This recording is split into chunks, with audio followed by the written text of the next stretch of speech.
Senators Aguilar,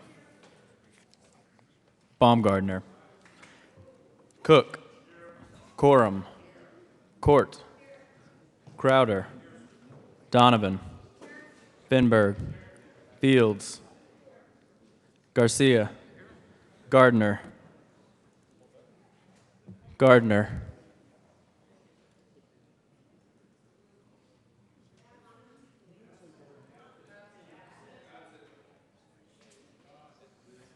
Excused.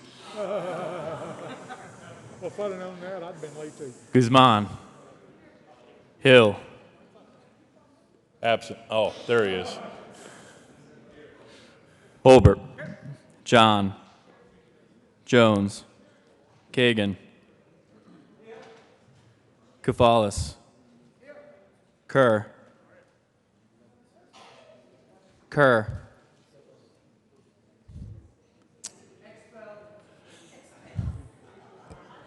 All in favor say aye.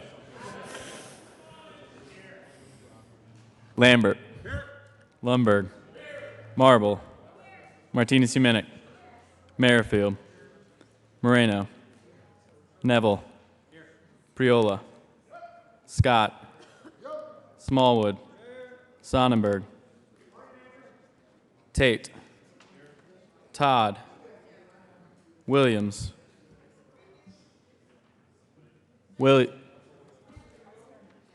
Zinzinger. Mr. President. Here. 34, 1 excuse. 5.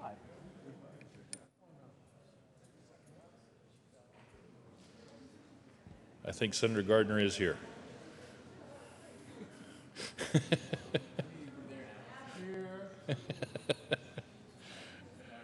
Gardner. 35, yes. With 35 present, 0 absent, 0 excused, we have a quorum. Senator Priola, please come and lead us in the pledge. Members, please join me in the pledge for the final time this session. I pledge allegiance to the flag of the United States of America and to the republic for which it stands, one nation under God, indivisible, with liberty and justice for all. Approval of the journal. Senator Gardner.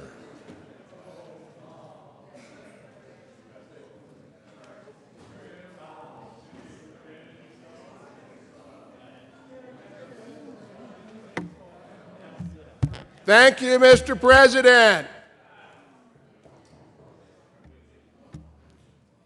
Members, have you ever wondered who moves for the approval of the journal for today? With that question, I move that the reading of the journal for Tuesday, May 9th, 2017, be dispensed with, and that it be approved as corrected by our esteemed secretary and her staff. You have heard the motion. Is there any objection? Seeing none, the motion is adopted. Majority Leader Holbert. Thank you, Mr. President. To answer the good senator from Colorado Springs' question, I move that the reading of the journal for Wednesday, May 10th, be conducted at length by Mr. Carpenter, and that Senate staff be required to sit here and listen to him read it tomorrow. We'll definitely do that. I withdraw that motion, Mr. President. The staff has declared your motion out of order anyway. Senate Services. Correctly reading roads, Senate Bill 21-275 and 301, correctly revised, House Bill 1002, 1043, 1079, 1090, 1116, 1119, 1162, 1204, 1208, 1216, 1231, 1264, 1266, 1276, 1277, 1282, 1284, 1296, 1303, 1306, 1313, 1315, 1326, 1329, 1340, 1346, 1351, 1356, 1360, 1363, 1367, 1369, 1371, and 1375. House Joint Resolution 1031 and 1032, correctly re-revised. House Bill 1227, 1248, 1285, 1308, 1322, 1338, 1342, 1343, 1349, 1353, 1354, 1355, 1357, 1361, and 1365. Correctly enrolled. Senate Bill 25, 28, 140, 192, 201, 207, 211, 236, 242, 294, 298, 302, and 304. Message from the House. The House has passed on third reading and returns herewith Senate Bill 183. The House has passed on third reading, transmitted to the Revised Statutes, Senate Bill 305, amended as printed in the House Journal May 8, 2017. The House has voted to concur in the Senate amendments to House Bill 1293, 1289, 1332, 1359, 1353, 1248, 1285, 1342, and has repassed the bills as so amended. The House has adopted the first report of the First Conference Committee on House Bill 1004, as printed in the House Journal May 9, 2017, and has repassed the bill as amended. The House has adopted the first report of the First Conference Committee on House Bill 1155, as printed in the House Journal May 8, 2017, and has repassed the bill as amended.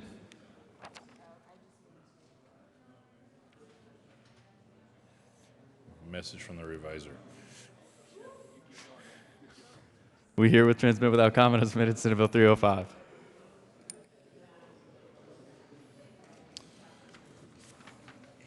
Following senators are appointed as members of the First Conference Committee on Senate Bill 306. Senator Lundberg is chair, Senators Tate and Donovan.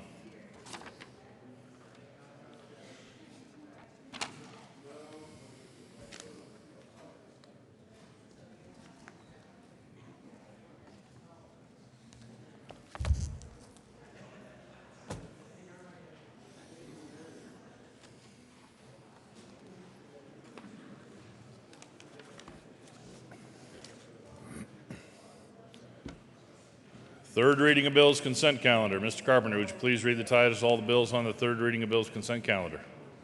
House Bill 1346 by Representatives Lontine and Senator Hill concerning the sale of more than 15 acres of land of the Colorado Mental Health Institute of Fort Logan from the United States Department of Veterans Affairs for the expansion of Fort Logan National Cemetery. House Bill 1371 by Representative Lee and Senator Cook concerning the distribution of medications to outlets that are under common ownership of certain entities. House Bill 1277 by Representative Mitch Bush and Senator Martinez-Humana concerning the authority of the Department of Revenue to suspend driver's license of a driver who leaves the scene of an accident involving serious bodily injury. House Bill 1315 by Representative Singer and Lawrence and Senators Gardner and Fields concerning the acquisition of data to analyze the types of DUI offenses being committed by offenders in connection therewith, making an appropriation. Majority Leader Holbert. Thank you, Mr. President. I move all of the bills on the third reading of bills consent calendar, consisting of House Bills 1346, 1371, 1277, and 1315. Is there any discussion on any of the bills on the third reading of bills consent calendar? The motion before the body is the adoption of all the bills on the third reading of bills consent calendar. Are there any no votes on any of the bills? With 35 ayes, 0 noes, 0 absent, 0 excused, House Bill 1346 is adopted. Co-sponsors: Senator Crowder, Senator Sonnenberg, Senator Neville, Senator Kerr, Senator Todd, Senator Aguilar, Senator Kafalis, Senator Fields, Senator Zenzinger, Senator Jones, Senator Moreno, Senator John, Senator Merrifield, Senator Fenberg. I got you, Rhonda. Yeah, I got you. Senator Kagan, Majority Leader Holbert, Senator Baumgardner, Senator Martinez-Humenick, Senator Lambert. Please add the President, and Senator Tate, and Senator Gardner. With 35 ayes, 0 noes, 0 absent, 0 excused, House Bill 1371 is adopted. Co-sponsors: Senator Moreno. With 35 ayes, 0 noes, 0 absent, 0 excused, House Bill 1277 is adopted. Co-sponsors: Senator Aguilar, Senator Moreno, Majority Leader Holbert, Senator Cook, Senator Smallwood, Senator Tate, Senator Kerr, Senator Todd, Senator Jones, Senator Williams, Senator Martinez-Humenick, Senator Court, Senator Merrifield.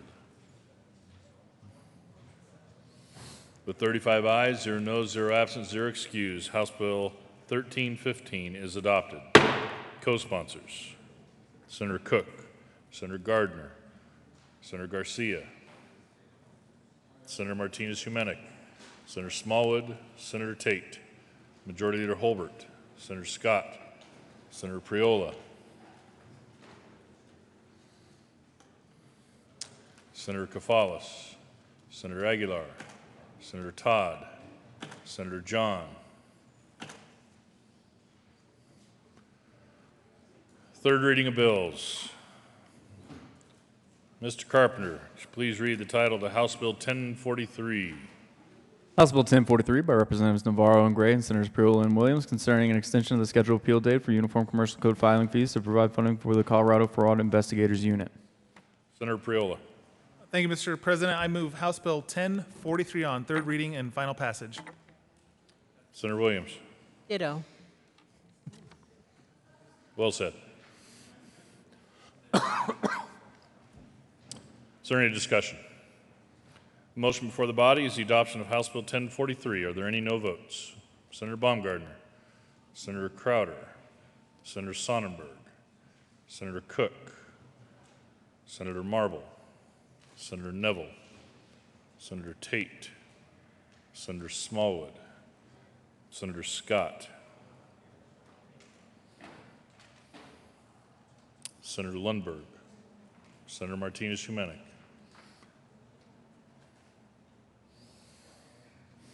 with 24 ayes, 11 noes, 0 absent, 0 excused, House Bill 1043 is adopted. Co-sponsors. Mr. Carpenter, please read the title to House Bill 1116. House Bill 1116 by Representatives Hamner and Exum and Senator Martinez-Humenick concerning the continuation of energy-related assistance to low-income households.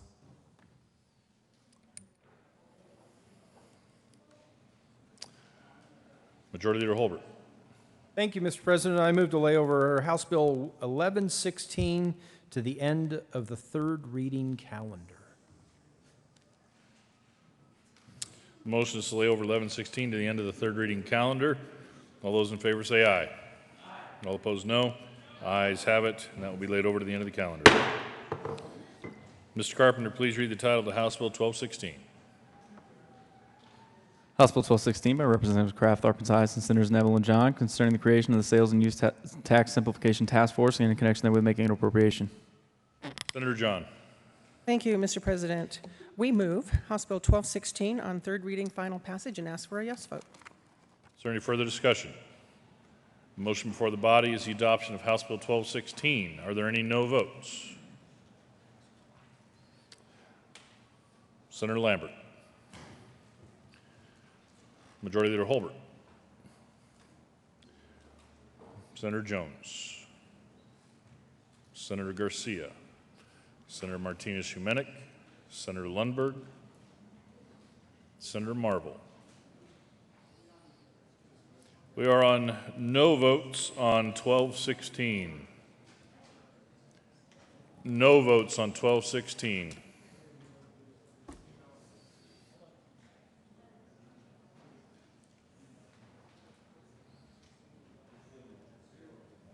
Senator Marble. Thank you so much, Mr. President. I wish to be recorded as an aye vote on House Bill 1216.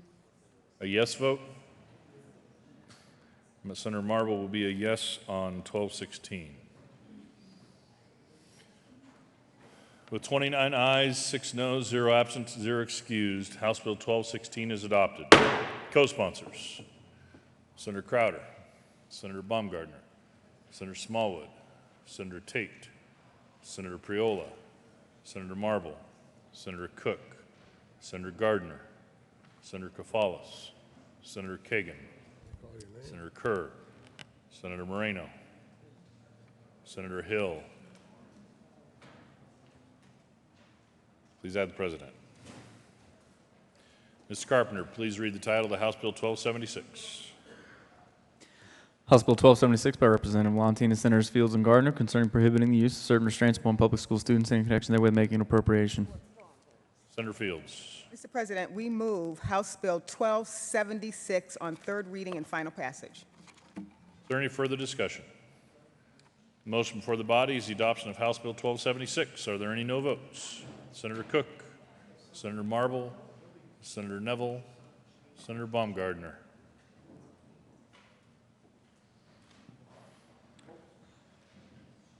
Senator Lambert.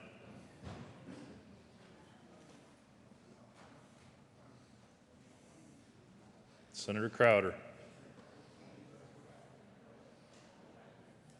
Senator Lundberg.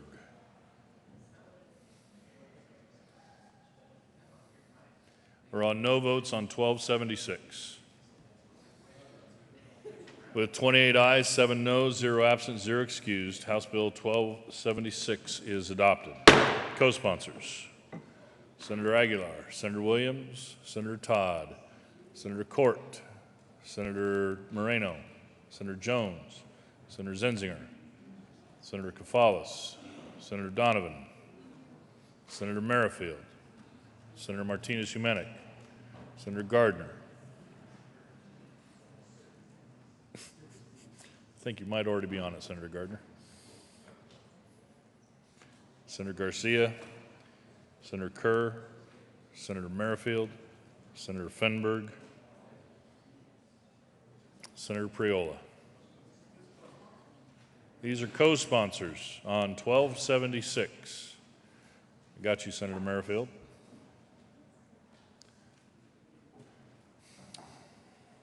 Mr. Carpenter, please read the title of House Bill 1326. House Bill 1326 by Representative Lee and Senators Gardner and Kagan concerning creation of the Justice Reinvestment Crime Prevention Initiative in connection therewith, funding the initiative through savings created by parole reforms and making, reducing, an appropriation. Senator Gardner. Thank you, Mr. President. I move House Bill 1326 on third reading and final passage, and do so now that my co-prime sponsor has joined me in the well. Thank you. Is there any further discussion? I urge an aye vote. Is there any further discussion? Motion before the body is the adoption of House Bill 1326. Are there any no votes? Senator Sonnenberg, Senator Baumgardner, Senator Cook, Senator Marble, Senator Neville, Senator Tate, Senator Smallwood, Majority Leader Holbert, Senator Garcia, Senator Hill.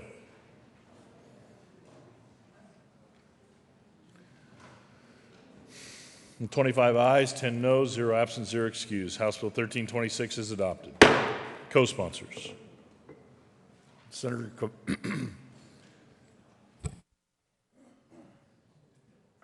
Senator Kafalis, Senator Court, Senator Todd, Senator Aguilar, Senator Fenberg, Senator Moreno.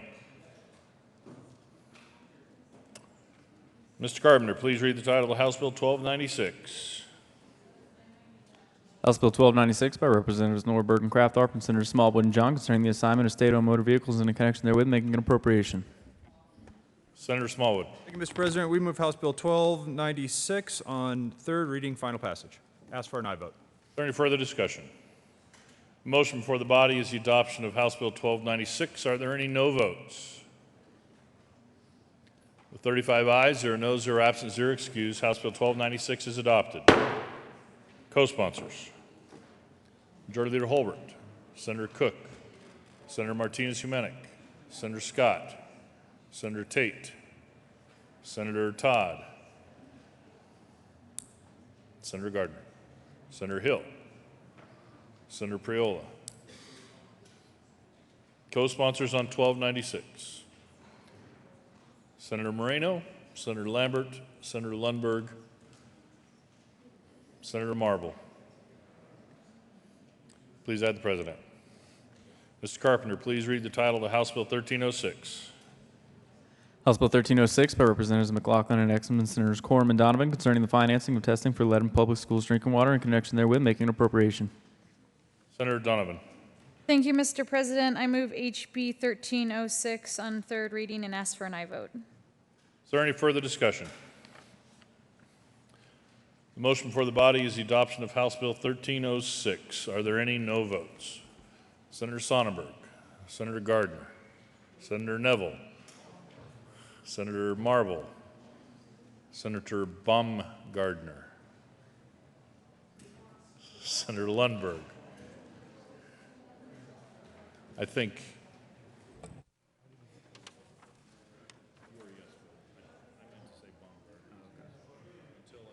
Do you want me to?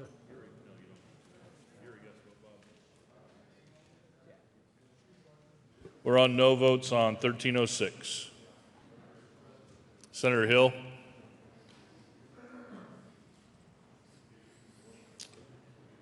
With 29 ayes, 6 noes, 0 absent, 0 excused, House Bill 1306 is adopted. Co-sponsors. Majority Leader Holbert, Senator Zenzinger, Senator Fields, Senator Fenberg, Senator Kerr, Senator Court, Senator Moreno, Senator Kafalis, Senator Jones, Senator Gardner, Senator Aguilar, Senator Williams, Senator Todd, Senator Merrifield, Senator John, Senator Scott, Senator Priola, Senator Tate, Senator Martinez-Humenick,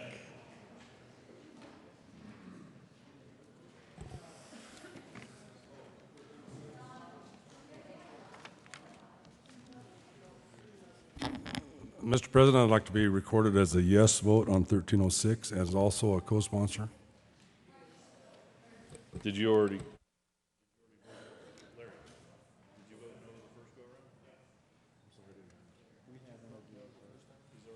Well, What? We're okay? Okay. We're good. he wanted to be a yes and a co-sponsor. He already was. Like it when a plan comes together. Right. Just like we worked it out. Mr. Carpenter, please read the title of House Bill 1303. House Bill 1303 by Representative Whiston Lee and Senators Gardner and Kagan concerning the judicial performance evaluation system in connection therewith making an appropriation. Senator Kagan. Mr. President, we move House Bill 1303 on third reading and final passage. Senator Gardner. Thank you, Mr. President. An alert member of the public has noted to me that on page 5, line 2 of the bill, there is a numeric reference to another definition that should be 13 rather than 12. I consulted with the drafter and am told that in the publication process, the Office of Legislative Legal Services is permitted to make that correction and is doing so. Therefore, we have no third reading amendment. I ask for an aye vote. Senator Lundberg. Thank you, Mr. President. I didn't engage on this in second reading, but I feel obligated to state that I'm a strong no vote on this. I've gotten a lot of feedback from people who believe that this is not moving us down the correct road for judicial performance evaluation. Instead, it's really taking a lot of things away from the public that allows some oversight of the judiciary. I'm a no vote. Senator Crowder. Thank you, Mr. President. I was curious on the sponsor. I did receive the same email. If you could address the other concerns concerning rural Colorado and smaller districts. If you don't know what I'm talking about, I will explain. Well, as the email I got indicated that they could be on the commission, but some of the rural Colorados, the only thing that required is a high school graduation, not necessarily. So what I'm saying is some of the judges could actually be judicial, but they have a high school education. And then you go in the bill, it kind of explains that district judges and whatnot can be, accepted for this commission. Is that not what you received in your email?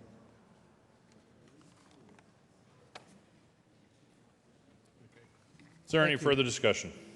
Senator Kagan. Thank you. As far as the Class C and Class D counties, this bill does not approach this part of judicial performance review or commissions any differently than current law, any differently at all. Every effort was made to maintain parts of current law that did not seem like they had been fully vetted for change, so it doesn't make any difference at all in current law on C&D counties. Senator Gardner. Thank you, Mr. President. Well, the question's been raised. I think people have said several. I'm not sure that I've heard from several. I've heard from one repeatedly, and that's perfectly fine. This is America, this is Colorado, and one voice can make a huge difference, and in fact, does from time to time. But House Bill 1303 represents a very long stakeholder process in the House about our current Judicial Performance Commission and what revisions, refinements, and changes we ought to make. A significant change made was in how appointments were made, and that was not an easy discussion. Currently, for instance, a set of appointments are made by the Senate President and the Speaker of the House. There are no appointments made by the minority leader in either chamber. And I have to say the Judicial Performance Commission, when it was first formulated, there was a party that had been in charge in the legislature for a long, long time, and I guess believed that it would be in charge of both chambers for eons to come because the minority was not given any appointments. As it turned out, that wasn't the case. And so this is a more representative appointment system. As to judicial districts themselves, those appointments come from the judicial districts.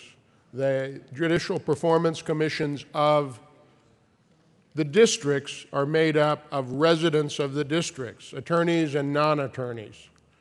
I think this issue of Class C and D counties and so forth, we have districts out there with many, many counties. We have districts like my own that consist of El Paso and Teller County. I think it is incumbent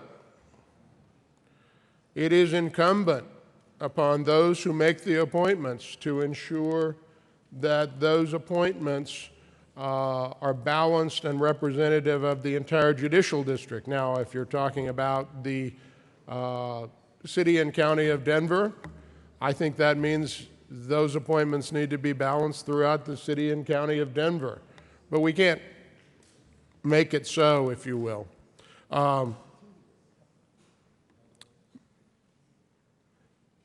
When we started this process on the judicial performance evaluation, I have to say I believed that the changes might well be far more sweeping and far more controversial than they were. And just to be clear, members, those of you who are deciding to vote or not vote for this, we had a joint House and Senate Judiciary Committee meeting before the bill was even drafted, taking public testimony about the process, the way in which this had been done, the goals we were trying to accomplish, and we heard from all who came and took a substantial, the senator from Arapahoe County will correct me, but I think we were there a good 2 or 3 hours doing that. So what you see here is the culmination of all of that work. I urge an aye vote. We are going to look at this periodically to see if we can further improve it. But for those of you who think we didn't look at this very hard, I have to say our colleagues in the House spent hours and hours and hours and came and consulted with us repeatedly about what we thought was workable, acceptable, and involved the stakeholders in a way that I haven't seen very often in the building. And I don't mean to denigrate any other process. This was a very long process. I ask for an aye vote. Senator Kagan. I just want to say, before we take the vote, members, that in Colorado we have one of the finest state judiciaries of any state in the nation. And we can be very proud of our judiciary. They are independent. They are not swayed by political pressures. They are guided in all their decisions simply to follow and implement and interpret the laws of the state of Colorado in a way that very few state judiciaries are. Does that mean that the appointment process and retention process cannot stand improvement? Of course it can be improved, and that's what this bill does. It will help us maintain one of the finest judiciaries in the state, in the nation, and I do urge an aye vote. Senator Lambert. Thank you, Mr. President. I wanted to explain my no vote on this very briefly. I have not seen any emails. I've kind of been ignoring emails for the last couple of days, and yesterday the LegNet went down for about 5 hours, so I don't know what they're talking about with emails. But I think there's some structural difficulties of how we do judicial performance. Many years ago, U.S. Supreme Court heard a case called Buckley versus Vallejo. And that Supreme Court defined what express advocacy was. That is basically, you know from your campaign finance experiences in each one of your House districts, that express advocacy is when you say, vote for this candidate or vote against this candidate. And that is a fundamental distinction of what we can do between nonprofit money and hard money within our campaigns, things like that. And we do have an election process to reconfirm our judges that is defined by this judicial performance process. Unfortunately, it is not protected, and the people of the state are not protected by the same campaign finance laws that all of us are. If we have groups that are doing express advocacy for or against us, you notice they always say, well, you know, call Senator Lambert and tell him you don't like the fact that he was a bad boy on this particular day, or call Senator somebody else and thank them for voting this way on a particular bill. But they never say vote for or vote against, because that would be a direct, under Buckley versus Vallejo, a direct express advocacy. But we have a little bit different system that goes beyond traditional campaign finance laws in the state of Colorado because we have a conflict of interest. It is politicized. Everybody on this commission is appointed by a politician. And the whole intent in the statute for judicial performance is to come up and put something on a ballot recommendation that says, vote for Judge Smith. And if there's Judge Smith out there, I'm sorry, that was supposed to be a hypothetical. Our government is appointing members to a commission to do express advocacy outside our campaign finance system. And I am very, very uncomfortable about that. Our statutes and all of our campaign finance laws, including the Constitution, say that the government cannot take a position of advocacy for you or any of us in this chamber, or they cannot take express advocacy on any issue unless you're a judge. And then we establish a politically based system with political appointments to do just that, because at the end of the day, our citizens get a flyer and it says, well, in all our wisdom, our commission, all appointed by various politicians at various levels of government, think that that hypothetical Judge Smith has had a good record on the bench. And there's not a lot of confidence whether that decision or that performance review can even be trusted. You talk to different other judges, you talk to district attorneys, they don't want to get in front of that and say, well, the judge that I am going to be pleading my case before next week, I really think that's a bad judge, but I can't really say anything about that because the so-called independent, politically based, politically appointed commission said hypothetical Judge Smith is a good guy and we should vote for him. I think the whole system is set up and set aside outside the normal legal system, legal process for campaign finance, and outside a system that really is now it's a conflict of interest by a political system, and therefore until we have some sort of more legal process of dealing with campaign finance for judges and having a fair playing field, if they're on the same rules as every other person, every other branch of government that's running for re-election, that's fine. They can go out and raise their own funds or whatever. They can run their own campaigns. But to have the government coming in and performing express advocacy for or against hypothetical Judge Smith, I think is really conflict of interest. It's not the right way to do it. Therefore, I'll be a no vote. Senator Gardner. Thank you, Mr. President. Well, having read Buckley versus Vallejo every word multiple times, I don't know if the good senator colleague from El Paso County has done likewise. And practicing in that area,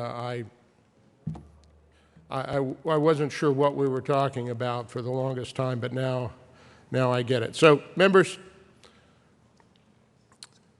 the way the judicial performance commissions work is that our judges are up for retention in various cycles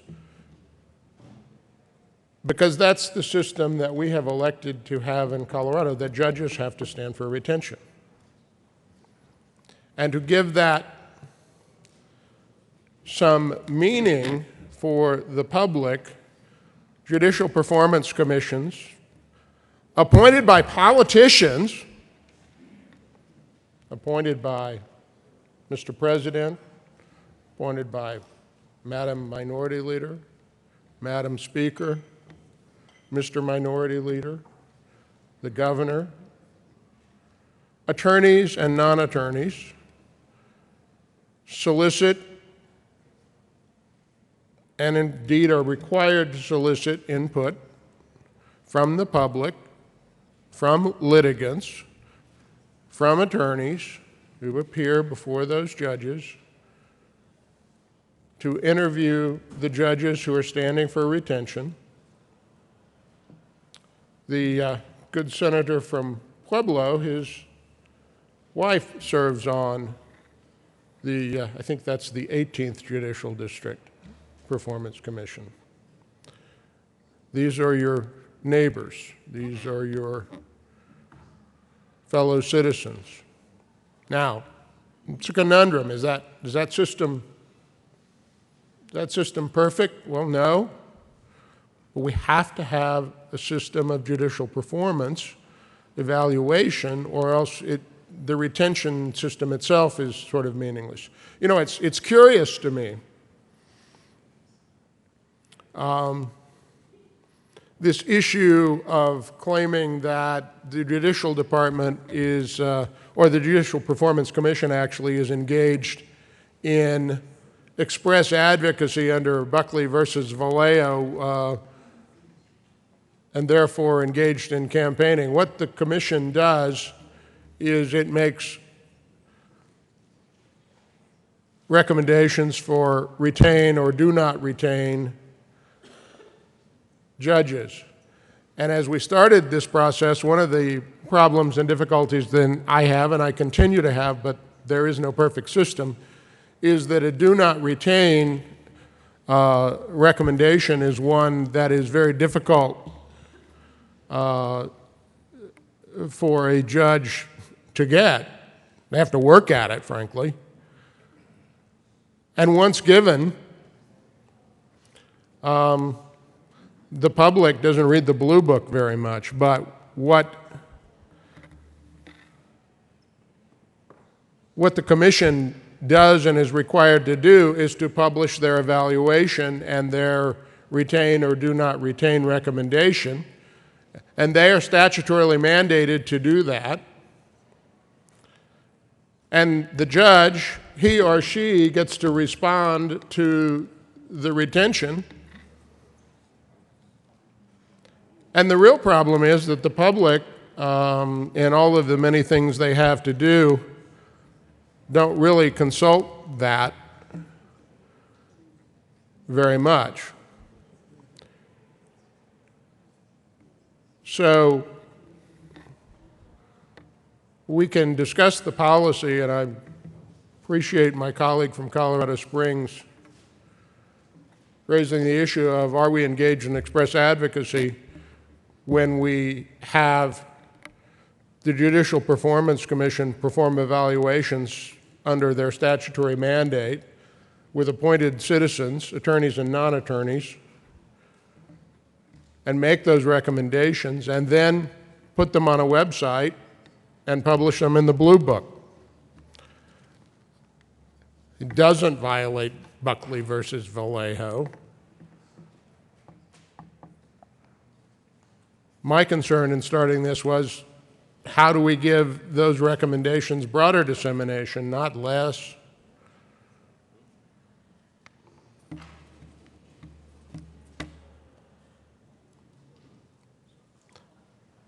Colleagues, House Bill 1303 is a good reauthorization with important and good refinements to a system that has served us well, and it is an attempt to see that it serves us better. And there are, as with any other legal issue, dozens of red herrings thrown out there. I've seen a few in my time. This one's as fishy as can be and redder than most.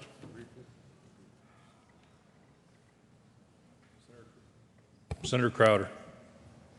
You know, I want to thank the sponsor for his talk, but the problem we're having on the judicial review is actually the public's trust in this review. You know, they perceive this to be a political type situation. Now, my question basically, does this bill that you brought forward, does it help that along, or does this just the perception will continue? That's what we need to have in this. We need to have something to put that trust of the public back into the review. Senator Kagan. Thank you, Mr. President. And just bear in mind, members, that for the public, it's very difficult to be able to have an informed judgment about which judges are discharging their duties and responsibilities in a measured and effective manner, and which judges are falling short. And what this process does is it asks the people who practice before the judges to give their candid evaluations. It surveys folks who have dealt with these courts individually to canvass their opinions. It requires these evaluations to be broadly based evaluations and compiles in a very impartial manner for the consumption of the public the condensed version of all the comments received from the members of the public who deal with these judges day in, day out. And if you've read the Blue Book evaluations of these judges, it is very clear. It is very clear that those who are critical of the judges are given full exposure of their criticisms, including the reasons why. And it is because the public does not have direct contact with most of these judges on whom they are expected to pass a decision as to whether to retain or not retain. But the decisions that the commissions, the positions that are produced are not just a bald recommendation to retain or not retain. They are a thorough evaluation based on a broad-based survey of all those who have dealt with the judges. There's no restriction on who may put input in. There is an obligation to fully express the views of all those who have dealt with the judges. Now, in this bill, we extend the evaluation process, and this was a small area for improvement that this bill does address, for retired judges who are coming back to act from the bench. And as these temporary returns of retired judges are reappointed to temporary duty, they are now to be evaluated as well, so that we have a fuller range of judicial officers who are to be evaluated in the thorough process that we have come to expect and rely on in Colorado. It is a very good process, but that does not mean that it cannot be made better. This bill does make it even better, and I think will lead to a more fully informed public over more of the judicial appointments and the questions as to whether to retain or not retain. So I do urge an aye vote. Senator Lundberg was next. Thank you, Mr. President. Mr. President, having been the first one who came down and expressed some concerns over the bill, it seems to have launched quite a bit of discussion and debate, and want to add a little clarity to my comments and hopefully push the debate the right direction. I said that I'm opposed to this bill largely because of the input I've received from several, and I use the word several, people, and for the record, I haven't seen any email recently on this. That's not it, no, but there are a lot of people who have over the years tried to weigh in on evaluations of judges, and unfortunately, here's what really has occurred, is the overwhelming majority of the people of Colorado vote yes. By my observation, it's about 70% that you can just count on. If there's no discussion anywhere on a XYZ judge, 70% say yes. And it becomes a Herculean effort to counter that if there really is a problem. Now, up in Larimer County,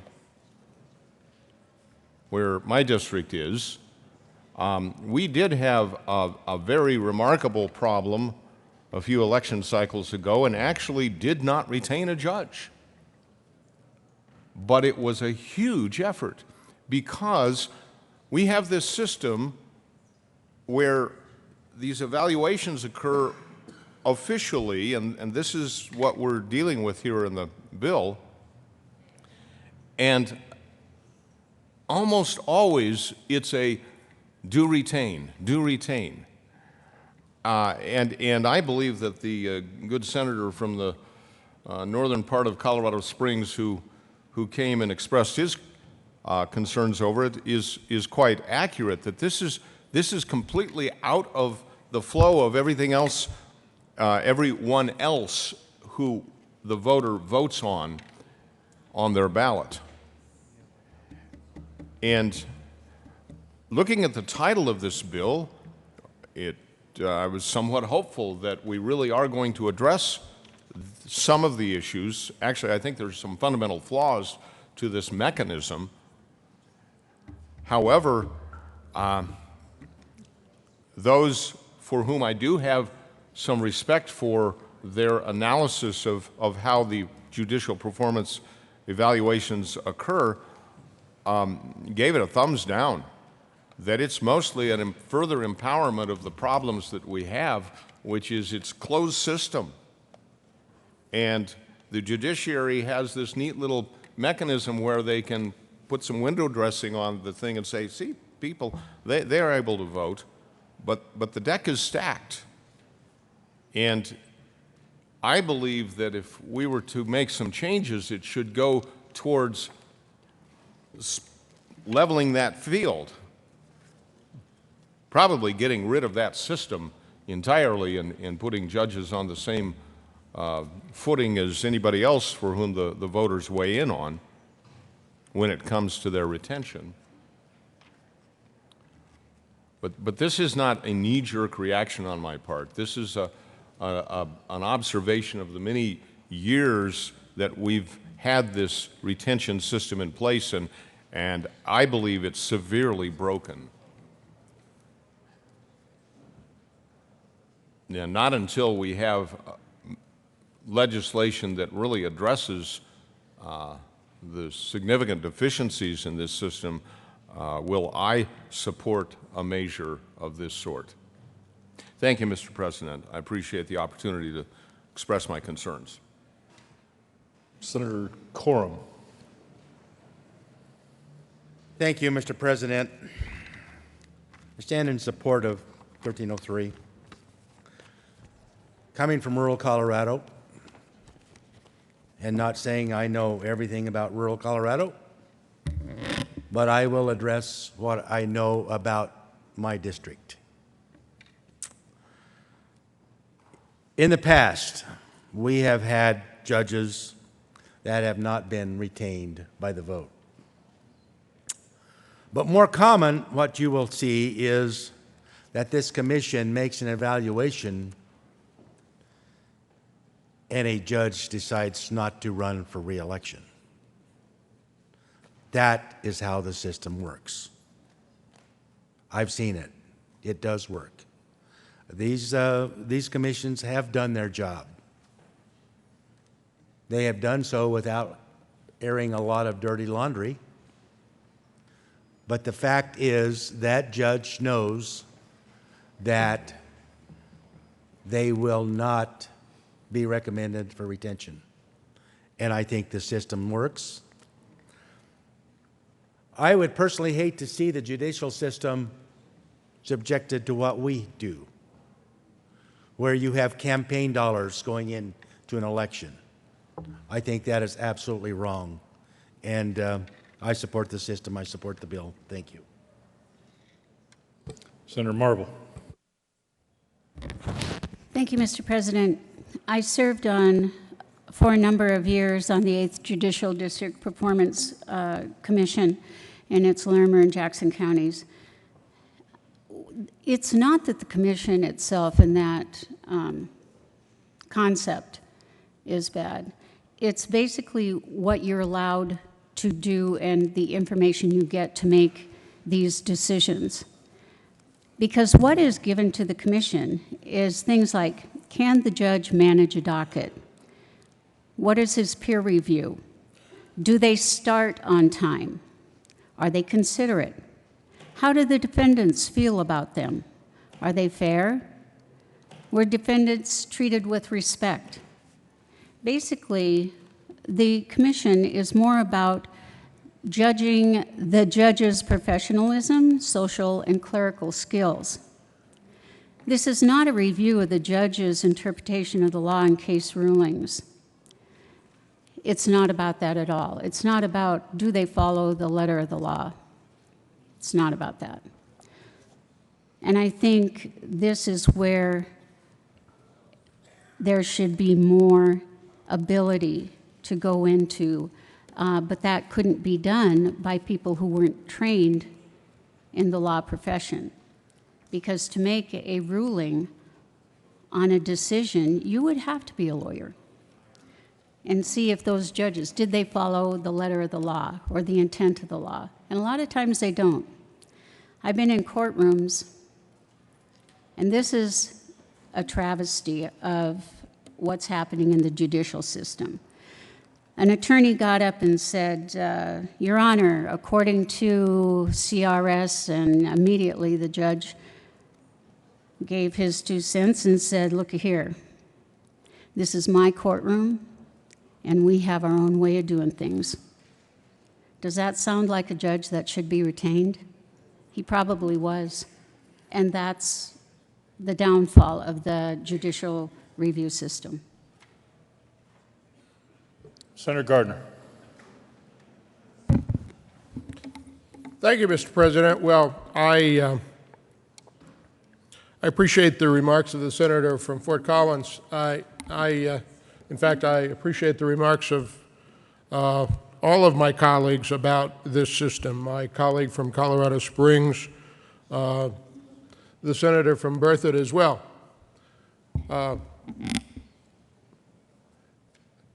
What's interesting to me is how reflective their comments and the variety of their comments were as to the hearings that were held and the stakeholder discussion that took place over the course of time. The senator from Berthoud indicates that, you know, overwhelmingly, sort of no matter what the recommendation is, the electorate votes for their retention. The senator from Colorado Springs criticizes because the Judicial Performance Commission publicizes their recommendations, a handful of which, less than a handful of which, are do not retain. How do you resolve that?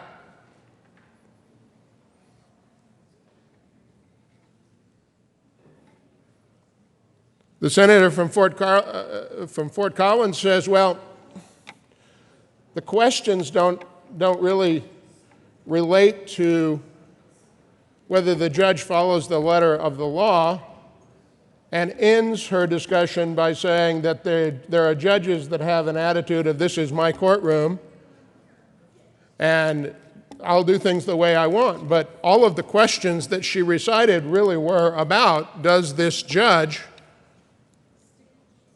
show courtesy? Does this judge start on time? Does this judge treat parties fairly? I've practiced a lot of years. I have to tell you, I walk out of the courthouse and I think, wow, that judge got it right. Wow, I don't know how he or she arrived at that conclusion. Once in a while, the secret ones are, I walk out really happy with the outcome and wonder how they arrived at that conclusion, but I'm happy with the outcome.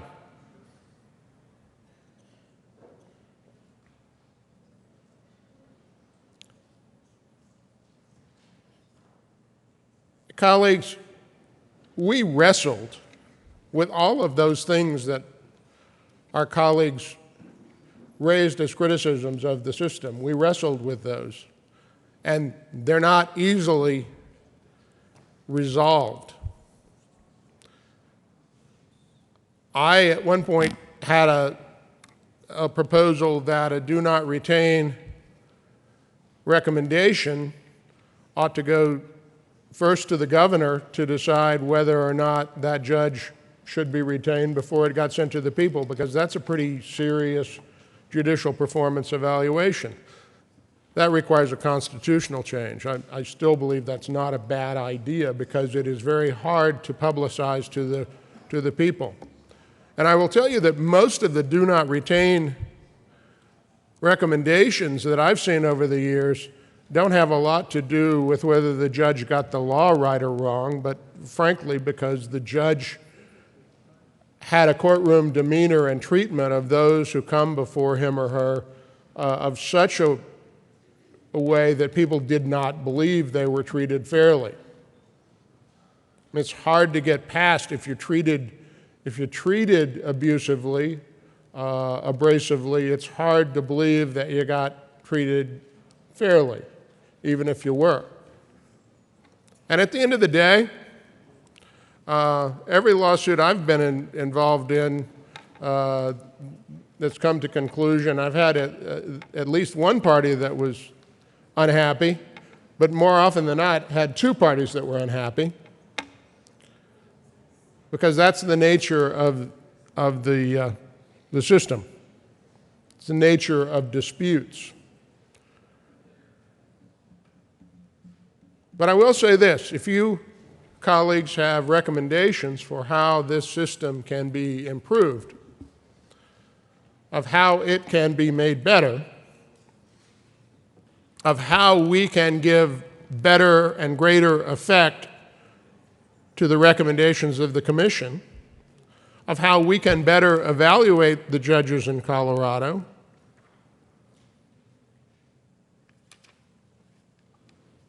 I know several legislators, two of them standing here in the well, that want to hear them. But for every one of the recommendations I've heard, including my own, there are some pros and cons to it that are fairly strong. So it's not a matter of not having listened or considered or thought about. Recall that I told you this is a much more modest change than one I wanted and two I expected. I was amazed as it came through the House, because there were, frankly, members of my party over there that said they wanted a much more far-reaching change, and then when they proposed it, they said, you know, after thinking about all of this, we think we're probably looking at a system that needs some improvement, but works about as well as it can.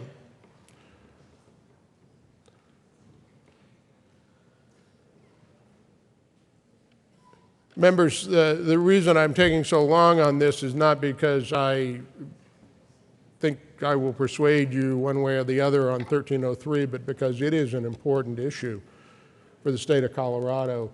Our judiciary and how it functions and how we appoint our judges and how we retain our judges and the system we have is important. It is worth taking the time. Of all the things we've done, this is worth a discussion, and it's worth an ongoing discussion. I believe House Bill 1303 is a good improvement and a good reauthorization. I ask for an aye vote. Senator Kagan. I just want to add my voice to that of my good and honorable colleague from Colorado Springs and say the system is not perfect, but it is good. Our judges are of a very high caliber. That is partly because we evaluate them and do so in a thorough manner. This bill represents an improvement in the evaluation process and will give us even better oversight and a better informed public decision as to whether judges should be retained or not, and I therefore urge an aye vote. Is there any further discussion? Seeing none, the motion for the body is the adoption of House Bill 1303. Are there any no votes? Senator Lambert, Senator Lundberg. No votes on 1303. With Senator Marble. No votes on 1303 on third reading. And final passage. Correct. These are no votes on House Bill 17-1303 on third reading and final passage. With 32 ayes, 3 noes, 0 absent, 0 excused, House Bill 1303 is adopted. Co-sponsors, Senator Cook, Senator Johns, Minority Leader Guzman, Senator Garcia, Senator Court, Senator Williams, Senator Hill, Senator Tate, Senator Martinez Humenick.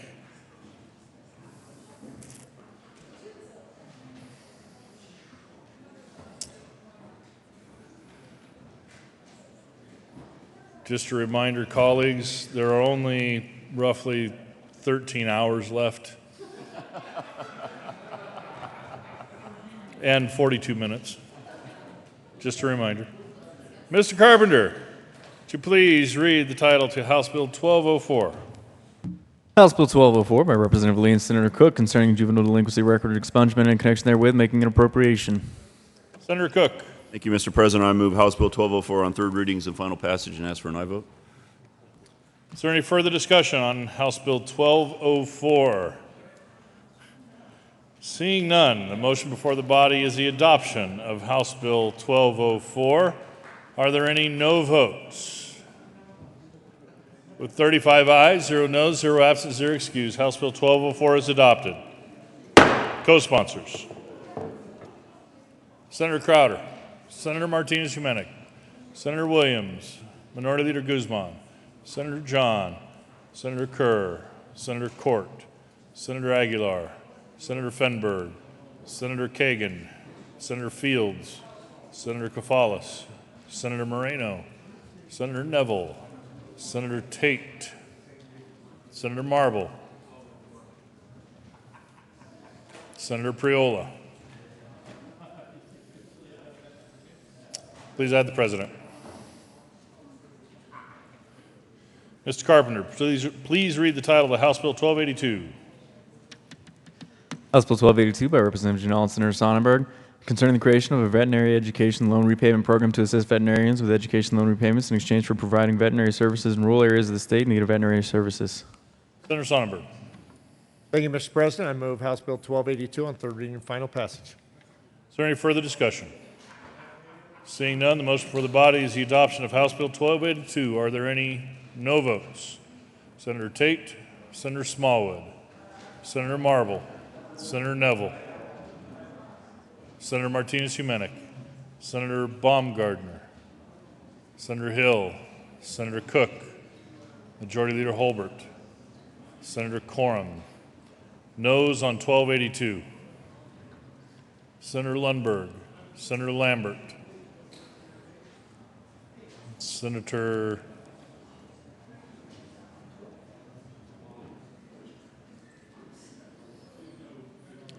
Quorum. Thank you, Mr. President. I am a yes on 1282. Please record Senator Quorum as a yes on 1282. We're on no votes on 1282, colleagues. Please add the President. With 23 ayes, 12 noes, 0 absent, 0 excused, House Bill 1282 is adopted. Co-sponsors: Senator Quorum, Senator Kafalis, Senator Donovan, Senator Aguilar, Senator Kagan, Senator Williams, Senator John, Senator Scott, Senator Priola, Senator Crowder, Minority Leader Guzman, Senator Todd, Senator Fenberg, Senator Fields, Senator Court,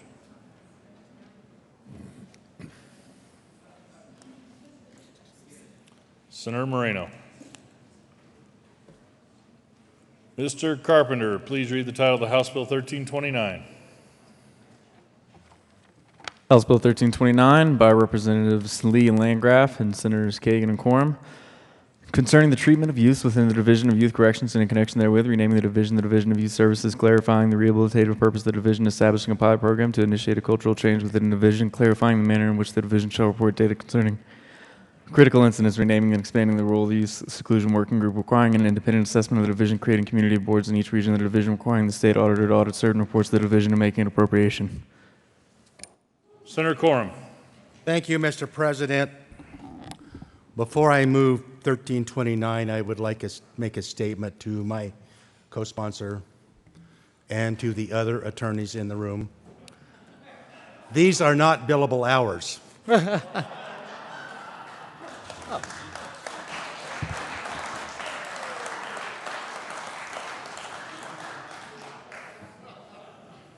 Senator Quorum.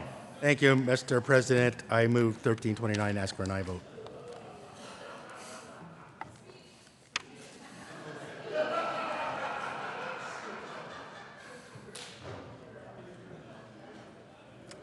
You want to talk? Senator Martinez-Humenick. Thank you, Mr. President.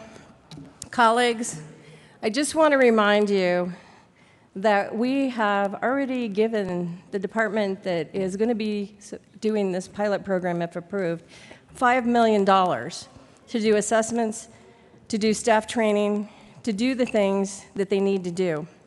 Seclusion, Colorado's seclusion use is 48 minutes on average versus 17 hours nationally. The restraint practices, now piloting already, and they're working on the elimination of offensive strikes by August of this year. They are eliminating the wrap restraints by July 1st, and that will be division-wide by July of this year, of 2018. Improvements are being made in vocational programming. Trauma-responsive environments and a strong treatment approach based on evidence-based practices is actually being instituted. The Department of Youth Corrections already has a case management system that is working from the point of commitment through parole and through discharge. This isn't new, but was prescribed in the bill. Over the last 3 years, the department has improved staffing ratios through the support of the legislature. They've implemented the staffing level and youth population change at the Spring Creek Center, which resulted in improved safety factors. This by itself has been a pilot on its own and has been successful so far. Much of what this pilot is asking for has been instituted at Spring Creek, and since the 1-to-5 staffing ratio, they've seen a 73% decrease in fights, assaults, and almost no staff injuries. I would just offer that the Department of Youth Corrections is heading in the right direction.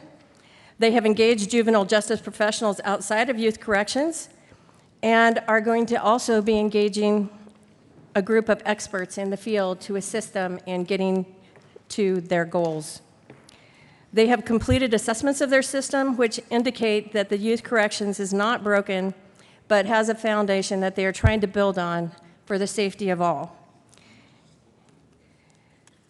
Implementing a pilot program and complete elimination of offensive strikes is something that they are working for by August of this year. They are working already to develop ways to improve physical plans to create a new home-like environment, from the purchasing of new furniture to allowing the youth in these youth correctional facilities to wear their own clothing.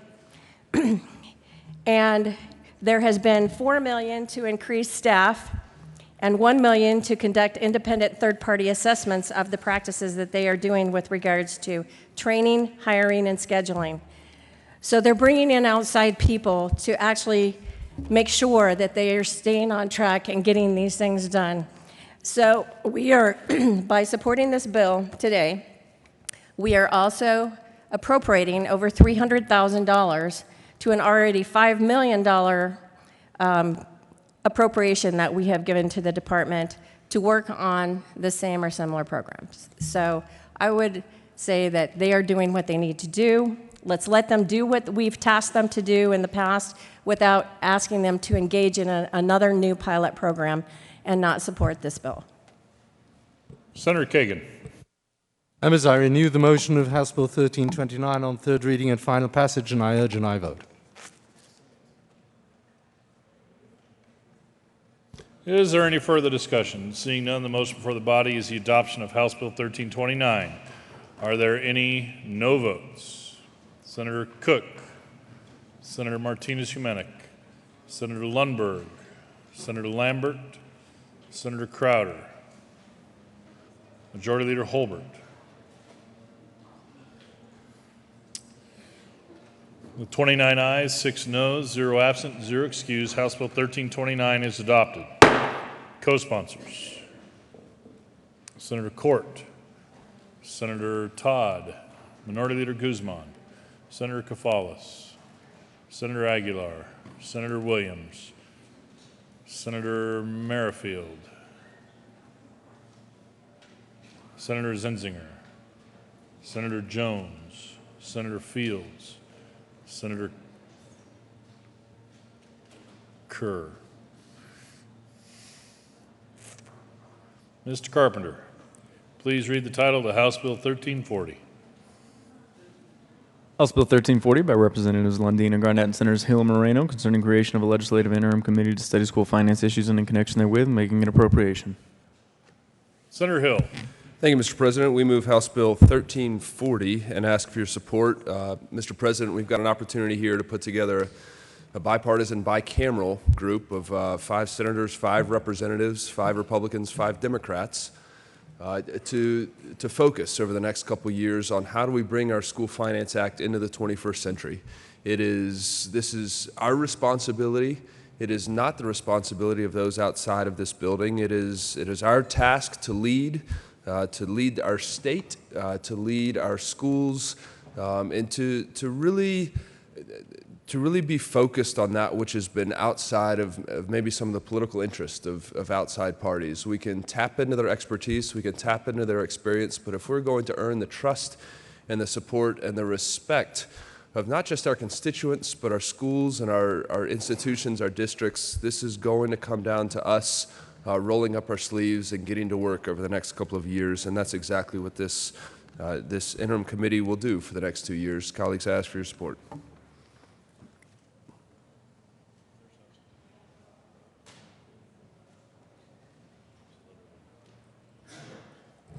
Senator Kerr. Thank you, Mr. President. Yesterday, as we debated, I'm not even sure we debated the bill so much as we're looking to improve it and make it the best bill possible. And I think that we had some opportunities to improve the bill. I've yet to see a perfect bill pass out of this chamber or the other chamber or become law. I don't think we need to focus on perfection. We need to focus on the best job that we can do collectively, and especially on a topic like school finance. It's critically important. I've been the sponsor of very similar legislation in the past that never quite made it across the finish line. I'm supportive of the idea of having an interim committee around school finance. If this bill moves forward and becomes law and we set up this interim committee, it is my hope that all facets of the discussion leading up to the creation of this interim committee will be listened to. And it's critical, not just the voices of the 35 of us in here, not just the voices of the 65 over in the other chamber, but the voices of all of the experts, the voices of all of the constituents, the voices of the parents, the voices of the students, the voices of the teachers are heard in this process. I'm concerned that in this bill there's language that specifically makes it harder for some of the experts on school finance to fully participate and help guide this discussion. And I understand that it was designed that way. And like many things, I'm ambivalent around that. I think there's some good points to it, but there are also some drawbacks to that as well. I'm hopeful that if this interim committee is created, that they meet and work with a sense of urgency and not just try to fill up all of the time that's available. Sounds like something similar today too. Not just because there's time available that they should fill that time, but work with a sense of urgency to get answers to the questions around school finance in Colorado and get those answers as quickly as possible. So let's make sure that this committee listens to all stakeholders in Colorado, that we as the elected officials are not the only voices that are heard in the process, and that this committee works with a sense of urgency. Thank you, Mr. President. Senator Fields. Thank you, Mr. President. And members, I did not come down and speak on this bill when we debated it, House Bill 1340. I was just listening to the arguments.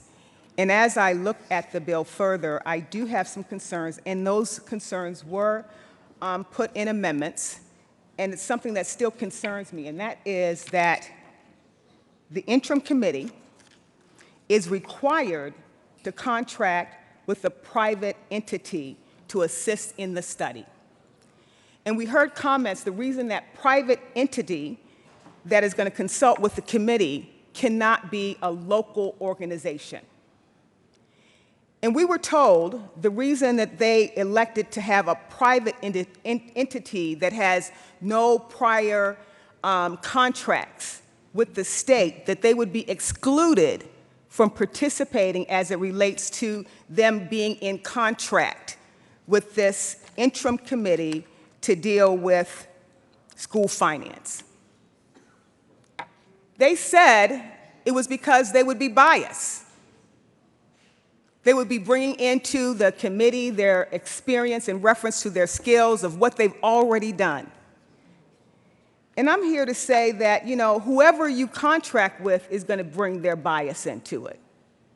They're going to be bringing in their own skill set. So to exclude local contractors in the state of Colorado who have some experience and some skills and some background information to lend to this process, I think is discriminatory. I think it's unfair. I believe that we should have an open process, that we don't exclude anyone. So if anyone wants to submit a contract or a bid, we should not be excluding anyone, especially a Colorado business. Their contract should be evaluated, it should be reviewed, and if they don't meet the mark, then they should be excluded. But for us as a body to exclude companies and organizations that have already done this work because we believe they're going to have a bias because of the lens that they bring to the process, and we don't even know what these other organizations, what bias or what kinds of lens they're going to bring in. We should develop a proposal for what you're looking for in a contractor, and if they meet those criteria, and if they can do the work, and they have the skills, that should be the merit of how they are selected. To exclude these organizations, and I think we had a list of them, but to exclude them just based on their past experience and their past contribution to trying to help us identify how we can resolve this is just not fair.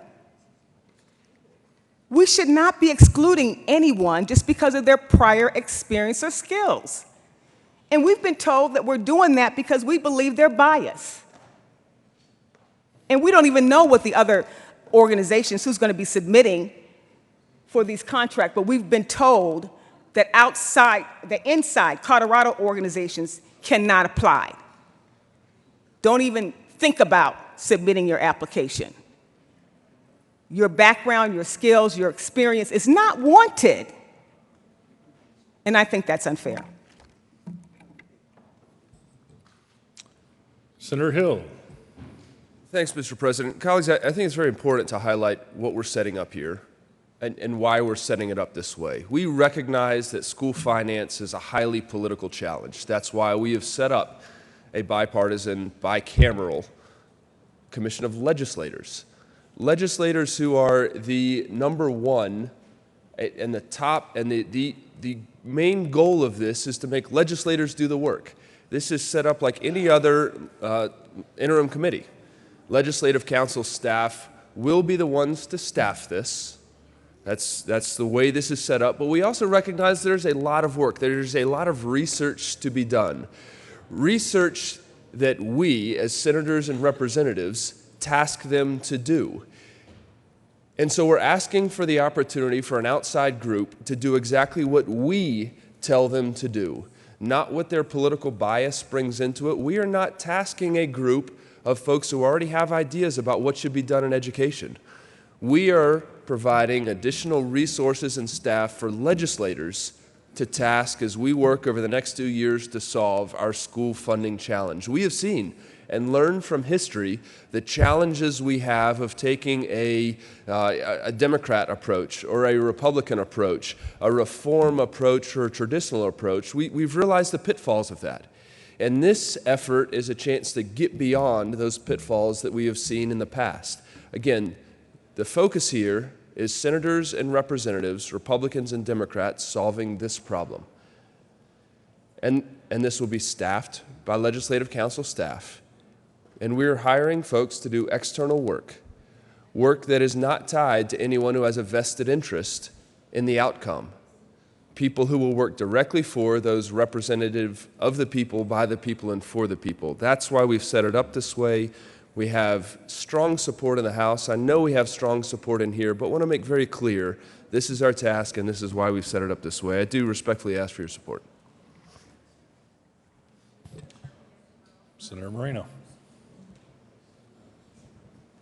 Thank you, Mr. President. And I want to clarify just a couple of things. The bill actually doesn't exclude a Colorado company or a Colorado entity. The exclusion applies if you have previously contracted with the state of Colorado to study this issue. That's where we believe we can prevent a certain amount of bias or any foregone or preconceived notions or coming up with those conclusions before we've even started the work. We need a clear lens to look at this issue. And I don't think we get that clear lens if someone has already done work with the state of Colorado to study this issue and has already come to their own conclusions about what we need to do. That's what's important about this, is making sure that we, as best we can, start from an unbiased perspective and a completely bipartisan perspective. 5 Democrats, 5 Republicans, all legislators, doing this work together to see how we can improve school finance in Colorado. Is there any further discussion? The motion before the body is the adoption of House Bill 1340. Are there any no votes?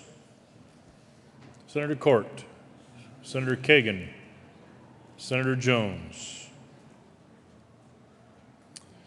With 32 ayes, 3 noes, 0 absent, 0 excused, House Bill 1340 is adopted. Co-sponsors: Senator John, Senator Williams, Majority Leader Holbert, Senator Cook, Senator Tate, Senator Marble, Senator Priola, Senator Scott, Senator Martinez-Humenick, Senator Lambert, Senator Sonnenberg, Senator Crowder, Senator Todd, Senator Weens, were you a co-sponsor on that as well?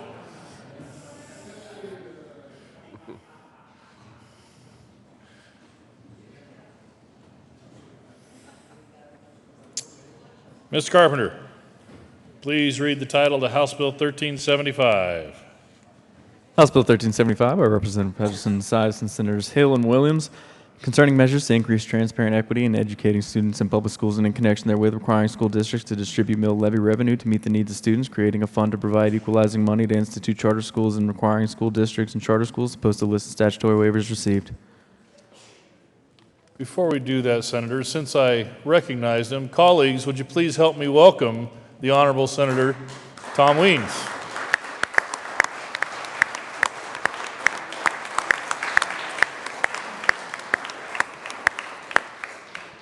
Now, Senator Williams. Thank you, Mr. President. It's been an honor to serve with you. The honor is mine.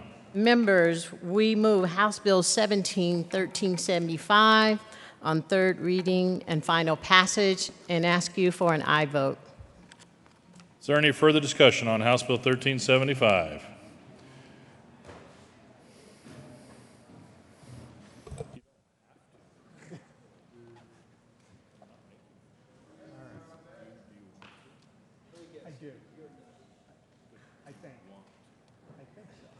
Senator Kerr.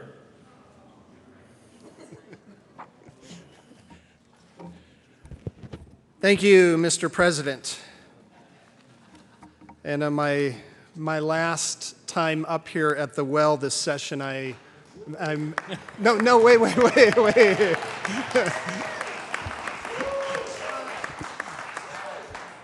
I don't think you heard me say, when it will be my last time at the well, I will certainly be saying it's an honor to serve with you. I'm gonna save those words until the last time at the well this session. But I believe we have 18 bills left, 13 hours, and so no promises. No promises will be made. So thank you, Mr. President, for this opportunity to speak about this legislation. I do appreciate the sponsors in both here in the Senate and in the House for bringing this forward. This was something that I asked for when we were debating another bill, the School Finance Act, that hopefully we'll see over here in the next 13 hours. But this was something I asked for, that something having to do with school finance in Colorado, but not specifically around the School Finance Act, that it be brought up in a separate bill. And that suggestion, whether it was because I suggested it or for whatever reason, that suggestion was followed, and I do appreciate that. I do think it helps us take the politics out of the school finance bill itself and helps us focus on this issue. I think the core of this issue and the core of my opposition to this bill is that I do not think that this bill is constitutional. And specifically around that, as I read yesterday, and just want to reiterate, unlike most states, the public school system in Colorado grew out of an intentional commitment to local control.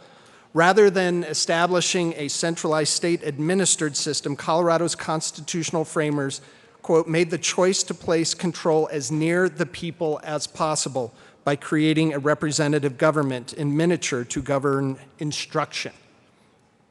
So that's specifically a quote from Owens v. Congress of Parents, Teachers, and Students from the Colorado Supreme Court in 2004. Now, it does specifically talk about instruction. The court has also decided that districts maintain control over instruction primarily by maintaining control over locally raised funds. And therein is the crux to this bill, and whether or not you agree with the contents of this bill. And in my district, in my school district, they already follow this bill. And I have stated here publicly this session and in previous sessions that I agree that our locally elected school board that instituted that policy, I agreed with that policy for Jefferson County schools. I thought that we had the relationship in our school district on local funds that made sense for our school district, and our locally elected school board at that time made that decision. I'm on public record supporting that for my school district. However, since this bill is instructing, requiring local school districts to spend money that is raised locally, I believe that goes against the Constitution of Colorado. And I have heard from school districts and from superintendents that this is enough of a concern for them that there is a strong possibility of there being litigation coming forward around this bill if it were to move forward. I know that makes some of my lawyer friends happy around billable hours, but unfortunately, I don't think that is in the best interests of the students in Colorado. Rather than allowing the local school districts, the locally elected school boards, make these decisions over local school funds, locally raised school funds, again, that are voted on by the people in that local district, as set forth in the Colorado Constitution, I think that creates a problem and at least the avenue for litigation to happen. With that, I want to reiterate once again, I appreciate all of the sponsors of this bill for the work that they have done in trying to craft this compromise. I think that we're almost there, but I don't think that here on the very last day of session that we've quite gotten there with this bill. I'll ask for a no vote on House Bill 1375. Senator Merrifield.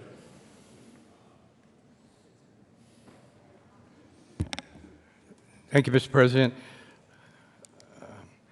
I was debating at my desk whether to speak today or not, but on this issue, and first off, I want to say how grateful I am that we have the opportunity to speak about this issue only, and that it's been separated from the School Finance Act. So this legislation should be able to make it or break it on its own legs. But anyway, sitting at my desk, I realized, listening to other colleagues come to the podium and speak of their expertise, that we have lawyers and doctors and ranchers and farmers and rural legislators who come to the podium and expect us to respect their expertise because of their lifetime experience and their work and their study and their various chosen professions. And we give those colleagues, rightfully so, the respect due them for their lifetime of experience and studies. Well, I got to thinking, you know, I've spent 30 years in the classroom. I have almost a doctor's degree in education policy. And for 30 years, I dealt with tight budgets. I found ways to stretch inadequate funds.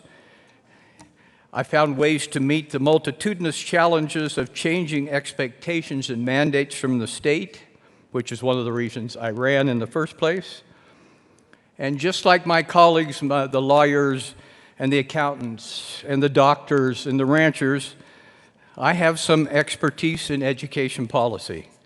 But maybe even more importantly, so do the dozens of school district administrators, the school board members, and yes, the educators who've come out in opposition to House Bill 1375.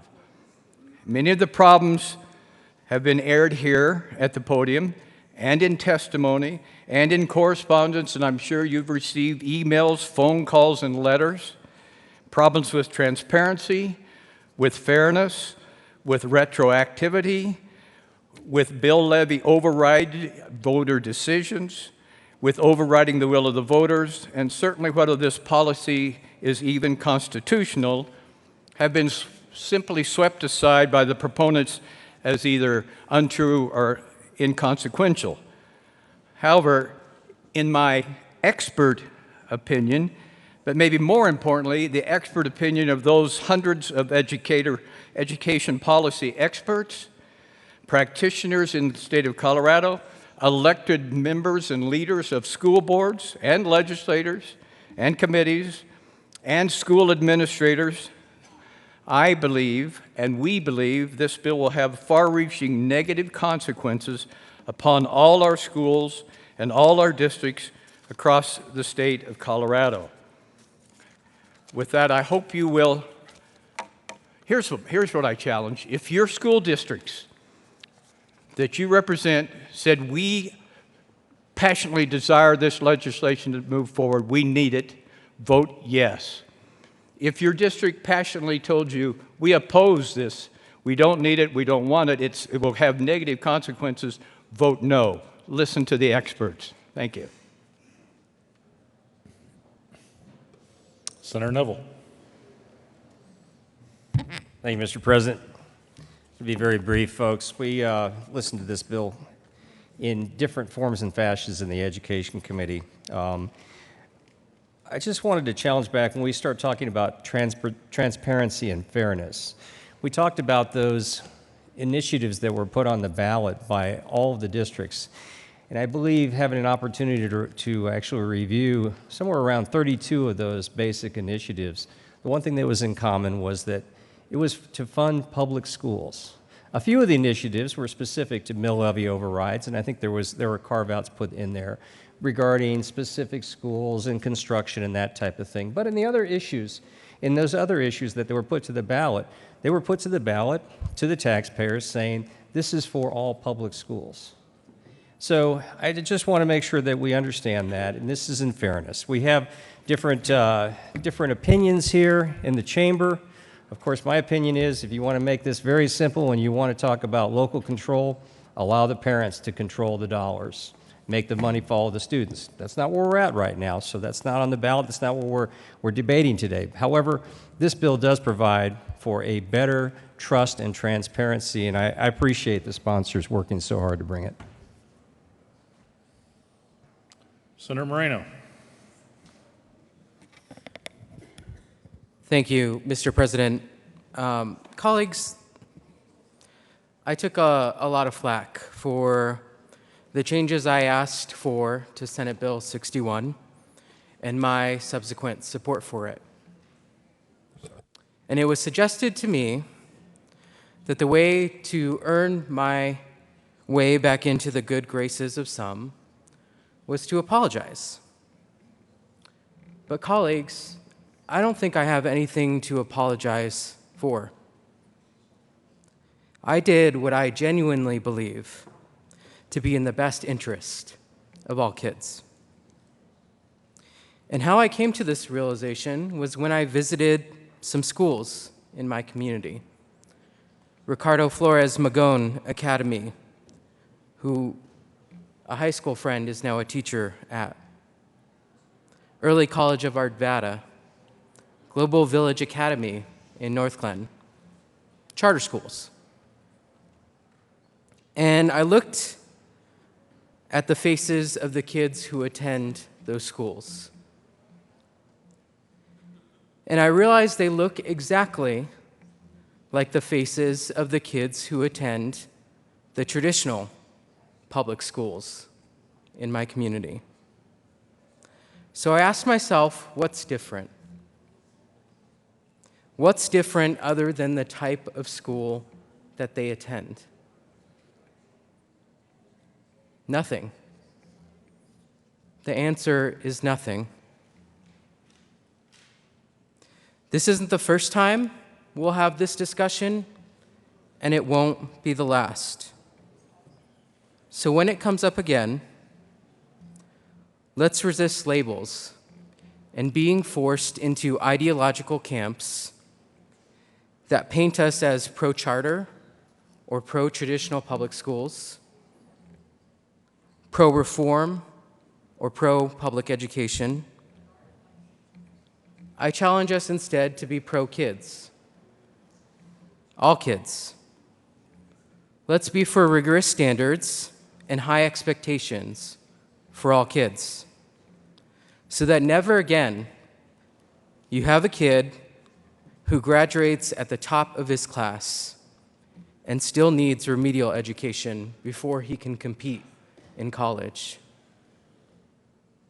I believe a quality education is the greatest social justice issue of my time. And in the name of that justice, I stand in support of House Bill 1375.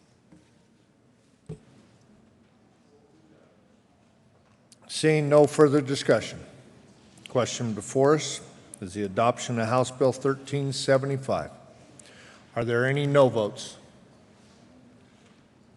Senator Merrifield, Senator Todd, Senator Kerr, Senator Jones,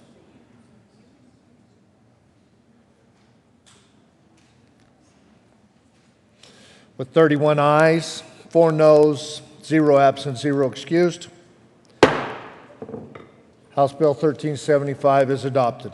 Co-sponsors: Senator Crowder, Senator Martinez-Humanic, Senator Lambert, Senator Neville, Senator Gardner, Senator Smallwood, Senator Tate, Senator Holbert, Senator Marble, Senator Cook, Senator John, the President, and please add the President Pro Tem, Senator Lundberg, co-sponsors, Senator Marino, other co-sponsors on House Bill 1375.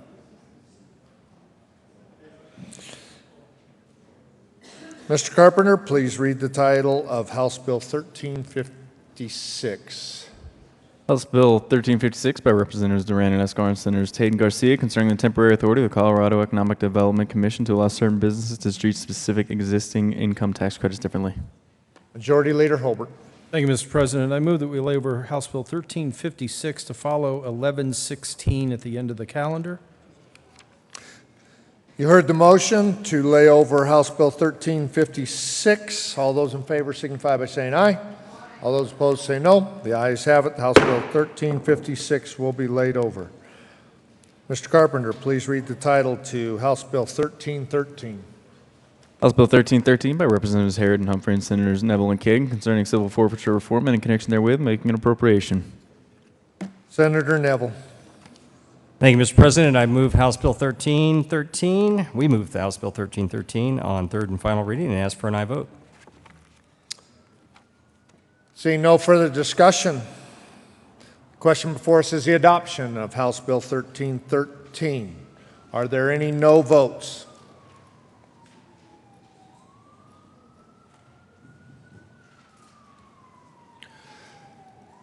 Senator Fields, Senator Gardner, Senator Martinez-Humanic. With 32 ayes, 3 noes, 0 absent, 0 excused, House Bill 1313 is adopted. Co-sponsors: Senator Baumgardner, Senator Marble, Senator Lundberg, Senator Lambert, Minority Leader Guzman, Senator Aguilar, Senator Garcia,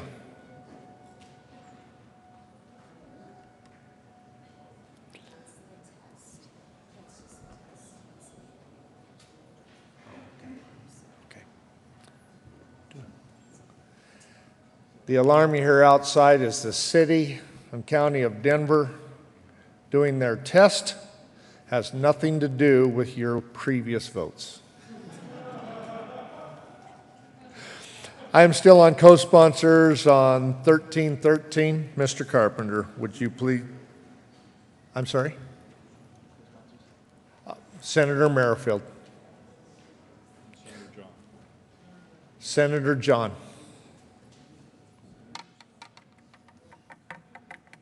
Mr. Carpenter, please read the title to House Bill 1284. House Bill 1284 by Representative Lontine and Senators Aguilar and Gardner concerning protecting at-risk adults from mistreatment by establishing a check of the Colorado Adult Protective Services data system for persons employed to provide direct care to at-risk adults and in connection therewith making an appropriation. Senator Aguilar. Thank you, Mr. President. We move House Bill 1284 on third reading and final passage and ask for the use of the current roll call. Is there any further discussion? Senator Gardner. Yes, thank you. I'm pleased to bring this bill with my co-sponsor and willing to answer any questions here in the well if any of you would like to pose questions to me. Seeing none. Question for the body is the adoption of House Bill 1284. Are there any no votes? Senator Baumgardner, Senator Marble, Senator Neville, Senator Cook, Senator Hill, Senator Holbert, Senator Sonnenberg, Senator Smallwood, Senator Lundberg, Senator Lambert, Senator Guzman, Senator Zenzinger, Senator Garcia,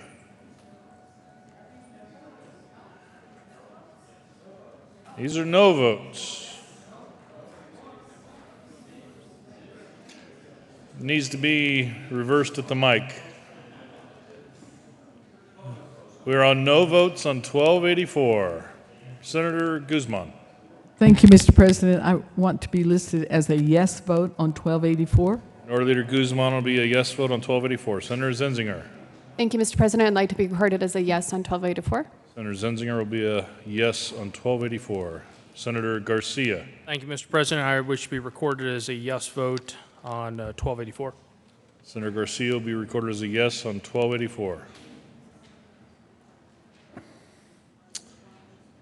Senator Priola. Yeah, thank you, Mr. President. I'd like to be recorded as a co-sponsor of 1375.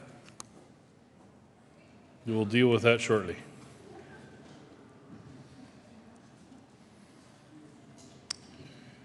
No votes on 1284. With 25 ayes, 10 noes, 0 absent, 0 excused, House Bill 1284 is adopted. Co-sponsors: Senator Crowder, Senator Martinez-Humenek, Senator Garcia, Senator Kafalis, Senator Zenzinger, Senator Jones, Senator Moreno, Senator Kagan, Senator Court, Senator Kerr, Senator Merrifield, Senator Todd, Senator Fields.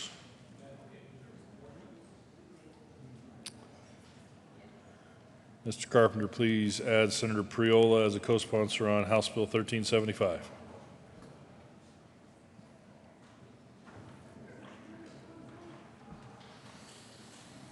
Mr. Carpenter, please read the title to House Bill 1264. House Bill 1264 by Representatives Janal and Lawrence, Senators Martinez, Humenek, and John, concerning expanding the Ombudsman Program for persons receiving services pursuant to the program of all-inclusive care for the elderly to include local ombudsmen and in connection therewith making an appropriation. Senator Martinez, Humenek. Thank you, Mr. President. Colleagues, I move House Bill 17, along with my esteemed co-sponsor here, 1264 on third and final reading, and ask for an aye vote. Is there any further discussion on House Bill 1264? The motion before the body is the adoption of House Bill 1264. Are there any no votes? Senator Crowder.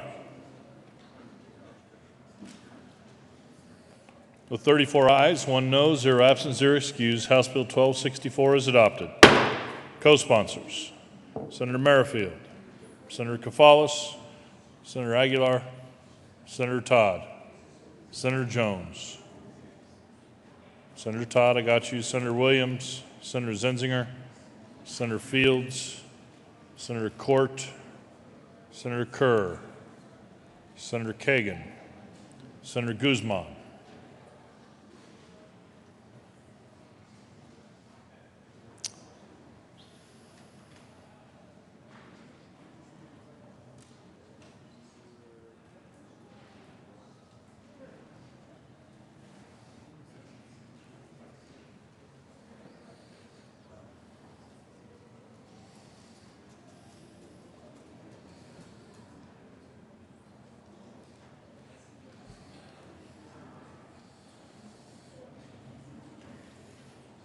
Senator Martinez-Humenek.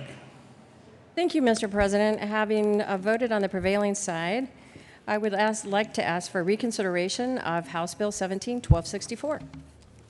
The motion is for reconsideration of House Bill 1264. All those in favor say aye. All opposed, no. Ayes have it, and we will move to immediate reconsideration of House Bill 1264. Senator Martinez-Humenek, please remove. Actually, Mr. Carpenter, you need to read the title first, House Bill 1264. House Bill 1264 by Representatives Janal and Lawrence and Senators Martinez, Humenek, and John, concerning expanding the Ombudsman Program for persons receiving services pursuant to the program of all-inclusive care for the elderly to include local ombudsmen and in connection therewith making an appropriation. Senator Martinez-Humenek. Thank you, Mr. President. I, again, move House Bill 17, 1264 and ask for an aye vote. Is there any further discussion? Seeing none, the motion before the body is the adoption of House Bill 1264. Are there any no votes? Senator Crowder. Senator Holbert, the Majority Leader, Majority Leader Holbert. These are no votes on 1264.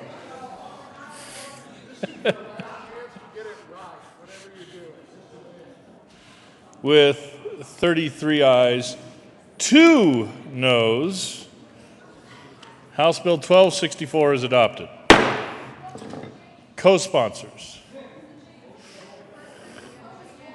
If you did it, you don't need to do it again. Senator Priola. Mr. Carpenter, please read the title to House Bill 1162. House Bill 1162 by Representative Gray and Senator Gardner concerning action that can be taken against an individual based on the individual's failure to pay for a traffic violation in connection therewith, making an appropriation. Senator Gardner. Thank you, Mr. President. I move House Bill 1162 on third reading and final passage, and want to express my willingness and desire to discuss the bill at length and line by line if anyone has any questions about it, but otherwise urge an aye vote. Is there any further discussion? Seeing none, the motion before the body is the adoption of House Bill 1162. Are there any no votes? These are no votes. No votes on 1162. No votes. Senator Cook, Senator Lambert, Senator Lundberg, Senator Tate, Senator Kerr. With 30 ayes, 5 noes, Senator Neville is a no vote on 1162. Senator Marble.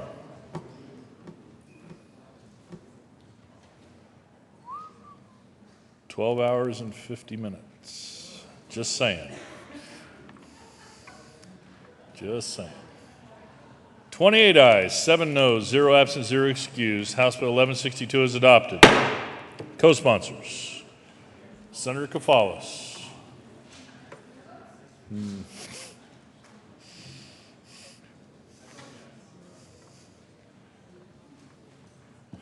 Mr. Carpenter, please read the title to House Bill 1079. House Bill 1079 by Representative Kennedy and Senators Quorum and John concerning the continued collection of fees for wholesale food manufacturing and storage and in connection therewith, making an appropriation. Senator Quorum. Thank you, Mr. President. We move House Bill 1079. Ask for an aye vote. Is there any further discussion? Seeing none, the motion for the body is the adoption of House Bill 1079. Are there any no votes? Senator Marble, Senator Cook, Senator Neville, Senator Crowder, Senator Baumgardner, Senator Sonnenberg, Senator Gardner, Senator Smallwood, Senator Tate,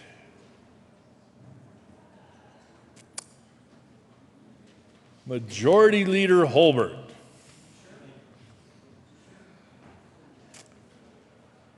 with 25 ayes, 10 noes, 0 absent, 0 excused, House Bill 1079 is adopted. Co-sponsors. Co-sponsors. Mr. Carpenter, please read the title of the House Bill 1231. House Bill 1231 by Representatives Arden Lawrence and Senators Tate and Smallwood concerning a reorganization of the statutes governing the authority of the Commissioner of Insurance to examine companies engaged in the business of insurance in the state.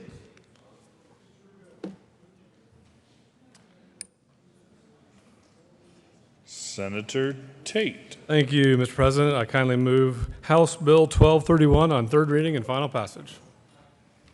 Is there any further discussion on House Bill 1231? Motion before the body is the adoption of House Bill 1231. Are there any no votes? Senator Marble.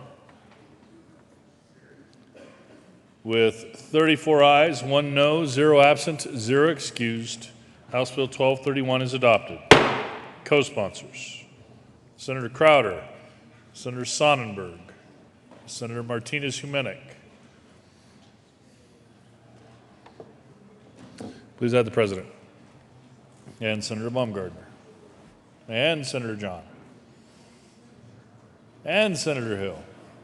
And Senator Cook and Senator Scott.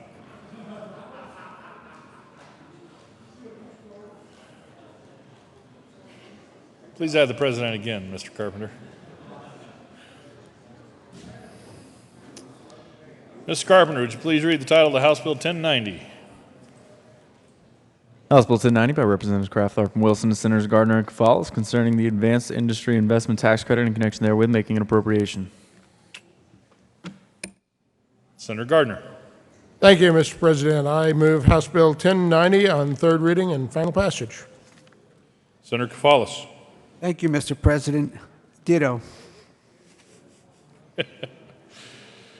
Is there any further clear and concise discussion like that?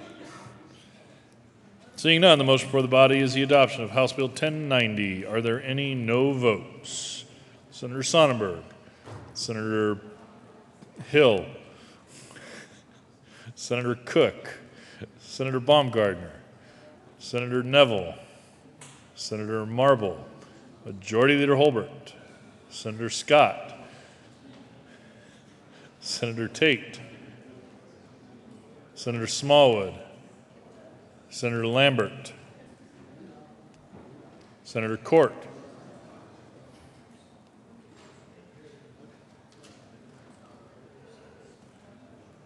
with 23 ayes, 12 noes, 0 absent, 0 excused, House Bill 1090 is adopted. Co-sponsors: Senator Kerr, Senator Fenberg, Senator Martinez-Humenick, Mr. Carpenter, Senator Todd. Mr. Carpenter, please read the title to House Bill 1119. House Bill 1119 by Representative Kraft, Tharp, and Senators John and Tate concerning the payment of workers' compensation benefits to injured employees of uninsured employers in connection with making an appropriation. Senator Tate. Thank you, Mr. President. I move House Bill 1119. Kindly ask for a yes vote, and I also offer to answer questions about the bill in great detail at any time with legal counsel. Anyways, thank you, members. Urge an aye vote. Is there any further discussion? Senator Neville. Thank you, Mr. President. Colleagues, I was one of many, well, actually I was one of one no vote in committee on this. Imagine that. Shocking, shocking. But I wanted to just bring your attention to the fact that this actually creates more duties for Pinnacle. In other words, what we've done is we've expanded the area basically of insurance to an area where people have not purchased this insurance. And based upon that primary principle that if you haven't purchased insurance, we shouldn't cover people who haven't purchased insurance with insurance, I was a no vote. So I'm sure I'm in a minority, but I urge a no vote. Senator Sonnenberg. Well, thank you, Mr. President. Unfortunately, what this amounts to is this allows us to go across state lines and still be covered. I thought that's what we wanted to do from the medical side. We want to be able to expand those insurance rather than buy a separate policy if I'm in Nebraska and in Colorado. This helps us with that, actually. This would be better for us in business. And for those of us on the edge of the state, and I can tell you I have a small company run by a little old lady up there that has been fined $120,000 because of the conflict that they've had across state lines. Members, this is actually a good bill for business. I'd ask for your yes vote. Senator John. Thank you, Mr. President, and I would like to add, yes, it is a very good bill. It has been worked on for a very long time, and Pinnacle actually came in, both the committees, in strong support of the bill. Senator Neville or Senator Tate. Thank you, Mr. President.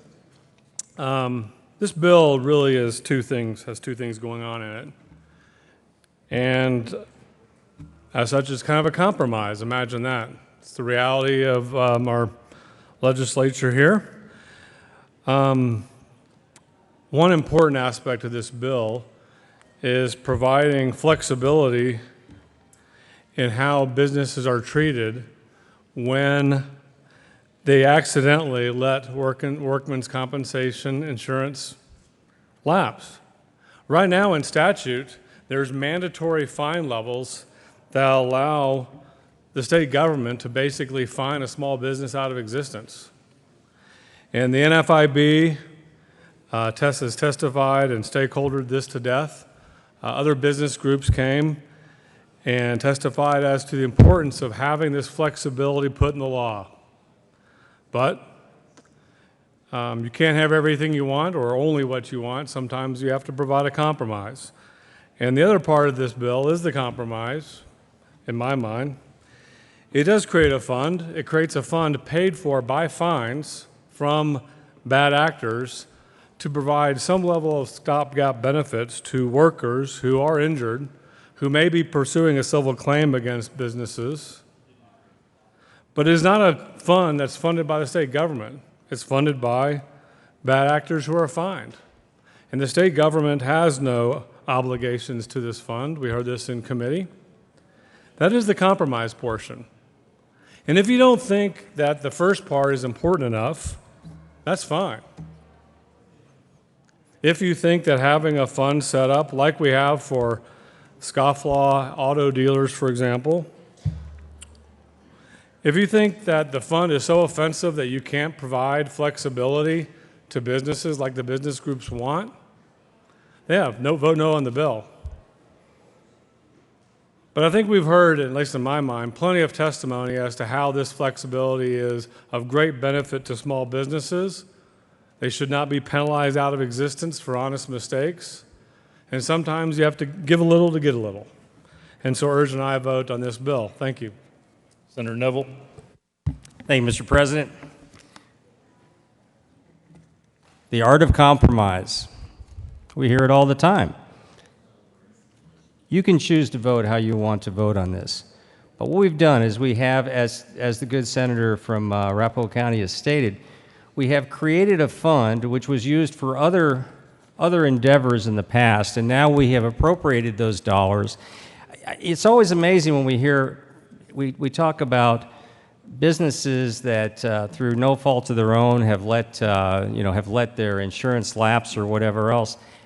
I get that type of thing happens. And if this bill was narrowly focused on relieving that issue, I could understand that. However, through compromise, now we've created what many on the bill say is not a benefit, but however, if nothing else, it's a perceived benefit for those who have not been insured in the past under workers' compensation. Now, can you imagine if we did that? What's next? Maybe commercial auto insurance. Should we have a benefit for commercial auto insurance in that case? Should we have a benefit for other types of insurance in that case? Because somebody doesn't have insurance and all of a sudden they're hurt, so someone should come up and basically take care and pay their expenses. Colleagues, I look at it as basically just a question of not fairness, but a question of what are we providing? If Pinnacle was providing insurance to employers who purchase insurance for their workers, that's what they should do. Simple. We've heard a lot about other things that it's going to do, and there may be some grand compromises, but also, colleagues, I believe there is a grand giveaway that violates the principle of what insurance should be, and with that, I urge a no vote. Senator Quorum. Thank you, Mr. President. I am in support of this bill. I have small companies in my district that are maybe only working 25 miles from home. But that 25 miles could have them in Utah, Arizona, or New Mexico. So I think this is a good bill. Thank the sponsors. Senator Smallwood. Thank you, Mr. President. And colleagues, I just want to explain my no vote in committee and why I'll be a no vote on the floor today.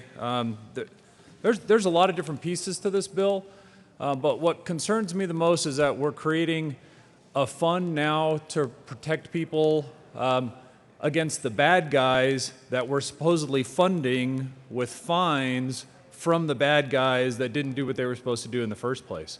So I don't see the logic in creating a fund from people who either didn't have or didn't want to spend the money in the first place and providing what in committee would be at best partial benefits until that fund funded again from money from the bad guys who refused to pay correctly. When the fund runs out, then we're going to just continue to provide a lower and lower benefit of what is already a partial benefit.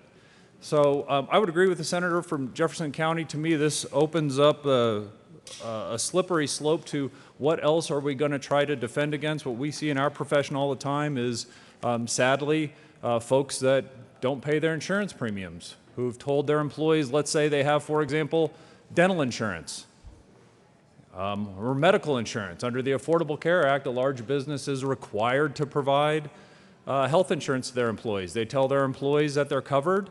Turns out they didn't pay their premiums, they're not covered, and now folks, unfortunately and tragically, don't have health insurance. Are we as a state now supposed to provide a fund by fining those folks who, again, apparently didn't have money to buy health insurance in the first place to try to cover all their medical expenses? So I didn't get satisfactory answers in committee. That's why I was a no vote in committee, and that's why I'll be a no vote on the floor today. Senator John.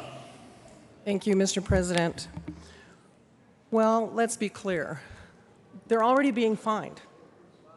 And a lot of them that are being fined are some of the small businesses that clearly made a mistake for whatever reason, didn't get the premium paid on time, whatever. But we have really bad actors in some of the business world, where they literally did not carry workers' comp like they are supposed to do by law.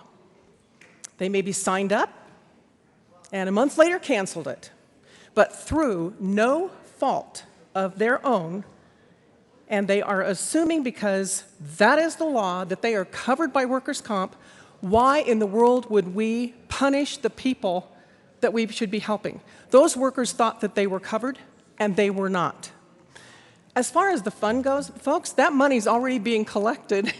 It's already being collected in fines. We're saying let the bad actors pay more and stop penalizing the people that have just, for whatever reason, made a mistake. So it's already being collected. We are now directing it to almost like a guarantee fund, where they will receive some compensation. Is it exactly what it will cover everything? Of course not. But right now they get nothing. Right now they get nothing. So the least we can do, because there was no fault of their own that they weren't covered, is help with medical expenses. Help with some of the things that they're going to get hit with because that employer did not carry what they were supposed to carry. I ask for an aye vote. Is there any further discussion? Seeing none, the motion before the body is the adoption of House Bill 1119. Are there any no votes? Senator Cook, Senator Marble, Senator Neville, Senator Smallwood.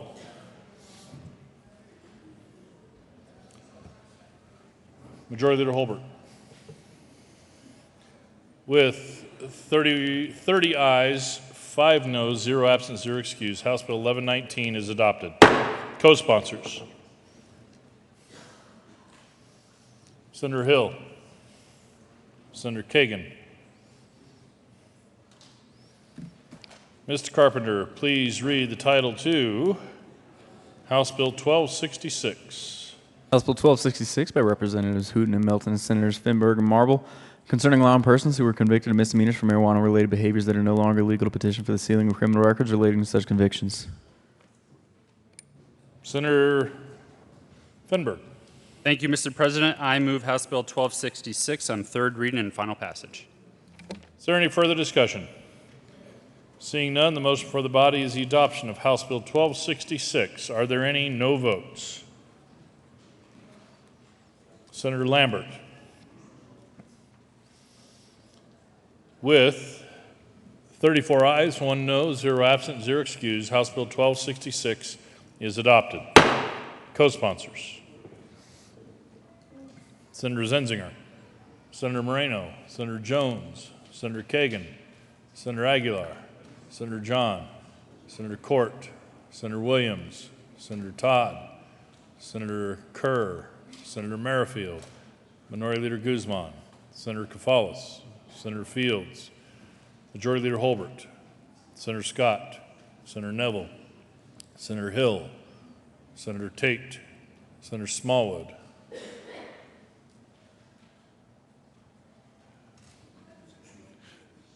Senator Martinez-Humenic,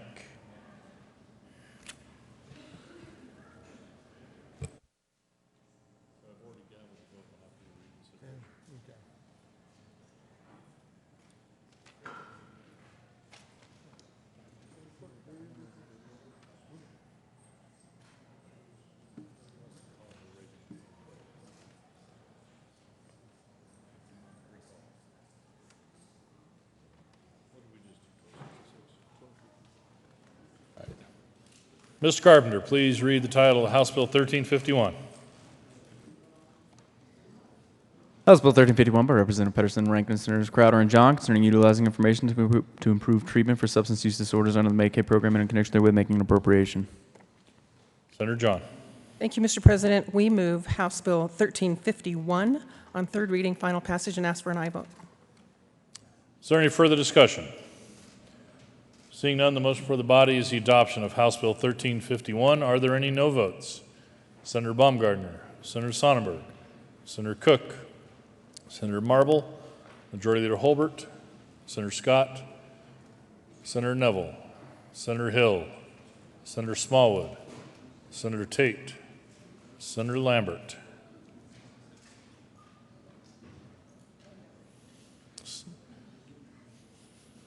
Senator Lundberg,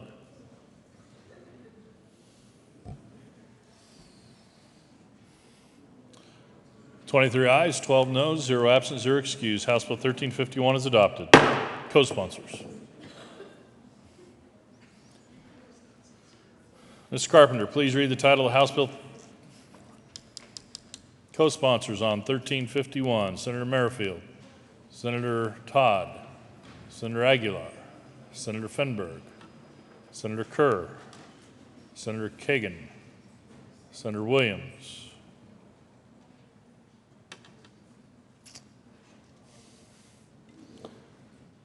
Mr. Carpenter, please read the title to House Bill 1360.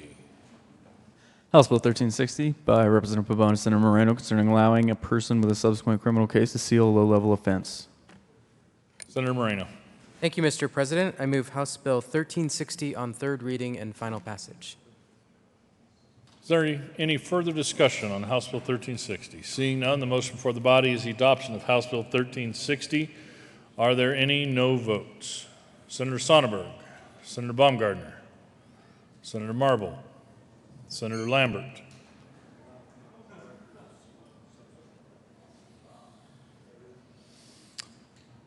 with 31 ayes, 4 noes, 0 absent, 0 excused, House Bill 1360 is adopted. Co-sponsors: Senator Kagan, Senator Kafalis, Senator Jones, Senator Aguilar, Senator Williams, Senator Kerr, Senator Merrifield, Senator Fenberg, Senator Todd, Senator Crowder. With 31 ayes, 4 noes, 0 absent. You're right. Thank you.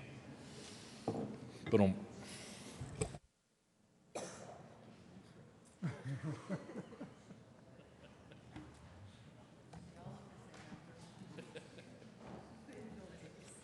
Mr. Carpenter, would you please read the title of House Bill 1367? House Bill 1367 by Representatives Pabon and Arndt, Senators John and Baumgardner concerning marijuana research authorization. Senator Baumgardner.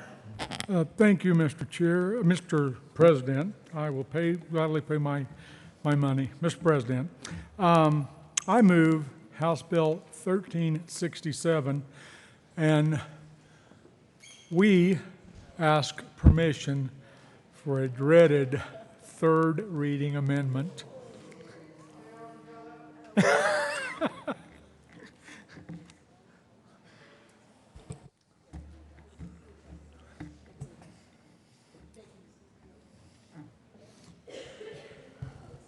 The question before the body is permission to offer a third reading amendment. Please give a brief explanation for the members on your request for a third reading amendment. Or we can, Senator John. Thank you, Mr. President. We need to do a date change. A date change in the bill. Nothing serious. Nothing to see here? These are not the droids you're looking for? Did they not print you off another one? No? We're going to be in a senatorial 5.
Senate will come back to order. Would one of you care to explain the need for this amendment? Senator John. Thank you, Mr. President. And first I'll move L022. We do not have permission yet to offer a third reading amendment, so we need an explanation of what we're doing here. Senator John. Thank you, Mr. President. Again, this will be requesting a date change in Section 10. It will be making it August 9th, 2017. Currently, it's written 2018, and we need to change it to August 9th, 2017. And no, it will not drive a fiscal note. Question before the body is Senator Lambert. Just confirm, you said this is not going to drive a higher fiscal note. Is that correct? Okay, thank you very much. The question, Senator John, the question before us is granting permission for a third reading amendment. All those in favor say aye. Aye. All opposed, no. Ayes have it, and permission is granted. Senator, there is an amendment on the desk. Thank you, Mr. Carpenter. Mr. Carpenter, would you please read Amendment L022? Amendment L022. Senator John. Thank you, Mr. Chair. And that's exactly what it does. Mr. President, you know, that is the, okay, that's. There's the fiscal note. Yep. That is the first time. Senator John. Mr. President, thank you. L022 does exactly that. We could not have it dated 2017 until a bill that was in the other chamber passed. And it has now passed, third reading. Therefore, we can now put the correct date in here, which we wanted, which is August 9th, 2017. It doesn't change anything else, and we have been assured it can all be done through current resources, and we need no fiscal note. Would you care to move it now? I thought we did. Go ahead. I'll move L022. Thank you. Is there any further discussion on Amendment L022? The motion before the body is the adoption of Amendment L022 to House Bill 1367. Are there any no votes? With 35 ayes, 0 noes, there's 1 no vote. Senator Martinez-Humenick. With 34 ayes, 1 no, 0 absent, 0 excused, Amendment L022 is adopted. To the bill. Senator Baumgartner, is there any further discussion? Motion before the body is the adoption of House Bill 1367. Are there any no votes? Senator Martinez-Humenick. With 34 ayes, 1 no, 0 absent, 0 excused, House Bill 1367 is adopted. Co-sponsors, Majority Leader Holbert, Senator Neville, Senator Sonnenberg,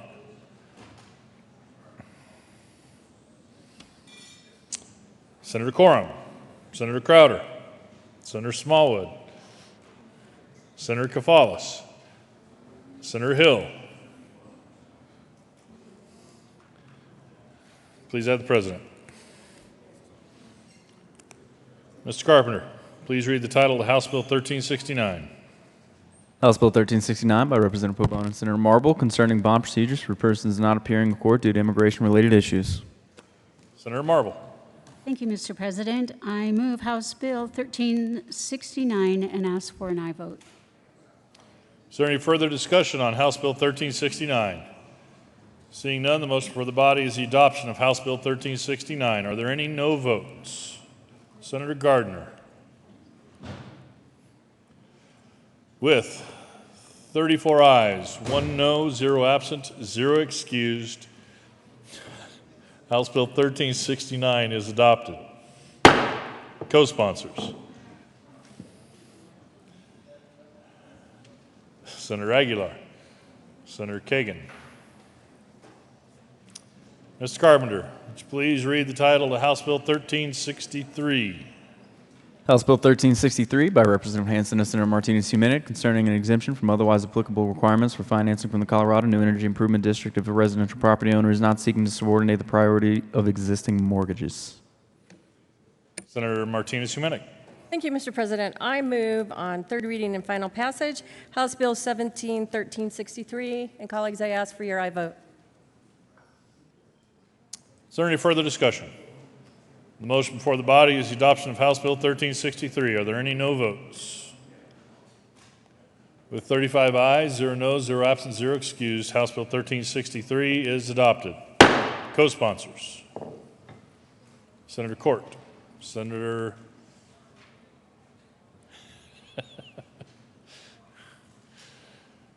Mr. Carpenter, would you please read the title to House Bill 1208? House Bill 1208 by Representative Weissman and Senator Gardner concerning clarifications to the criminal justice record sealing process.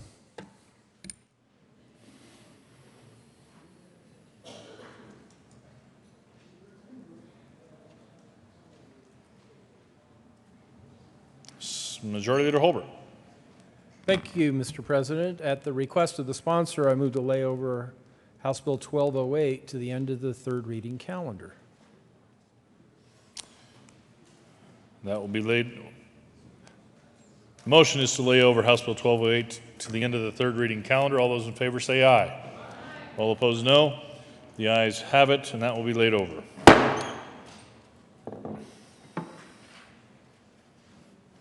Mr. Carpenter, would you please read the title to House Bill 1002?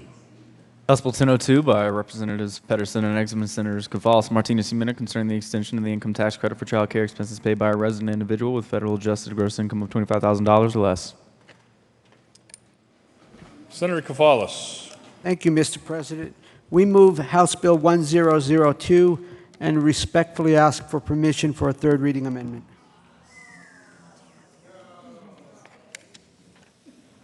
Please offer an explanation for the need for a third reading amendment. Thank you, Mr. President. Colleagues, I'd be delighted. So this is a technical amendment. It doesn't change anything that's substantive. Because the amendment we passed yesterday, L003, on this child care tax credit bill, bases the triggering on of this credit based on the June revenue forecast, which is an estimate. We put in language, for example, on line 2 of the amendment, expected to be, to clarify that we're talking about an estimate. And there are some other items in here to avoid any confusion about what happens if there is no budget, if there is no surplus to accommodate the fiscal impact of Amendment L003. Question for the body is permission, to grant permission to offer a third reading amendment on House Bill 1002. All those in favor say aye. Aye. All opposed, no. The ayes have it, and permission is granted. Mr. Carpenter, would you please read Amendment L007? Amendment L007 on House Bill 1002 by Senator Koufalas. Amendment revised bill. Senator Koufalas. Thank you kindly, Mr. President. So I gave a cursory review of the amendment, but again, essentially we are doing some cleanup language. We are adding the words expected to be because we're talking about the June revenue forecast, which is an estimate. And then we are making sure on lines 5 and 6 of this proposed amendment, we're bringing it back to a different subsection of the bill to clarify how this credit would work based on the June revenue forecast. If there's a surplus, it triggers on for January 1st of 2017. If not, the credit triggers on in 2018. Thank you. Could you please move the amendment? Thank you. We move Amendment L007 to House Bill 1002. Is there any further discussion on Amendment L007? The motion before the body is the adoption of Amendment L007. Are there any no votes? With 35 ayes, 0 noes, 0 absent, 0 excused, Amendment L007 is adopted. Is there any further discussion on House Bill 1002? Senator Martinez-Humenick. Again, colleagues, the amendment that we did yesterday, which passed on second reading, makes the tax credit in the bill available for tax year 2017 only if the general fund has an unobligated surplus at the end of this year, the 2016-2017 fiscal year, that is sufficient enough to account for the revenue reduction of the $2.9 million identified on page 1 of the fiscal note that was actually dated January 24th of 2017. So hopefully that clarifies this for you, and we ask for an aye vote. Is there any further discussion? Seeing none, the motion before the body is the adoption of House Bill 1002. Are there any no votes? Senator Sonnenberg, Senator Neville, Senator Baumgardner, Senator Cook, Senator Marble, Senator Scott, Senator Smallwood, Senator Lundberg. Majority Leader Holbert. Senator Hill. 25 ayes, 10 noes, 0 absent, 0 excused. House Bill 1002 is adopted. Co-sponsors. Senator Merrifield. Senator Moreno.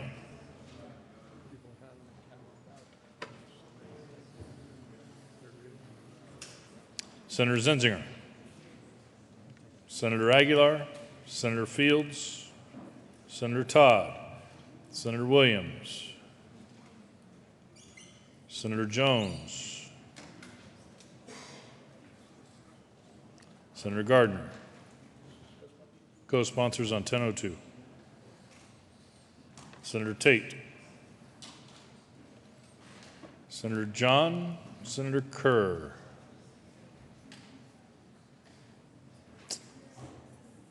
Majority Leader Holbert. Thank you, Mr. President. Members, we are going to take a break. We're communicating between here and the House, and what they're moving through. There's going to be some House amendments to Senate bills that we'll deal with, and then there are also some conference committees. One of the bills that we still have remaining on the third reading calendar, the sponsors have said they need a little bit of time for an amendment. So I wanted to give you just a little bit of a heads up that we're going to recess for an hour so you can go get lunch. But if there are conference committees that are going to meet potentially during that hour, I just wanted to give you a heads up if any of the chair of a conference committee would want to come up and announce that. I understand there might be there's a conference committee that might be dissolving. So we're not going to recess right now, but we're going to stop third reading. I just wanted to give you a heads up and give anybody the opportunity who might have an announcement before we leave for an hour or so for lunch to be able to come up and do that.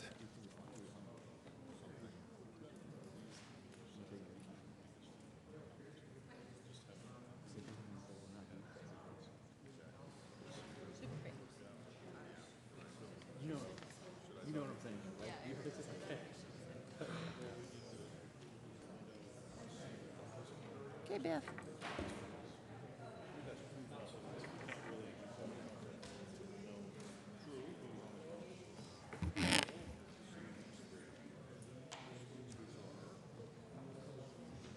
calendar.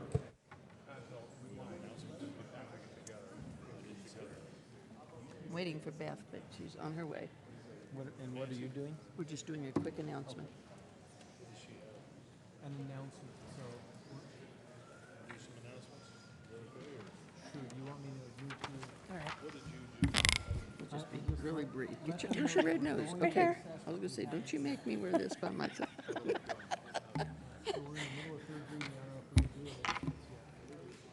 Proceed out of order.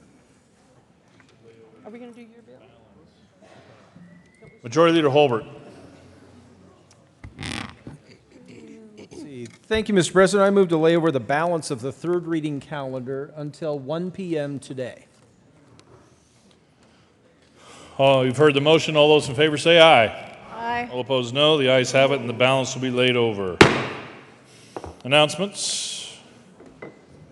Senator Todd.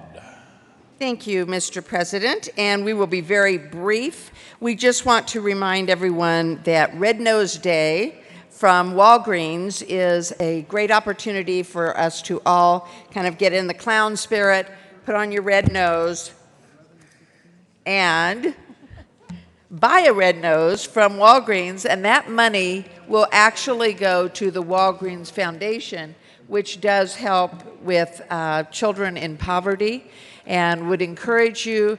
This is a project that is nationwide, and so again, you can humble yourself, take a picture, and put it on your website, hashtag it, and send it out, and encourage people to support this foundation that is so worthy of helping so many poor children in the nation.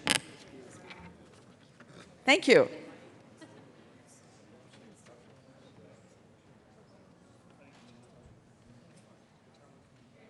Senator Lambert. Thank you, Mr. President. Aviators, listen up. We have 9 brave souls in the chamber here that have signed up to go fly with the Civil Air Patrol this year. Last chance. I'm going to send this in here shortly. So if you'd like to fly, let me know. Come over and see me.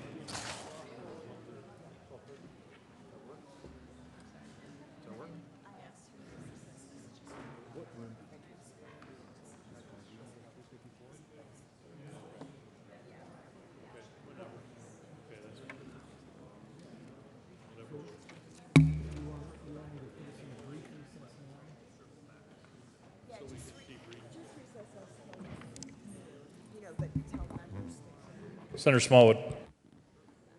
Thank you, Mr. President. The first conference committee for Senate Bill 249 will meet at 12:30 in Senate Conference Room 354. Thank you, Senator. That's Senate Bill 249, Conference Committee, 12:30. Okay. Majority Leader Holbert. Thank you, Mr. President. Members, we're going to take a brief recess right now. You do not need to be here until 1:30. We're going to take a brief recess, then we're going to come back and read some information over the desk, but you do not need to be here until 1:30. If necessary, at 1:30 we'll move a call of the Senate, but you are free to go until 1:30. Again, we're going to open and close the desk to read some things over, but you do not need to be here until 1:30. Mr. President, I move that the Senate stand in recess until noon today. The motion is for the Senate to stand in recess till 12 p.m. today. All those in favor say aye. All opposed, no. The ayes have it, and we'll stand in recess.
on third reading returns herewith. Senate Bill 267.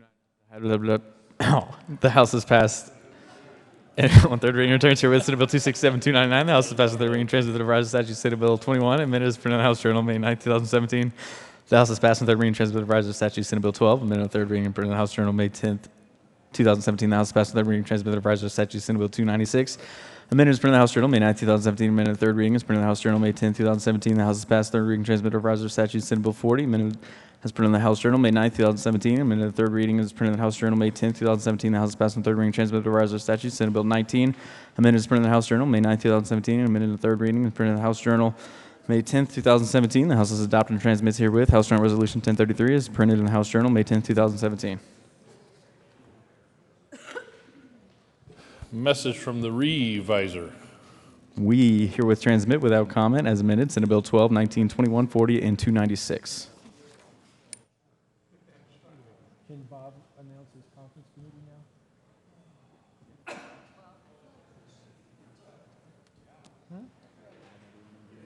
Okay, you want to raise it or move a call now? All right, we'll do that first. Mr. Majority Leader. Thank you, Mr. President. I move a call of the Senate. Call of the Senate has been moved and properly sustained. Will the sergeants please close the doors, not allow any senators to leave, and return those who are absent from the chambers? Mr. Carpenter, please call the roll. Senators Aguilar, Baumgardner, Cook, Quorum, Court, Crowder, Donovan, Finberg, Fields, Garcia, Gardner, Guzman, Hill,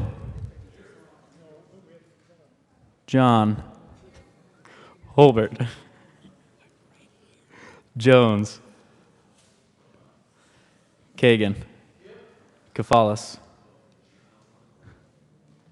Kerr, Lambert, Lundberg, Marble, Martinez Huminick, Merrifield, Moreno, Neville, Priola, Scott, Smallwood, Sonnenberg, Tate, Todd, Williams, Zenzinger, Guzman,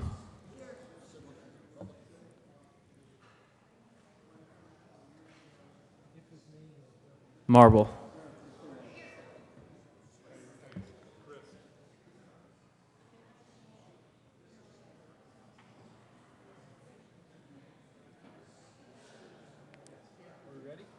Kerr,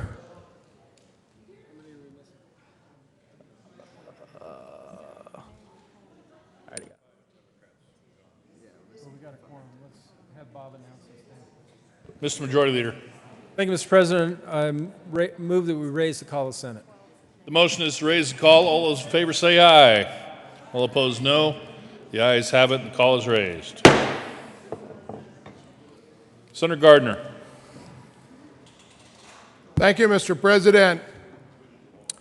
Members, colleagues, all of the people of Colorado, I am announcing a meeting of the Conference Committee for Senate Bill 184, which will be at 1:45 p.m. today in room 354 of the State Capitol of Colorado, 200 East Colfax Avenue, Denver. 80203.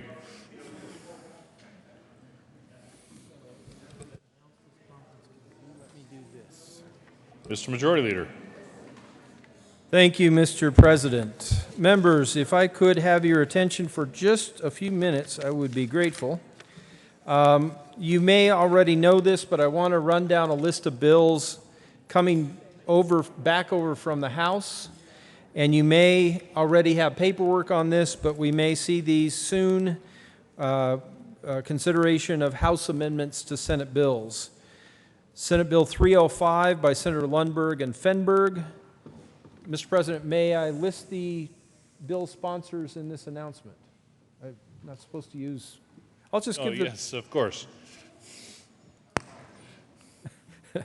Senate Bill 296, the School Finance Act, Senate Bill 40, public access to government files, the quorum bill, Senate Bills 12, 19, and 21,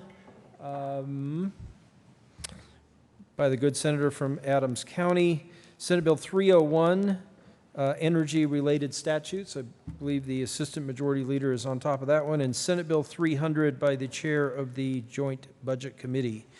All of those bills, it appears, have been amended in the House and will be coming over if they're not already here. So if you could, members, look carefully at what amendments there were made in the House, be able to make a decision on concur, adhere, conference committee, get those forms back into the secretary. The conference committees that we have so far that I know of, Senate Bill 184, Senate Bill 249, Senate Bill 306. We will also have consideration of resolutions later. We have House Joint Resolution 1033. I believe the good senator from Aurora is the sponsor on that one. And House Joint Resolution 1035, which has to do with this body adjourning sine die. So again, those are the conference committees, the bills coming over, and the sooner you get decision made on concur, adhere, or conference committee, the sooner we can move forward. Thank you, Mr. President. You want to recess now? Do we have anything else we need to do? Recess for conference committee? Recess for the conference committee and wait for their return. Mr. Majority Leader. Thank you, Mr. President. I move the Senate stand in recess so that the conference committee on Senate Bill 184 may meet. Should we designate a time to come back? Let's say we recess until 2:15 p.m. Yeah. Motion for the body is to recess till 2:15 p.m. All those in favor say aye. All opposed, no. The ayes have it. We'll be in recess till 2:15.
Huh?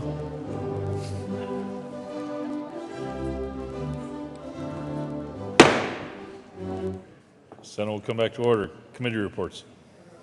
First report of First Conference Committee on Senate Bill 184. This report amends the revised bill to the President of the Senate and the Speaker of the House of Representatives.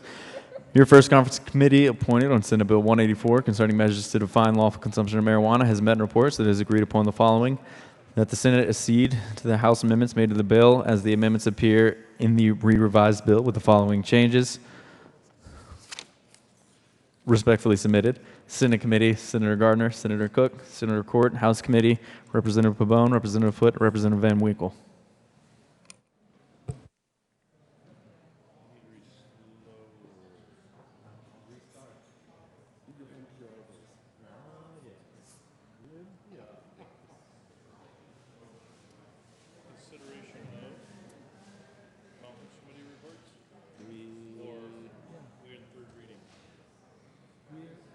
We laid over third reading, so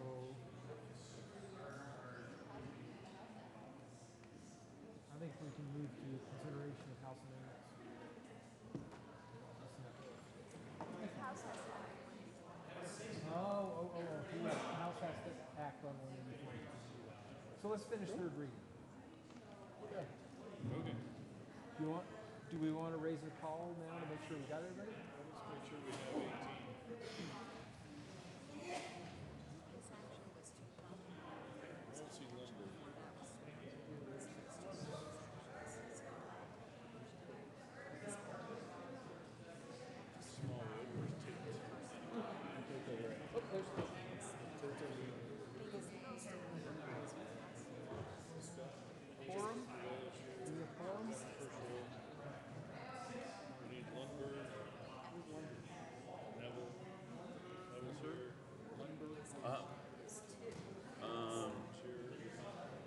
Let me text him.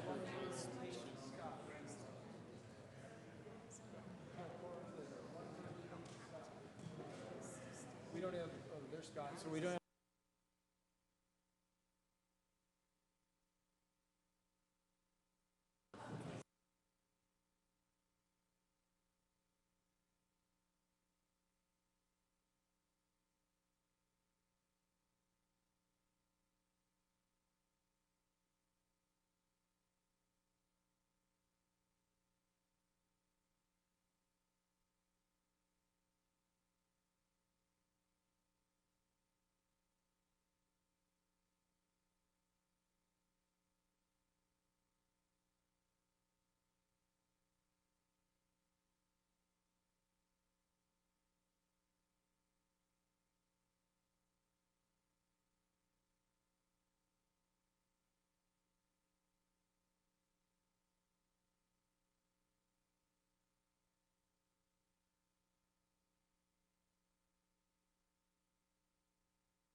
Senate will come back to order. Third reading of bills.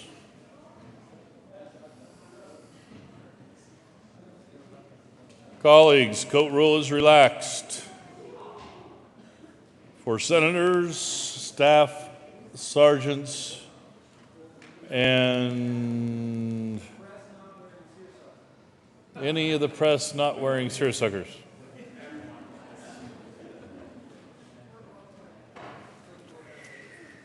I think I will take advantage.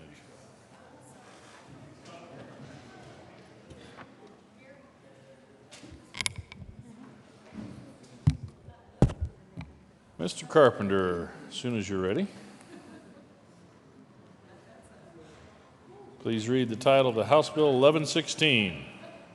House Bill 1116 by Representatives Hamner and Exum and Senator Martinez-Humenic concerning the continuation of energy-related assistance to low-income households. Senator Martinez-Humenic. Thank you, Mr. President. Colleagues, I move House Bill 1116 and ask for your favorable vote. I would ask for an aye vote. Is there any further discussion on House Bill 1116? Seeing none, the motion before the body is the adoption of House Bill 1116. Are there any no votes? Senator Tate, Senator Marble, Senator Cook, Senator Neville, Senator Baumgardner, Senator Lundberg, Senator Lambert, Senator Smallwood, Senator Hill, Senator Sonnenberg, Majority Leader Holbert.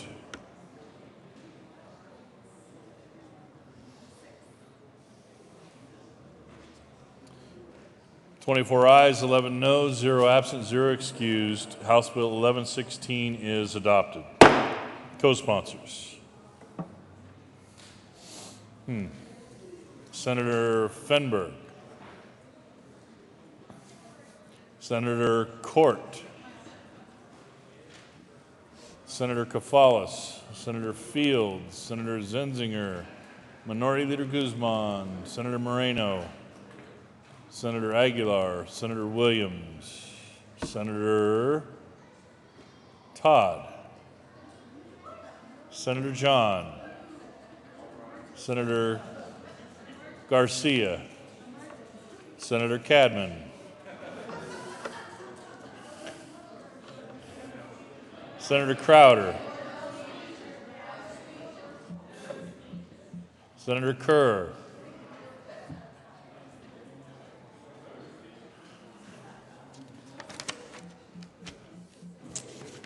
Mr. Carpenter, would you please read the title to House Bill 1356? House Bill 1356 by Representatives Duran and Escar and Senators Tate and Garcia concerning the temporary authority of the Colorado Economic Development Commission to allow certain businesses to treat specific existing income tax credits differently. Senator Tate. Thank you so much, Mr. President. I move House Bill 1356 on third reading and final passage and ask for an aye vote. Is there any further discussion? Senator Garcia. Thank you, Mr. President. I join my colleague in asking for an aye vote. Senator Neville.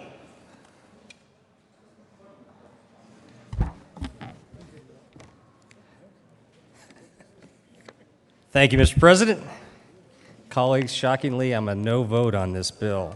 Shocking. The problem I have with the bill,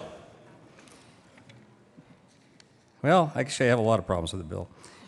The temporary authority of the Colorado Economic Development Commission to allow certain businesses to treat specific existing income tax credits differently. So, we're back in the business that government is all too often into, choosing winners and losers, and then we're taking and we're changing the rules within that, and we're allowing these tax credits to basically be sort of auctioned off to second and third party interests. So we've expanded a number of things. We're in an area where we shouldn't be in as a government to begin with, but we've also expanded that now to allow a second and third party market in these in these tax credits. And so what could go wrong there? I think if you look at legislation over the last few years, whether it be conservation, easement programs, or others, we can see where it's going to go wrong, and I would urge a no vote. Is there any further discussion? Senator Tate. Thank you, Mr. President. I do want to clarify for the members here that this is not a new, there aren't any new tax credits in this bill. This basically enhances tax credit liquidity in a weird way. Think about a company that's making a very significant capital investment, $150 million. They may not have the balance sheet or income statement to take advantage of the tax credits that are currently in existence. This, for one feature of this bill, allows the tax credits to be on a carry-forward basis as they earn the income associated with their significant capital investment. Urge and I vote. Thank you.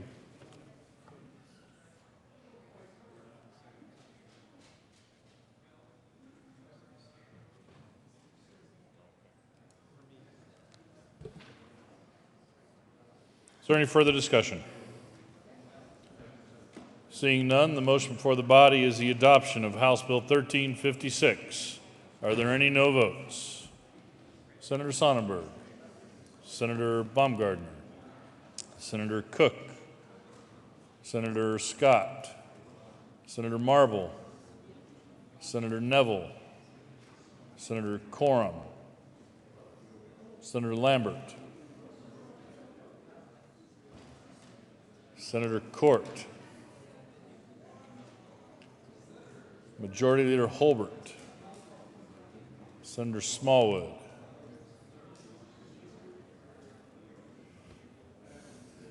with 24 ayes, 11 noes, 0 absent, 0 excused, House Bill 1356 is adopted. Co-sponsors, Senator Crowder, Minority Leader Guzman, Senator Kafalis, Senator Zenzinger,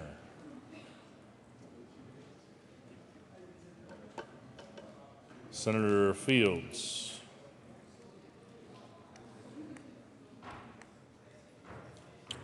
please add the President.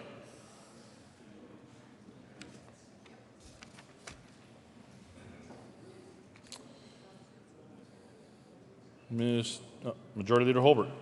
Thank you, Mr. President. I just wanted to point out for the body that you are about to have the title read for the last bill we will vote on third reading this session.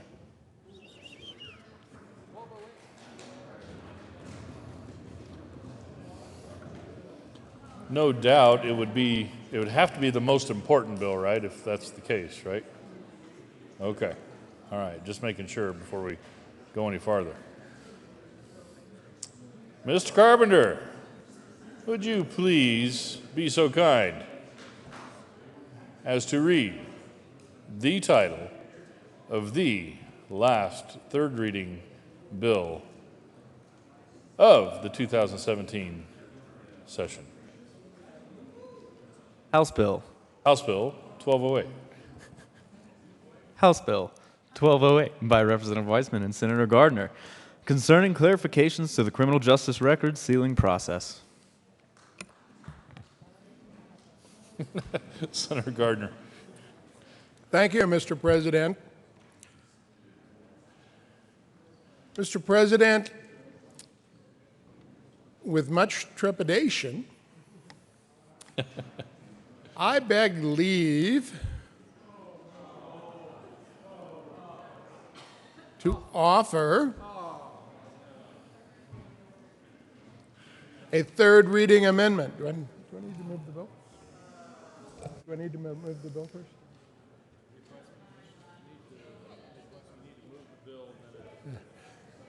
Thank you, Mr. President. Just to get it in the right order, I move House Bill 1208 and beg leave for a third reading amendment.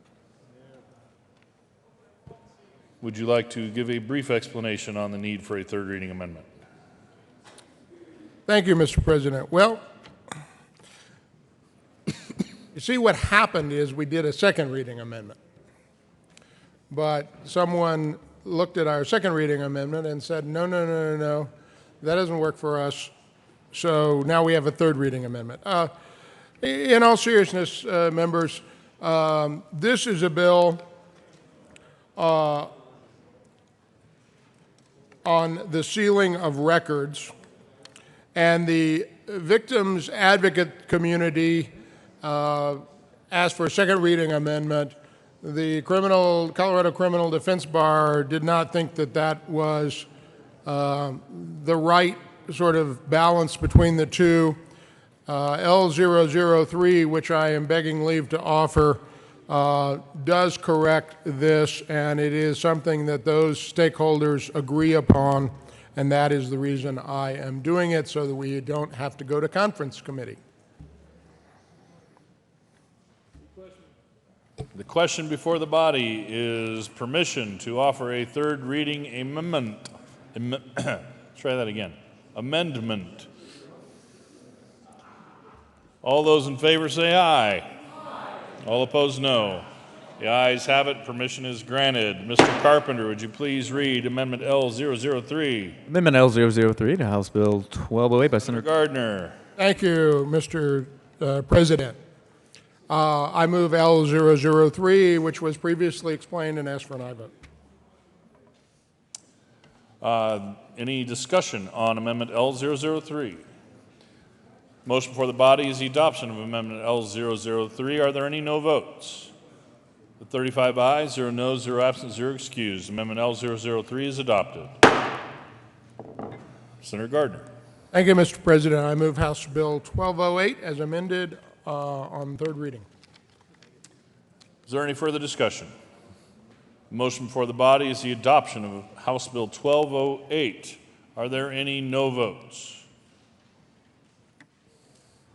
35 ayes, 0 noes, 0 absent, 0 excused. House Bill 1208 is adopted. Co-sponsors. Senator Tate. Senator Kagan.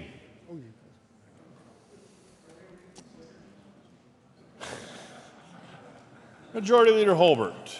Thank you, Mr. President. Having voted on the prevailing side, I move for immediate reconsideration of House Bill 1367. The motion is for immediate reconsideration of House Bill 1367. All those in favor say aye. Aye. All opposed, no. The ayes have it. And we'll move to immediate reconsideration on House Bill 1367. Mr. Carpenter. I guess maybe that wasn't the last third reading bill just a moment ago. We jinxed it. Mr. Carpenter, would you please read the title to House Bill 1367? House Bill 1367 by Representative Pabon and Arndt, Senators John and Baumgartner, concerning marijuana research authorization in connection therewith, making an appropriation. Senator John.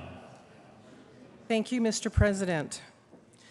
And I am moving that we reconsider the last action on L022 that was amended to House Bill 1367.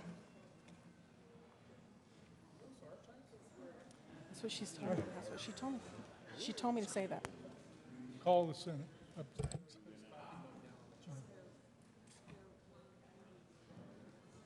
Because it was the last action.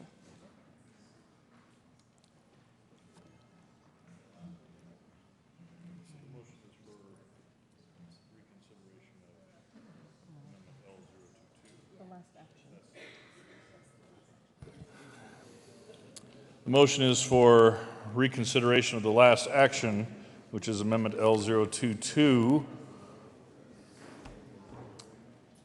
on House Bill 1367. Is there any discussion on that? Senator John. Thank you, Mr. President. This amendment should replace the last amendment that we did. They do say that third time's a charm.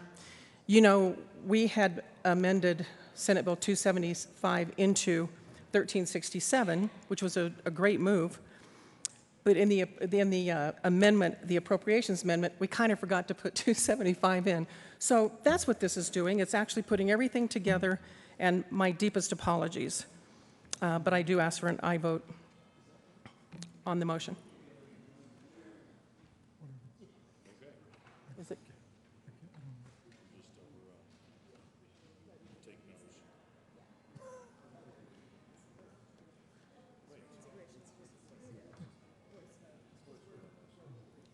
All right.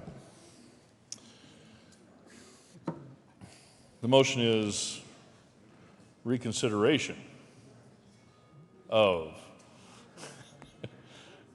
the last action, which is an ayes and noes. So all those in favor say aye. Aye. All opposed, no. The ayes have it. We move to reconsideration. Oh,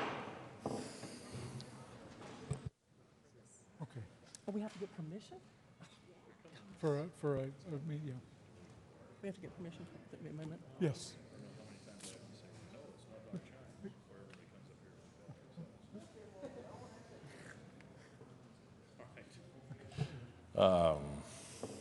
Mr. Carpenter, please read Amendment L021. Amendment L021 to It's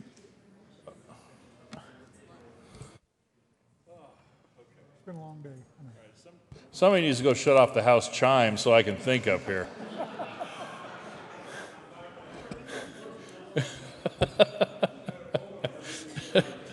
Senator John. Thank you, Mr. President. And we now ask for permission to offer another amendment, which would be L021, which is doing exactly what I just said it was going to do. We neglected to put appropriations in for both of them when we adopted the previous amendment, so that's what we're going to do in this one. And so I ask permission from my wonderful colleagues and ask you to say yes. The question before us is permission to offer Amendment L021.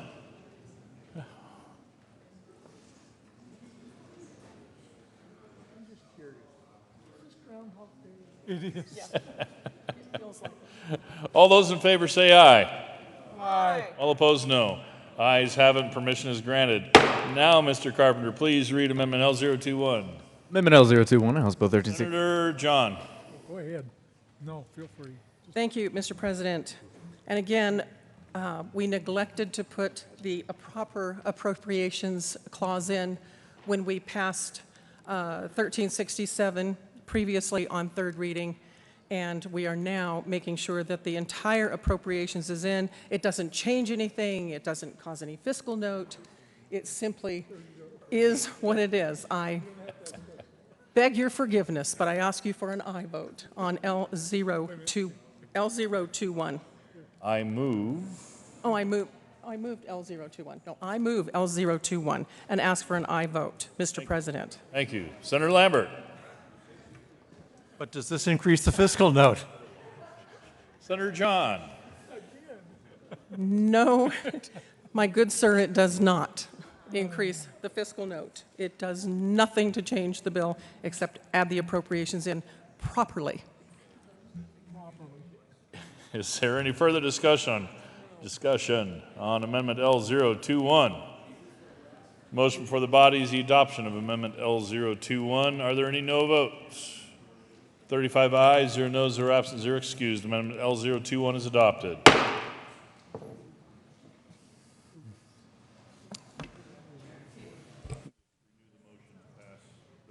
We have to pass the whole thing because we just did reconsideration. Oh, you go ahead. Senator John. Thank you, Mr. President.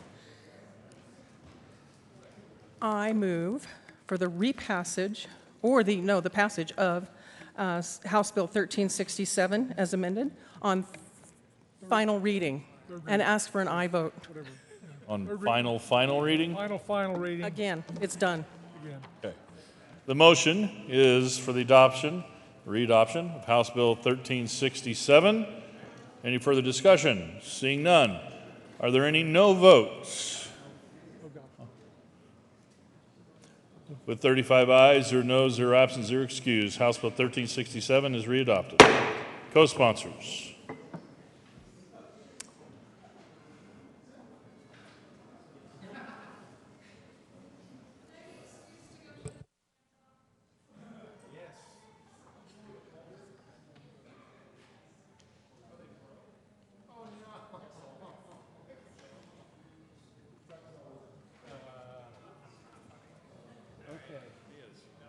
The President appoints Senator Donovan, Senator Cook, and Senator Garcia to go shut off the House chimes.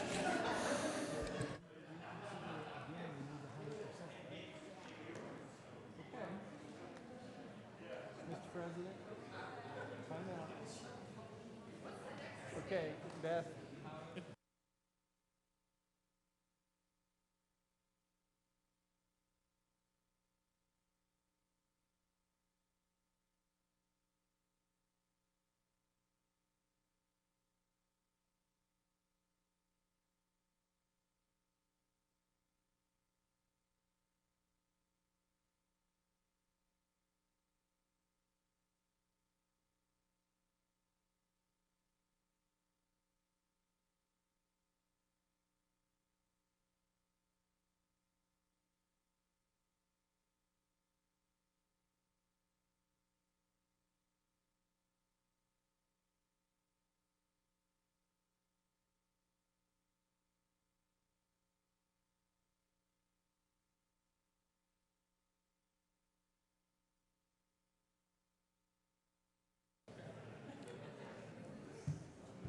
Majority Leader Holbert.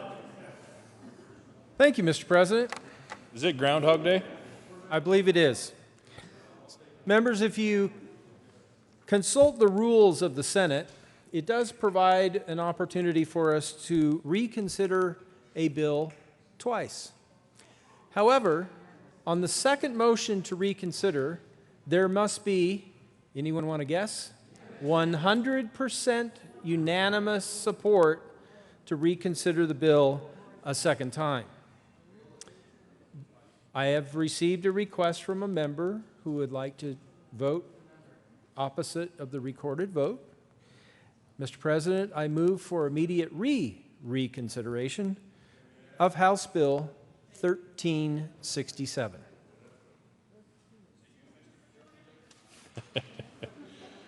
The motion is to reconsider again House Bill 1367. It does require unanimous consent. All those in favor say aye. Aye. All opposed, no. The motion is lost.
Colleagues, do you hear that? It's the sound of silence. Thank you. Senator Garcia, please take a victory lap. Thank you, Mr. President. Just want to let you know that as we went to the House, boy, what a ruckus it was over there. No work being done. I know that the majority leader is well on our way to having all our work done, but I think the good senator from Weld County and the good senator from Vail could really attest to the chaos that exists in the House. So is there any actual new news from the House? Senator Garcia.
Bill, are you ready on 296?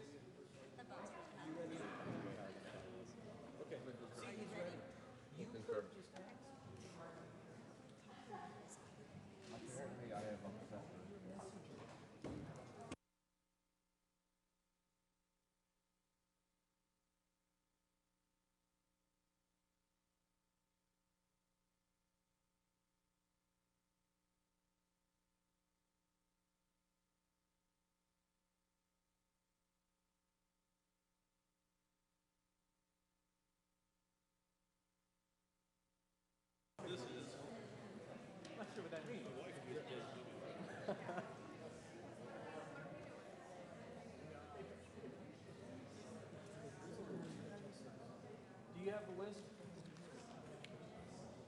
Top to bottom? Just go in that order? Yep. I understand there's one that we're not ready to do, but we'll skip over. So we're going to start with 305?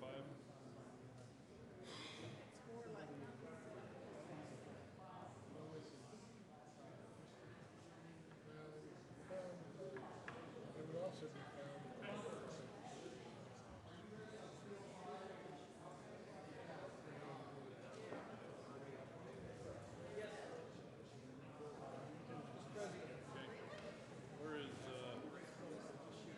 Fenberg here too? I'm looking. Just doesn't matter. Oh, I'm sorry.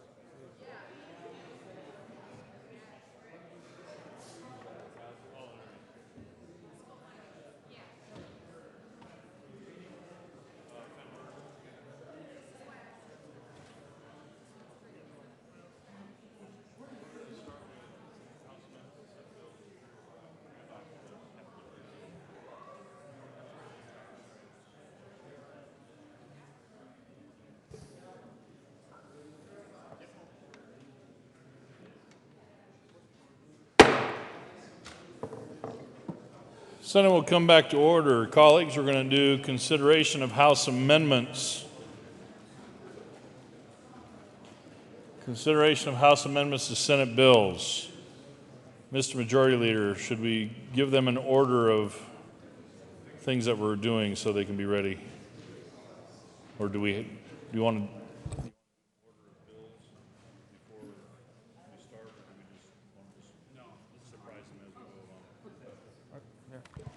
Majority Leader Holbert? Thank you, Mr. President. Members, we are going to move forward with a list of bills, consideration of House amendments to Senate bills. If you are not prepared and I read off your bill, please come and tell the Secretary and I, and we will do that later, but hopefully as soon as possible. We're going to start with Senate Bill 305, then on to 296, the School Finance Act, Senate Bill 40, Cora, 19, medication, mental illness, and justice systems, 21, assistance to released mentally ill offenders, 301, energy-related statutes, 300, high-risk healthcare coverage program. So again, the order of bills, 305, 296, 40, 19, 21, 301, and 300.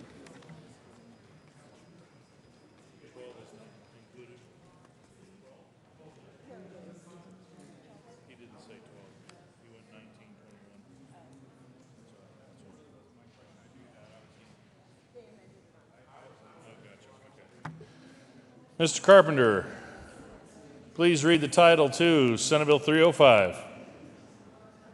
Senate Bill 305 by Senators Lundberg and Fenberg and Representatives Foote and Neville concerning modifications to select statutory provisions affecting primary elections enacted by voters at the 2016 statewide general election to facilitate the effective implementation of the state's election laws in connection therewith, making an appropriation. Senator Lundberg. Thank you, Mr. President.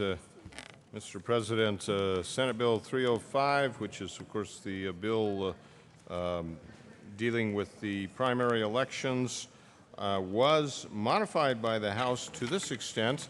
The appropriation, which are cash funds with the Secretary of State's office, but nonetheless, due to the amendment that we had put on, they saw a necessity to lower the appropriation by about $50,000 down to $157,796 of cash funds within the Secretary of State's office.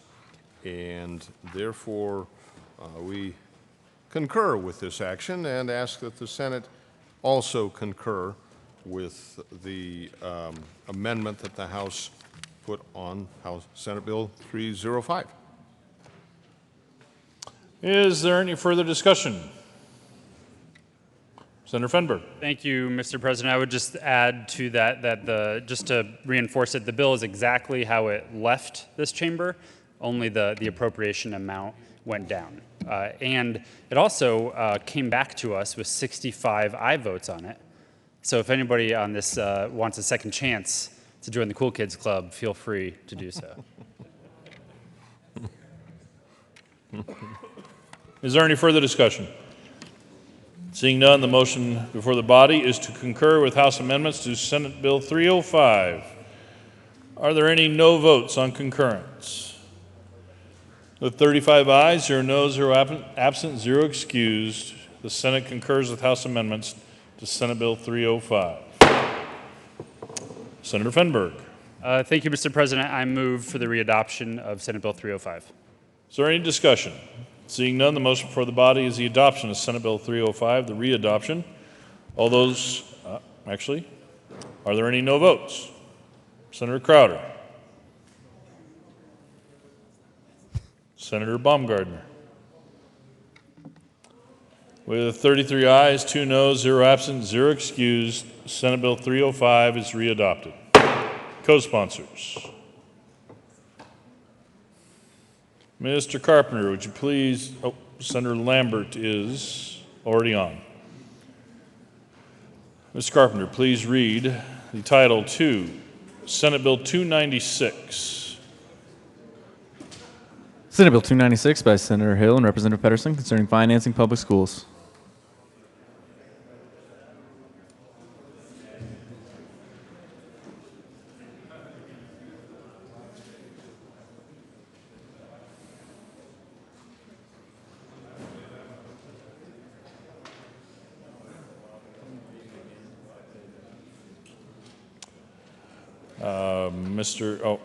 Hold on a second.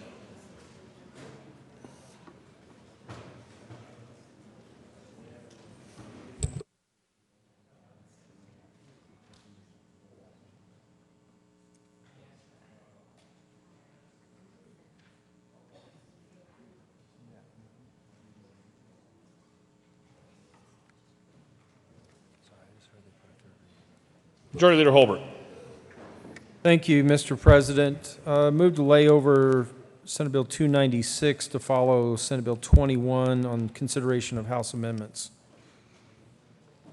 The motion is to lay over 296 to follow Senate Bill 21. All those in favor say aye. Aye. All opposed, no. Ayes have it, and that will lay over to follow Senate Bill 21. Majority Leader Holbert. Thank you, Mr. President. Members, the Secretary has just informed me that Senate Bill 301 and 300, which are the last two bills that I listed out earlier, we are still waiting for the House to take some action there so that we cannot do those at this point. And also, the chairman of the Education Committee is just clarifying one of the amendments that was made in the House before we present those House amendments, which is why I've asked why we just move to lay that over until after 21. Mr. President, I believe we're ready to proceed with Senate Bill 40. Mr. Carpenter, would you please read the title to Senate Bill 40? Senate Bill 40 by Senator Cafalas and Representative Pabon concerning public access to files maintained by governmental bodies. Senator Cafalas. Thank you, Mr. President. Good afternoon, colleagues. I move that the Senate concur with House amendments to Senate Bill 40. Would you provide a brief explanation of the changes? Yes, I would be delighted to. Colleagues, I'd like to, if you can recall the adventures of Milo and Otis, this bill has gone through quite a number of iterations, and let me highlight some of the key amendments that were made in the House and where we stand with this particular bill, which is the Colorado Open Records Act Modernization Bill. So the House amendments include removal of the term structured data and mandates, and requires or mandates that records be kept as digital, searchable, and sortable formats, that they be released in those formats, depending on how they're kept by the custodian.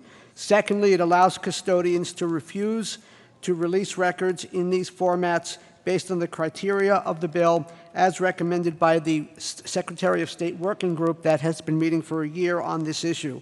A third important amendment to Senate Bill 40, and this was added on in the House on this morning, makes sure that critical infrastructure details that would be useful to attack in terms of infrastructure may be denied. The bill has been heavily negotiated by many stakeholders.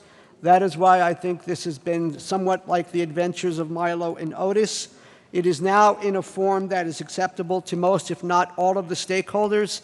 That includes the Colorado Water Congress, the higher education, the executive branch, the departments, and quite a variety of other stakeholders, including the requesters who have worked very diligently on this bill. And with all of that information, colleagues, I ask you to readopt. I move for the readoption of Senate Bill 40 and welcome your aye vote on this bill. You move to concur, correct? Senator Kafalas? Thank you. That's what we're going to deal with first. The motion before us is to concur with House amendments to Senate Bill 40. Are there any no votes on concurrence? With 35 ayes, 0 noes, 0 absent, 0 excused, the Senate concurs with House amendments to Senate Bill 40. Senator Kafalas. Thank you, Mr. President. And now I think it is the appropriate time for me to move for the readoption of Senate Bill 40. And I want to certainly express my appreciation to my colleague here. I'm not sure if you are Milo or Otis, but I appreciate your good work on this, sir. Senator Gardner. Thank you, Mr. President, and I thank the senator from Fort Collins. Member, this bill is now something that accomplishes really what we were trying to fix. I believe that the original bill may have been overly ambitious.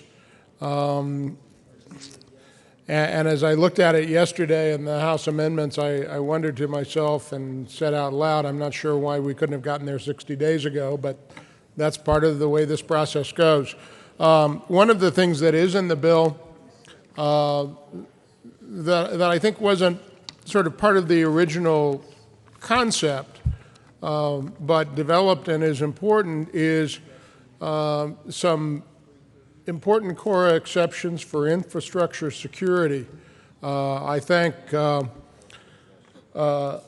senator from Sterling for being the one who brought that issue forward when the bill was in the Senate. Members, this is a good bill. I actually announced at the top of my lungs out there outside the chamber when told by everyone that there was a deal. They said, how should we let people know? And I said, we'll just announce it here off the back of the steps. So having said that, I ask for an aye vote on the repassage of Senate Bill 40. Is there any further discussion? The motion before us is the readoption of Senate Bill 40. Are there any no votes? With 35 ayes, 0 noes, 0 absent, 0 excused, Senate Bill 40 is readopted. Co-sponsors. Senator Cook. Senator Cort. Senator Fenberg. Minority Leader Guzman. Senator Kerr. Senator Garcia. Senator Fields. Please add the president. And Senator Jones.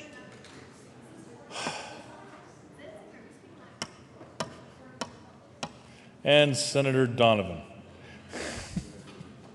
And Senator Zenzinger. Mr. Carpenter, would you please read the title of the Senate Bill 19? Senate Bill 19 by Senator Martinez-Humenick and Representative Singer concerning increasing medication consistency for persons with mental illness in the criminal and juvenile justice systems and in connection therewith making an appropriation. Senator Martinez-Humenick. Thank you, Mr. President. Colleagues, I move to concur with the House amendment on Senate Bill 19. And what they did is on page 6 of the bill, on line 5 and section 2, with the words, beginning July 1st of 2018, the office shall have the following duties. And we had outlined some duties that they needed to do. However, they did not, there was an entity here under the dome that didn't like the verbiage here. So the verbiage has been changed to shall have the following duties and responsibilities subject to available appropriations. They still need to go and ask for the money to be able to fund the programs that this bill is going to enact. But that's the only change that was made. So I ask for readoption of Senate Bill 7, or well, actually, first we need to concur with the House on their change. Is there any further discussion on concurrence? Motion before the body is to concur to House amendments on Senate Bill 19. Are there any no votes on concurrence? With 35 ayes, 0 noes, 0 absent, 0 excused, the Senate concurs with House amendments to Senate Bill 19. Senator Martinez-Humenick. Thank you, Mr. President. I move for the readoption of Senate Bill, House Bill, actually it's a Senate Bill 1719, and ask for an aye vote. Is there any discussion? The motion before us is the readoption of Senate Bill 19. Are there any no votes? With 35 ayes, 0 noes, 0 absent, 0 excused, Senate Bill 19 is readopted. Co-sponsors. Mr. Carpenter, would you please read the title of Senate Bill 12?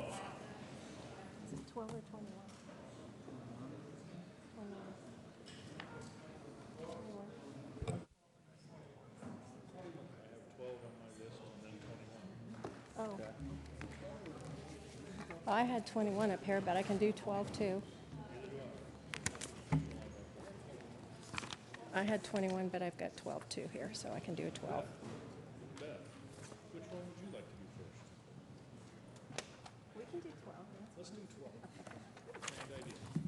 12. Mr. Carpenter, Senate Bill 12. Senate Bill 12 by Senator Martinez-Humenick and Representative Lee concerning competency restoration services for defendants deemed incompetent to proceed in connection therewith making an appropriation. Senator Martinez-Humenick. Thank you, Mr. President. Colleagues, again, the House added the same type of language to Senate Bill 12, which was the competency and restoration services with regards to the juvenile and criminal justice system. And it just changed the verbiage on page 6, lines 8, 9, and 10, that says that they shall have the following duties and responsibilities subject to available appropriations, which still means that they still have to, in their budget request, fund the programs under Senate Bill 12. So I would ask for concurrence of the House amendment to Senate Bill 12. Is there any discussion? The motion before us is for the Senate to concur with House amendments to Senate Bill 12. Are there any no votes on concurrence? With 35 ayes, 0 noes, 0 absent, 0 excused, the Senate concurs with House amendments to Senate Bill 12. Senator Martinez-Humenick. Thank you, Mr. President. Colleagues, I move for the readoption of Senate Bill 12 and ask for your aye vote. Is there any discussion? The motion is for the readoption of Senate Bill 12. Are there any no votes? With 35 ayes, 0 noes, 0 absent, 0 excused, Senate Bill 12 is readopted. Co-sponsors.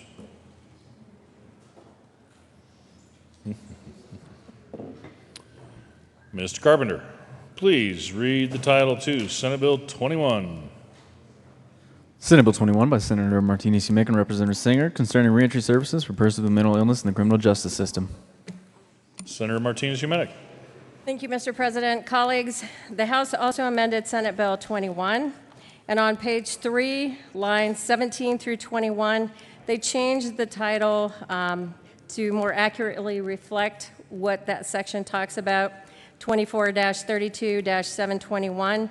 And they changed it to Colorado Affordable Housing Construction Grants and Loans, Housing Development Grant Fund, Creation, Housing Assistance for a Person with Behavioral or Mental Health Disorder in the Criminal and Juvenile Justice System, Cash Fund definition. So they changed that portion.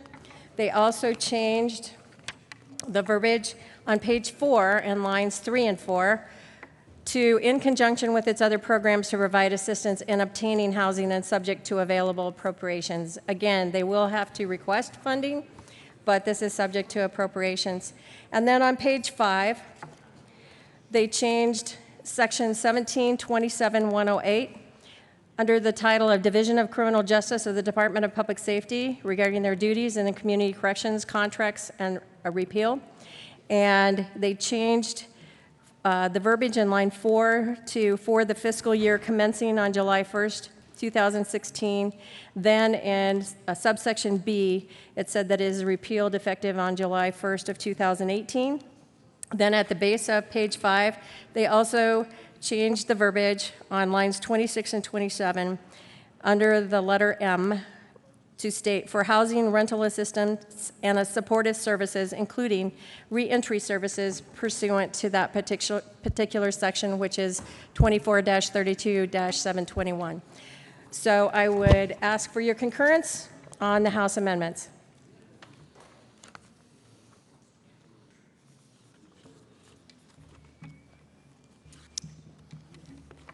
Senator Lambert.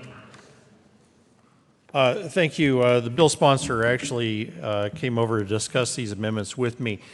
You know, one of the things that I think was in the original draft was that it kind of directed the department to continue payment in the next year.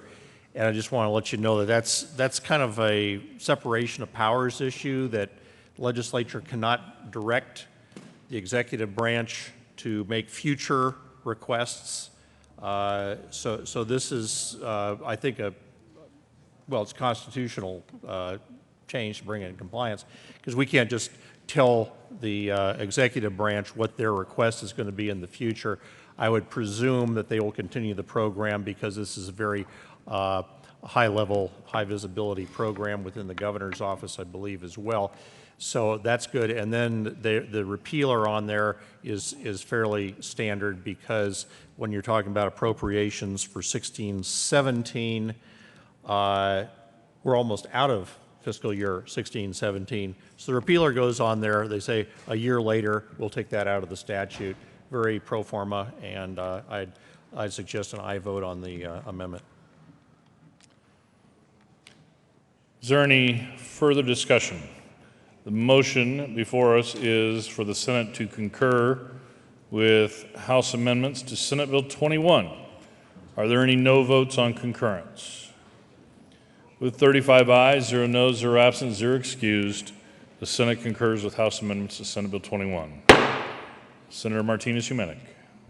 Thank you, Mr. President. Colleagues, I ask for readoption of Senate Bill 1721 and ask for your aye vote. Is there any discussion?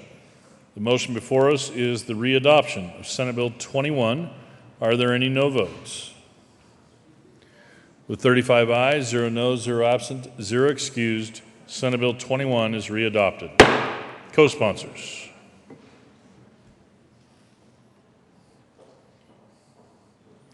Please, Senator Merrifield. Please add the president. Mr. Carpenter, please read the title of the Senate Bill 296.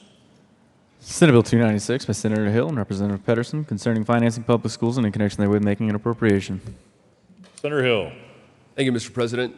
Colleagues, with my last few words at the microphone, it is with much deep sadness and regret that I will move to concur with House amendments to the School Finance Act, Senate Bill 296.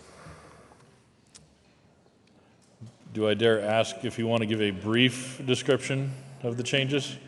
Mr. President, did you ask for a brief description or a brief description? Mr. President, we changed just a couple of things. We added in some computer science grants that have been a discussion for the last couple of years. Mr. President, I think this funded your bill, actually, this year. We clarified a few issues on the school finance study that we passed this year, clarifying actually some things that my colleagues who I think argued against the bill brought up in terms of studying what level of fully funding our education system looks like. And we changed the budget adjustment factor, Mr. President, to the budget stabilization factor. Highly technical change, I'm sure. With that, Mr. President, I appreciate y'all's discussion and support and lively debate on the School Finance Act, and ask that we move it on to the governor with this concurrence. Senator Kerr. Thank you, Mr. President.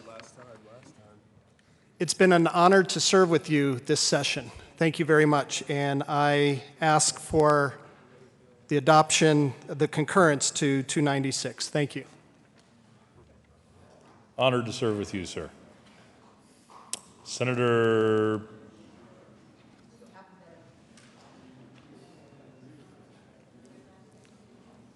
Zenzinger. Thank you, Mr. President. I just don't know if members realize that by changing the negative factor to now the budget stabilization factor, which, by the way, was one of its original terms, that this is now the BS factor.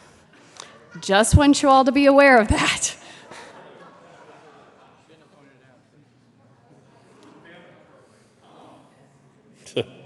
Senator Merrifield. Thank you, Mr. Chair, or Mr. President. Just very briefly, I want to back up my fellow colleague from Colorado Springs. Now that we have a clean School Finance Act, and I appreciate that fact, and would urge you to support it. Senator Todd. Thank you, Mr. President. And I too rise in support of Senate Bill 296. This has been a long, hard process, and I know it's not everything that everybody wanted, but I really am so appreciative of the chair of our Education Committee sponsoring this bill and bringing it forward as a clean school finance bill. Look forward to continuing working together on good solutions for quality education for all of our kids in Colorado. So thank you. Senator Hill, thank you. Is there any further discussion? Senator Hill. Thank you, Mr. President. Just to clarify, colleagues, your aye vote on concurrence is an acknowledgement of the House's BS factor. Senator Fields. Thank you, Mr. President. And I'd like to thank the Education Committee for all of the work that you've done throughout the session. You've done some very good work. Really appreciate what you've done. Senate Bill 296, which is our School Finance Act. I had a chance to kind of look at the bill, and there's some things in the bill that's a little puzzling to me. Because our School Finance Act is how we fund our schools. And it's a combination between state funding and local funding. That's what the School Finance Act should do. But what I'm seeing in this bill, you just heard from the amendments that have been added to the bill, is that we've now added to the bill a computer programming, let me see if I can get this right. We've added to the School Finance Act a teacher grant computer science education program at $500,000. I think it's a good idea, but I don't know if that's the best approach to be putting it in our School Finance Act. It's a good idea that we have a grant program to increase the learning and the professional development of our teachers. but it's $500,000. It's $500,000. And when I talked about the school finance program or the act earlier this week, I talked about how Colorado ranks as it relates in our funding of our schools. And we rank in the 40s somewhere. And there's a lot of debate as to why there is a disparity in these numbers. And so my good friend from Parker said that we should all look at this matrix that's out there that shows how we fund our schools. And he mentioned that one school funding is at $119,000. So I wanted to verify and look at that. And it is true. We do have a school that is funded at $119,000 per pupil funding, but you know why it is more than some of the other schools? It's because of our BEST program. That's why we have inequity as it relates to funding our schools. This one school received $93,000 in addition to their state funding. So if you look at this matrix, you can compete for best dollar funds. And so I went to the website and I looked at the best funds to see what are people applying for the best funds for, which adds to the per pupil funding. They are asking for funds to repair roofs. The majority of the funding were to fund roofs on schools.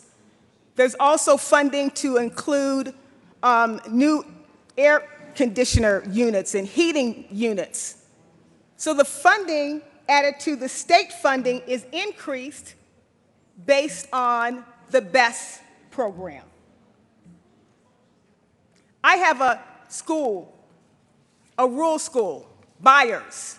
You look at the matrix, it is the lowest funded school in the state of Colorado.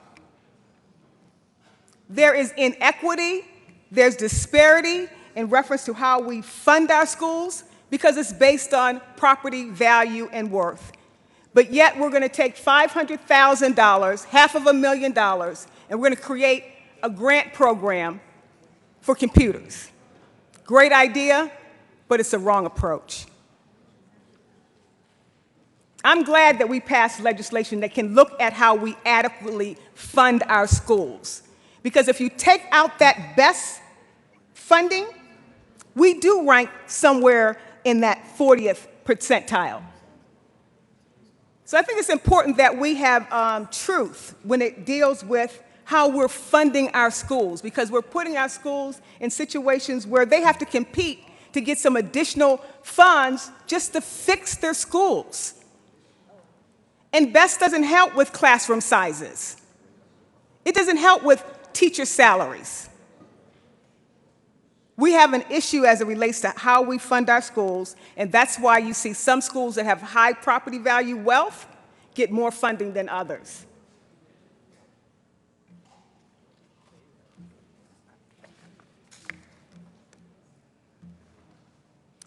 I think that we need to get back to the basics in reference to school funding and school finance, and we should not be using our School Finance Act as a way to create special programs. If you want a bill to fund a grant program, that should run on its own. Thank you.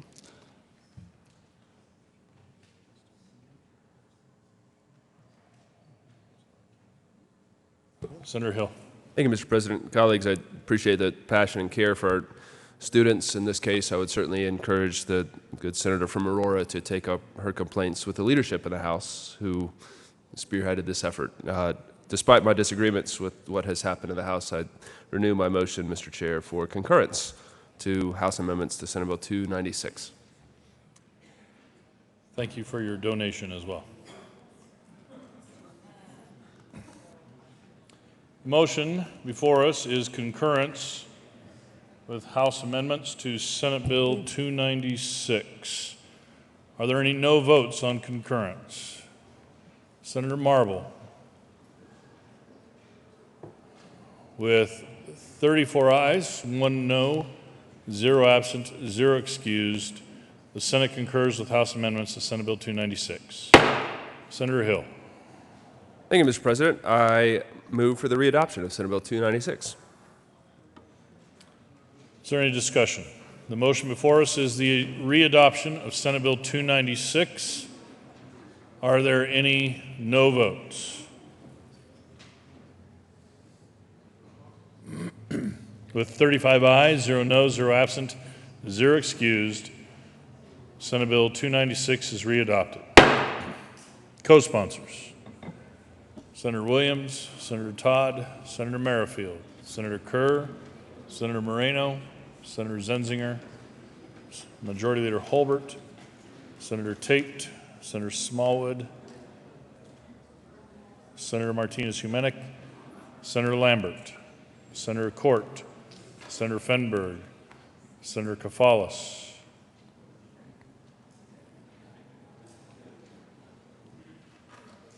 please add the President.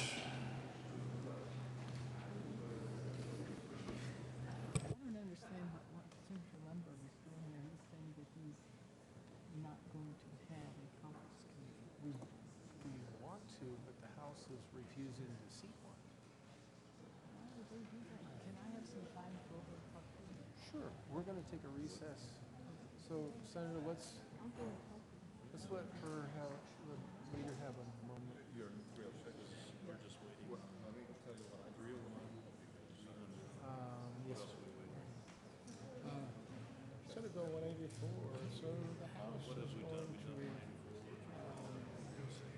reject the conference committee report and request a second conference committee. They have assured me that there's just this one little thing about porches and backyards that they have. Signing of bills.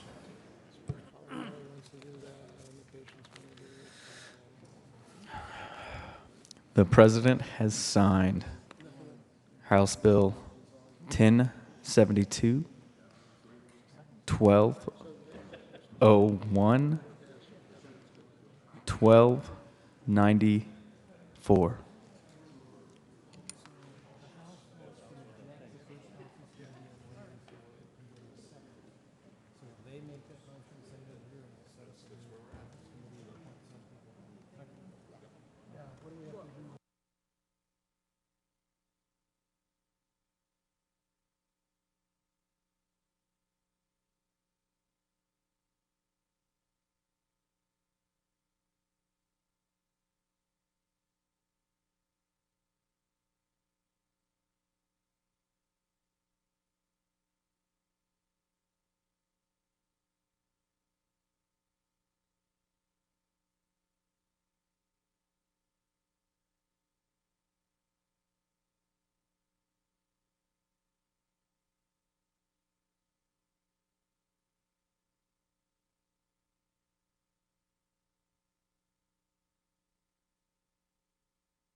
Introduction of resolutions.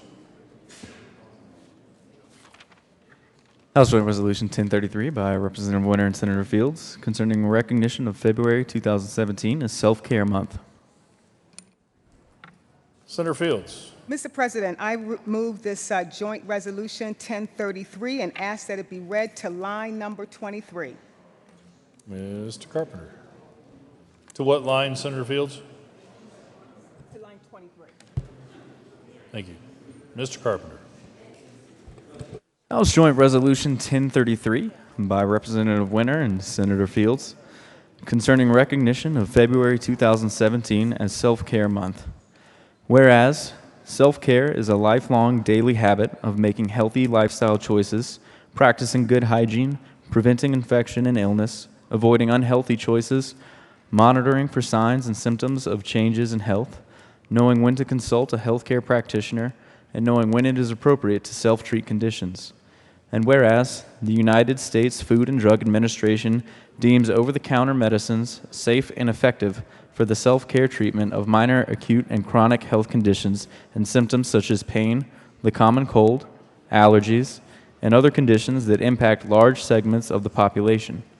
And whereas over-the-counter medicines are either developed as new non-prescription medicines or reclassified from existing prescription medicines. And whereas over-the-counter non-prescription medicines are self-care products that consumers purchase in pharmacies, supermarkets, retail stores, and online. And whereas each dollar spent on over-the-counter medicines save the United States healthcare system $6 to $7, providing $102 billion in value to the U.S. healthcare system annually. And whereas non-prescription medicines help to ease the burden on healthcare practitioners, eliminating unnecessary medical examinations that could be avoided with appropriate self-care. And whereas Colorado benefits when its citizens practice appropriate self-care, do not unnecessarily visit healthcare practitioners, and are empowered by higher self-esteem, improved health, and reduced use of healthcare services. And whereas Colorado encourages its citizens to practice self-care to improve personal and public health, save personal finances, and conserve public resources, and strengthen the sustainability of the Colorado healthcare system. And whereas achieving the potential of self-care is a shared opportunity for consumers, healthcare practitioners, policymakers, and regulators.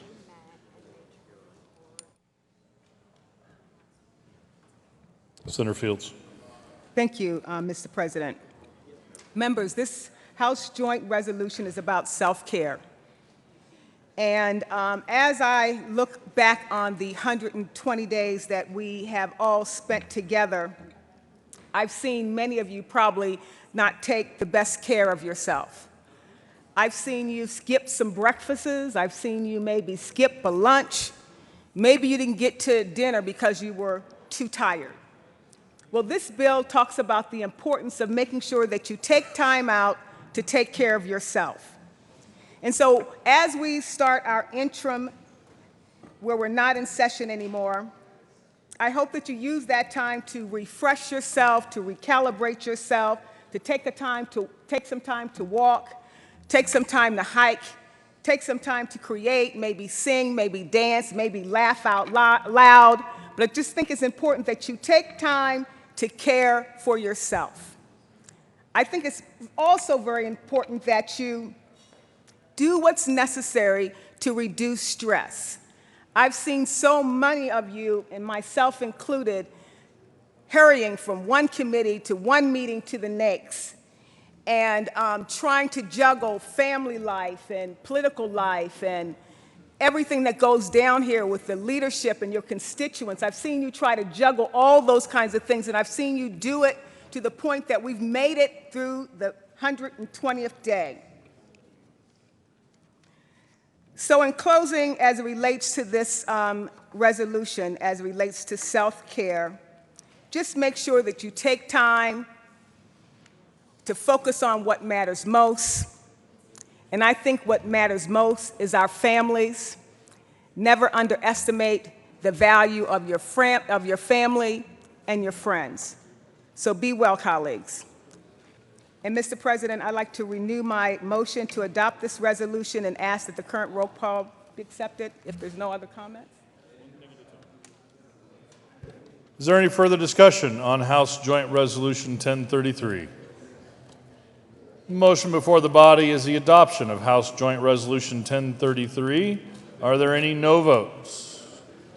With 35 ayes, 0 noes, 0 absent, 0 excused, House Joint Resolution 1033 is adopted. Senator Fields. Mr. President, I would like the current roll call to be added as co-sponsors. There is objection. Co-sponsors.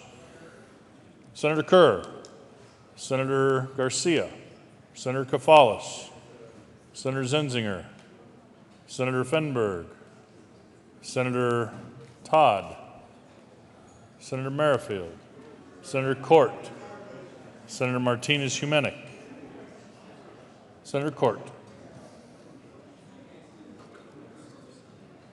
Ken Summers.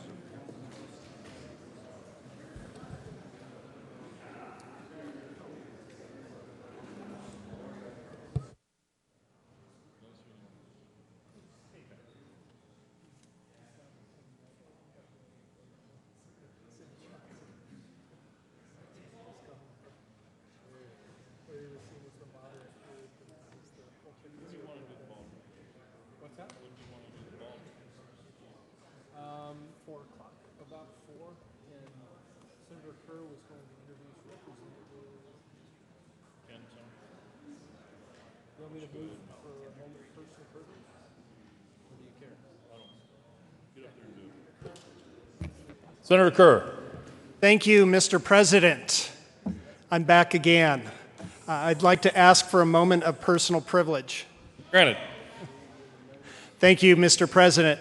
I'd like everyone to acknowledge and welcome my good friend and our former colleague, former Representative Ken Summers, and current Fort Collins City Councilor Ken Summers is here with us today.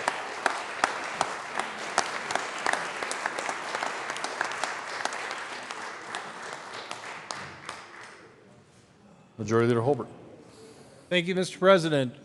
Members, we are going to take another recess here. Hold on. Hear why. We do have folks working on a couple of conference committees, Senator Scott on 301, for instance, discussing, I think that's actually going to turn out to be an amendment, not a conference committee, but we have some discussions going on. We're not sure how we're going to proceed on a couple of bills. And the State Patrol has asked us to clarify when we will recess so that we can go into the rotunda and watch the rubber band ball drop. So that will happen at 4 o'clock. Mr. President, I move the Senate stand in recess now until 4:15 p.m. The motion is for the Senate to stand in recess until 4:15 p.m. All those in favor say aye. Aye. All opposed, no. The ayes have it, and we will stand in recess.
right now in room 354.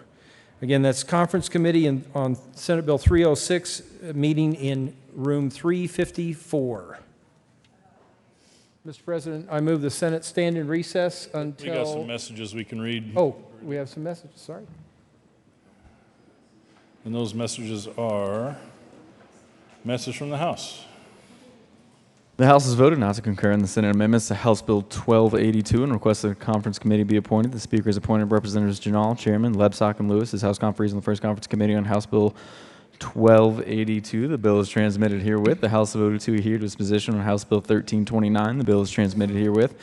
In response to the request of the Senate, the Speaker has appointed Representatives Lawrence, Chairman, Becker, Casey, and Mitch Bush as House conferees on the first conference committee on Senate Bill 306.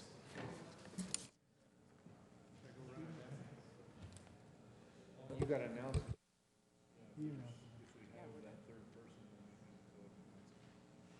Senatorial 5? Being a senatorial 5.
Senate will come back to order. The House Bill 1282, a conference committee has been requested, and the Senate appoints Senators Sonnenberg as chair, Senators Quorum, and yes, House Bill 1282. I'm working on that right now. It's Garcia, maybe. We'll just go with Garcia.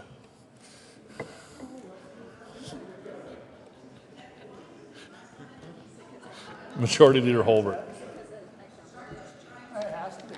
Thank you, Mr. President. Members, just to give you an idea of what work we have ahead of us that we know about, conference committees appointed so far: Senate Bill 184, Senate Bill 249, Senate Bill 306, House Bill 1282.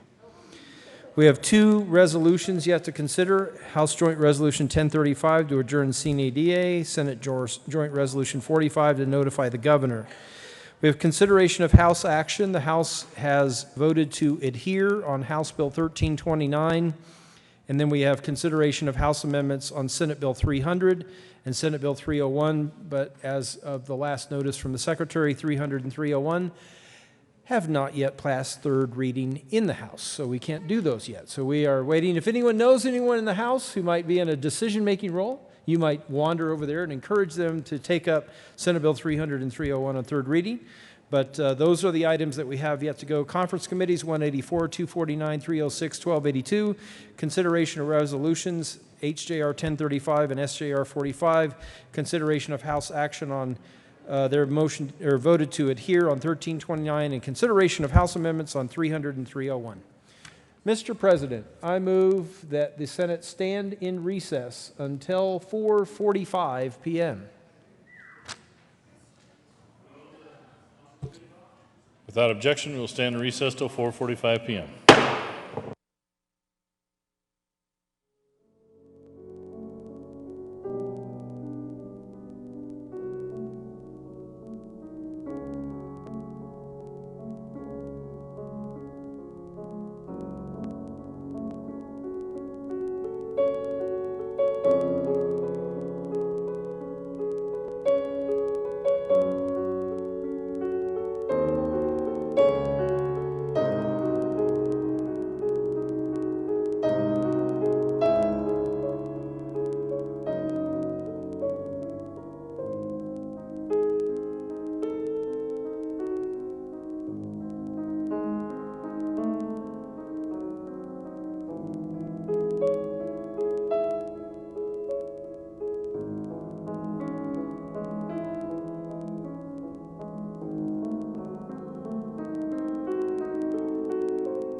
Senate will come to order.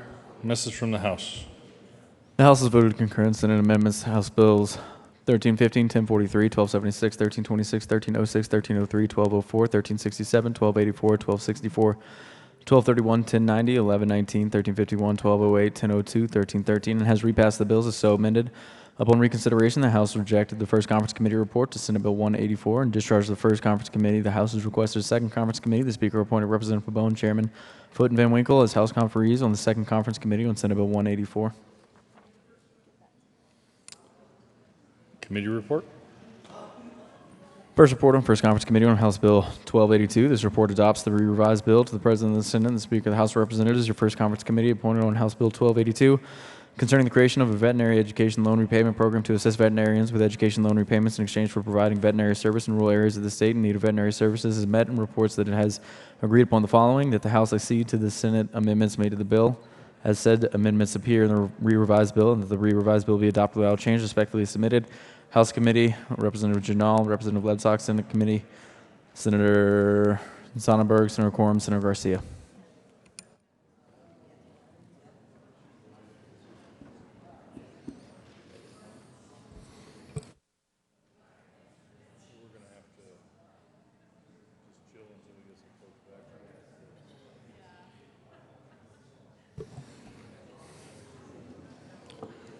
We will be in a brief recess.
Senate will come back to order. Majority Leader Holbert. Thank you, Mr. President. I move a call of the Senate. Call of the Senate has been moved and properly sustained. Will the sergeants please close the door, prevent them from leaving, and retrieve all the senators. Mr. Carpenter, please call the roll. Senators Aguilar, Baumgardner, Cook, Quorum, Court, Crowder, Donovan, Finberg, Fields, Garcia, Gardner, Guzman, Hill, Holbert, John, Jones, Kagan, Kafalis, Kerr, Lambert, Lumberg, Marble, Martinez-Humenick, Merrifield, Moreno, Neville, Priola, Scott, Smallwood, Sonnenberg, Tate, Todd, Williams, Zenzinger, Cook, Finberg, Lumberg,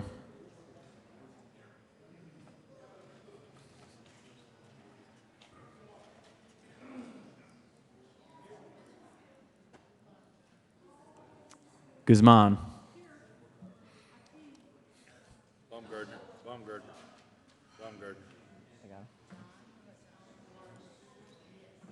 Priola, John,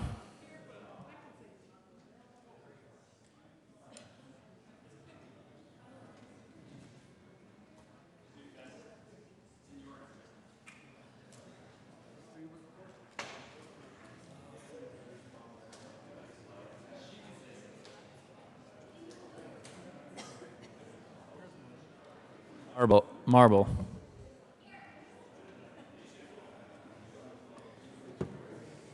Merrifield,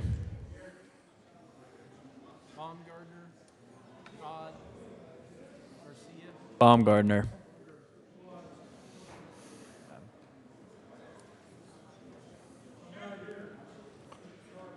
Jones,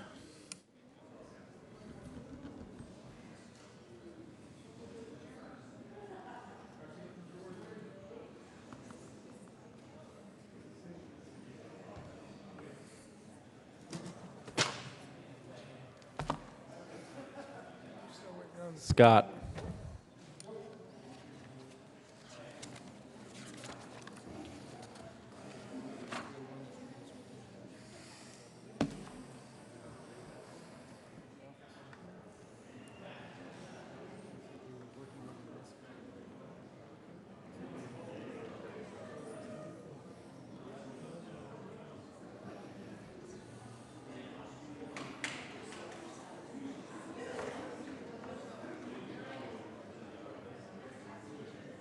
Todd,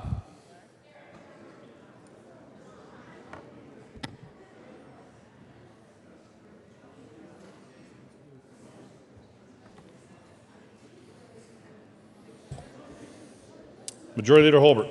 Thank you, Mr. President. I move the call be raised. The motion is for the call to be raised. All those in favor say aye. All opposed, no. The ayes have it, and the call is raised.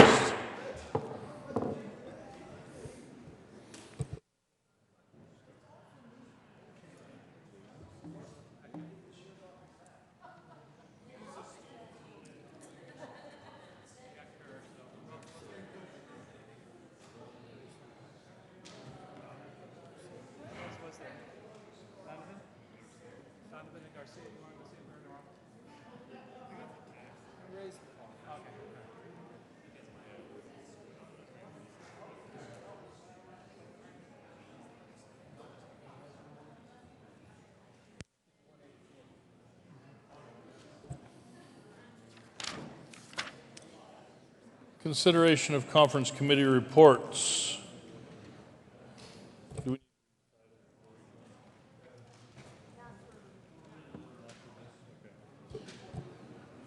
Senator Gardner.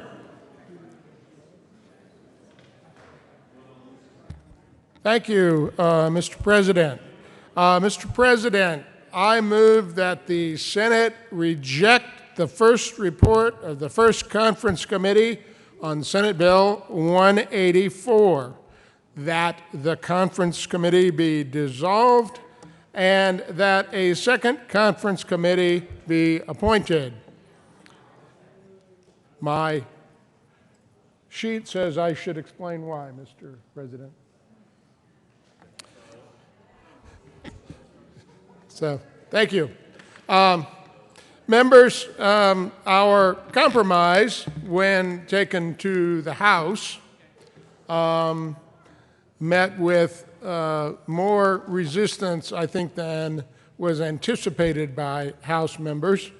However, in the intervening time, a whole new formulation and description of what it means to be open and public, what it means to consume, and any number of other nuances have been resolved, and therefore it is worthwhile to proceed to a second conference committee, and I would ask for your permission to do so, and we will do so very quickly if authorized.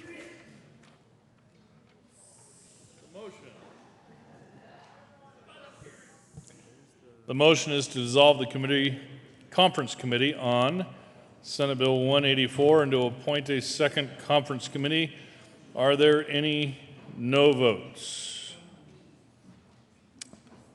Senator Merrifield, Senator Todd, Senator Williams, Senator Kagan, Senator Jones, Senator Garcia, Senator Zenzinger, Senator Aguilar, Minority Leader Guzman, Senator Kafalis, Senator Zenzinger,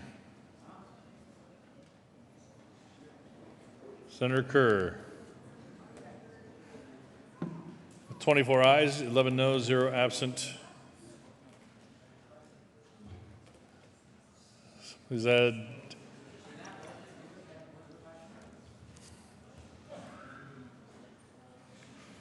with 24 ayes, 11 noes, 0 absent, 0 excused, the motion is adopted and the first conference committee on Senate Bill 184 is dissolved and a second one is formed.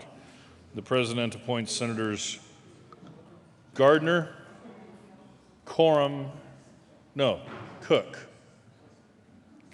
and Court to the conference committee.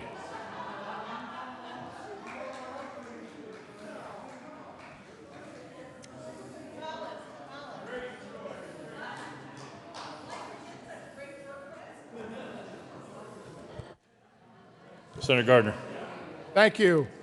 Mr. President, I am going to announce that second conference committee to be held at 6:15 or as soon thereafter as we...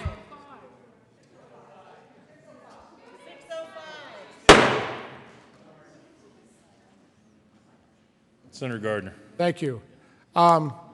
At 6:05 p.m.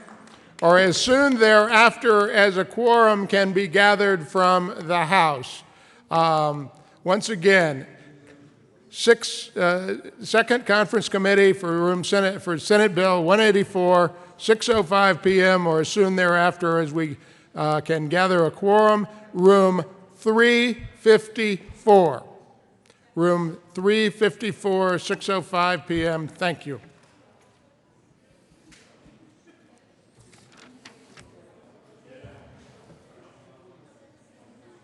Which one?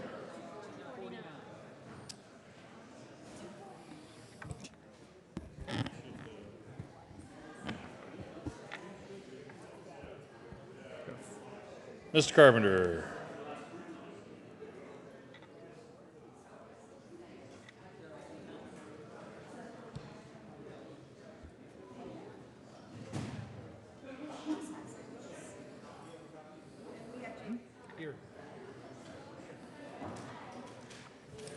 Mr. Carpenter, please read the title of Senate Bill 249. Senate Bill 249 by Senators Smallwood and Williams and Representative Janal, concerning the continuation of the Division of Insurance and in connection therewith implementing the recommendations contained in the 2016 Sunset Report by the Department of Regulatory Agencies. Senator Smallwood. Thank you, Mr. President. Colleagues, this is the DOI sunset bill that the senator from Denver and I have been working on. Had a great, although brief, conference committee, and I think came to all of the resolutions that we needed to become comfortable. Senator Williams. Thank you, Mr. President. I move that the Conference Committee on Senate Bill 249 be dissolved and that the Senate recede from its position.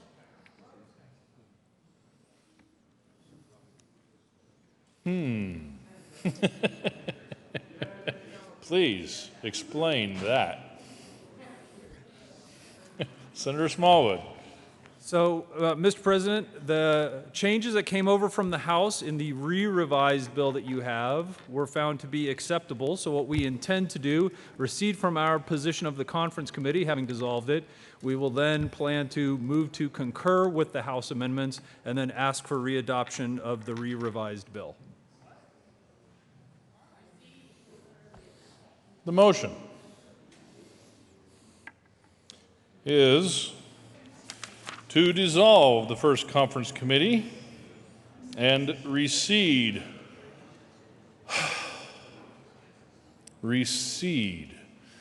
from the Senate's position on Senate Bill 249. Are there any no votes?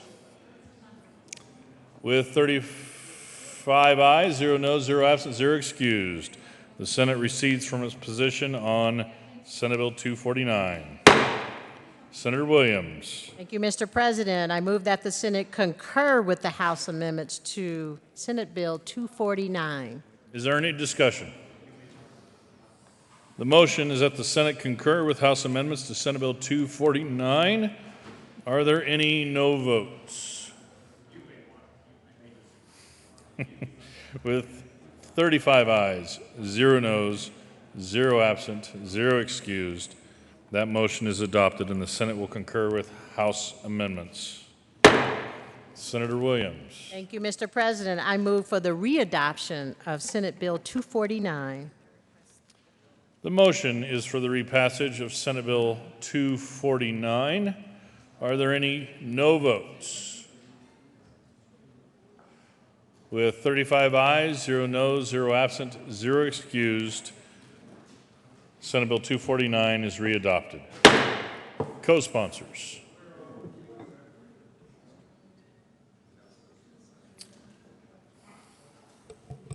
Majority Leader Holbert. Thank you, Mr. President. I move to lay over Senate Bill 306 to follow House Bill 1282.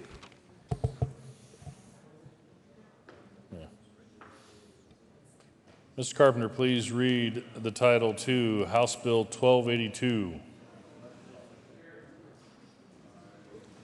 House Bill 1282 by Representative Janal and Senator Sonnenberg, concerning the creation of a veterinary education loan repayment program to assist veterinarians with education loan repayments in exchange for providing veterinary services in rural areas to the state in need of veterinary services.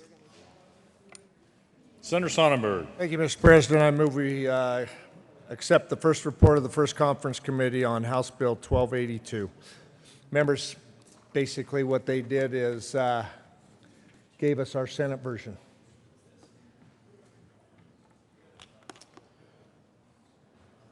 The motion is for the adoption of the first report of the first conference committee on House Bill 1282. Are there any no votes? On adoption of the conference committee report. With a vote of 35 ayes, 0 noes, 0 absent, 0 excused, the first report of the first conference committee on House Bill 1282 is adopted. Senator Sonnenberg. Thank you, Mr. President. Move for the adoption or readoption of House Bill 1282. You have heard the motion. Are there any no votes on the readoption of House Bill 1282? Senator Marble, Senator Neville, Senator Sonnenberg, Senator Baumgardner.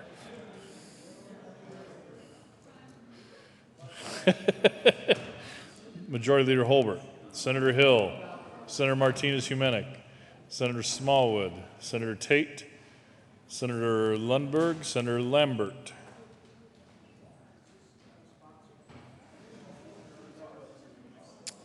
With 25 ayes, 10 noes, 0 absent, 0 excused, House Bill 1282 is re-adopted.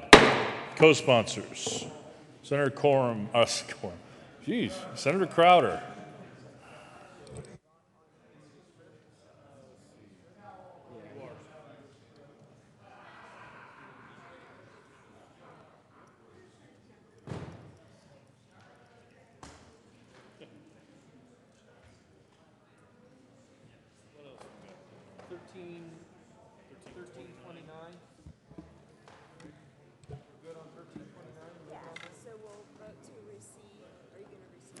Yeah. Okay, and then after that, if that's approved, then we'll repass the bill as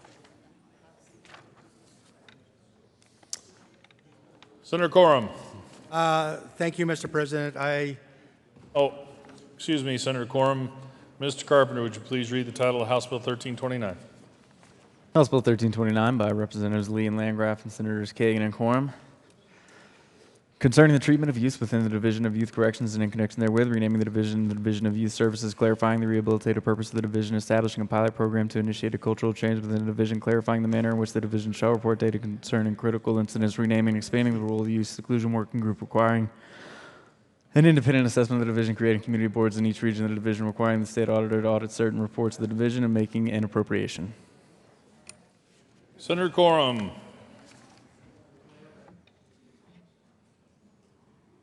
Majority Leader Holbert. Thank you, Mr. President. It's been rightly pointed out to me that we are missing some members because of the conference committee that is meeting upstairs and moved to lay over reconsideration of 1329 until later this evening.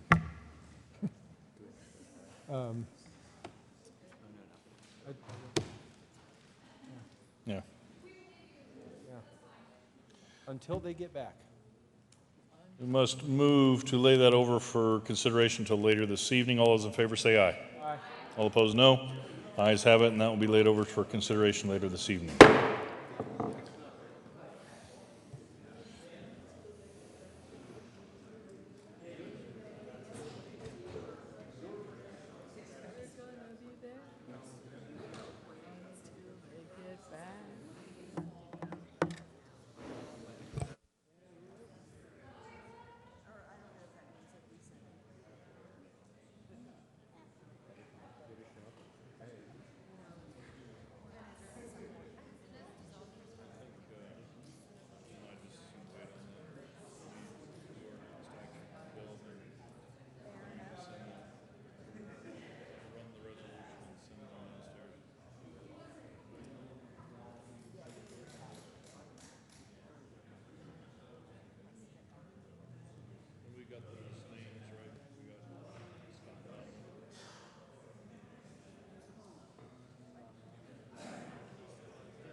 Pushed a couple of things. I was like, I thought we were trying to write conference committee. I was like, oh God. So we did get done with 1282. Yeah. So we got 184, 306, 1329, 300, 301, and 102. Yeah. Should we just go into a brief recess while we're waiting on this thing? I'll just do it. Okay. Colleagues, we'll just be in a brief recess while we're waiting on the conference committee to return.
Senate will come back to order. Mr. Majority Leader. Thank you, Mr. President. I move a call of the Senate.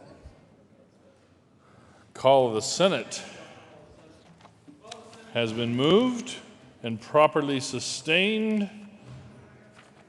Will the sergeants please close the doors, allow no senators to leave, and return those who are absent from to the chambers. Please call the roll, Mr. Carpenter. Senators Aguilar, Baumgardner, Cook, Quorum, Court, Crowder, Donovan, Finberg, Fields, Garcia,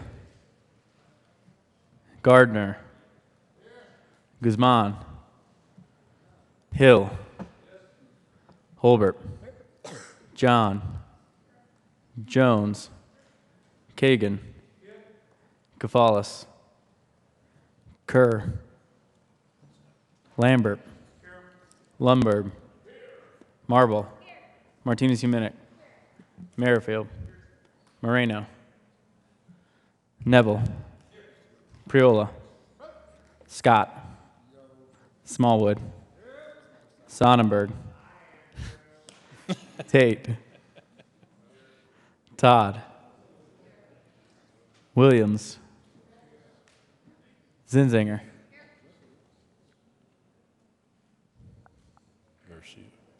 Garcia,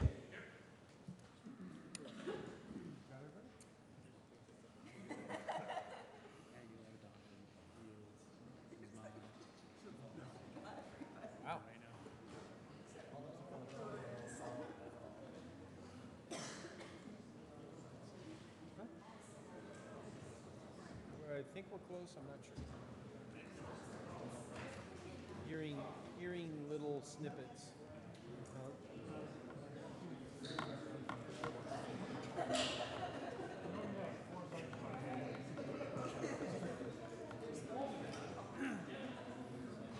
Moreno,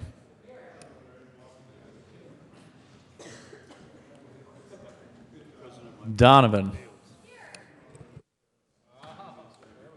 Fields,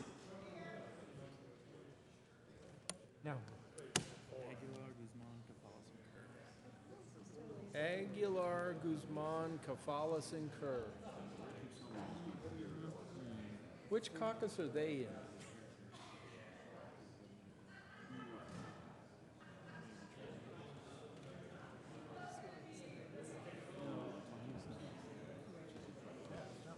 There's a Kerr. We got a Kerr. Kerr,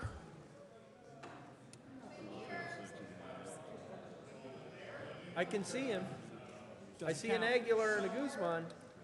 Aguilar, We got a Guzman. Guzman, Now who? Kafalis. Paging Dr. Kafalis. Paging Dr. Kafalis. Dr. Kafalis, please use the white paging telephone. There he is. Kafalis, Majority Leader Holbert. Thank you, Mr. President. I move the call be raised. All those in favor say aye. All opposed, no. The ayes have it, and the call is raised. More conference committees to report. Consideration of House action. Thank you. On House Bill 1329, Mr. Carpenter, if you would so kindly read the title too. House Bill 1329. House Bill 1329 by Representatives Lee and Landgraf and Senators Kagan and Quorum. Concerning the treatment of youth within the Division of Youth Corrections and in connection therewith, renaming the Division of Youth Services, clarifying the rehabilitative purpose of the division, establishing a pilot program to initiate a cultural change within the division, clarifying the manner in which the division shall report data concerning critical incidents, renaming and expanding the role of the youth seclusion working group, requiring an independent assessment of the division, creating community boards in each region of the division, requiring the state auditor to audit certain reports of the division, and making an appropriation. Well, Senator Kagan. Thank you, Mr. President. I move that the Senate recede from its position on House Bill 1329. The motion is for the Senate. Not our chimes. The motion is for the Senate to recede from its position on 1329. Is there any discussion? Senator Gardner. Thank you. Briefly, members, House Bill 1329, when it left the Senate, was a good bill. We should not recede. I ask for no vote on this motion.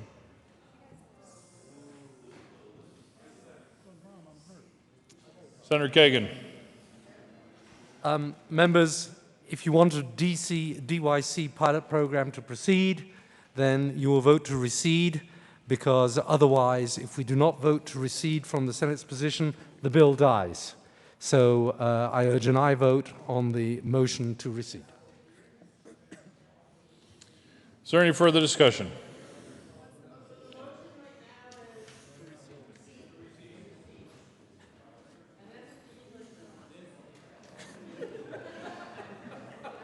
Yes, the motion by the Englishman is to recede. Senator, is there any further discussion? Seeing none, the motion before the body is for the Senate to recede from its position on Senate Bill 13, or House Bill 1329.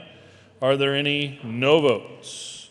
Majority Leader Holbert, Senator Gardner, Senator Marble, Senator Cook, Senator Crowder, Senator Baumgardner, Senator Sonnenberg, Senator Martinez-Humenick, Senator Smallwood, Senator Tate, Senator Lundberg, Senator Neville, Senator Lambert. Got you, Senator Crowder.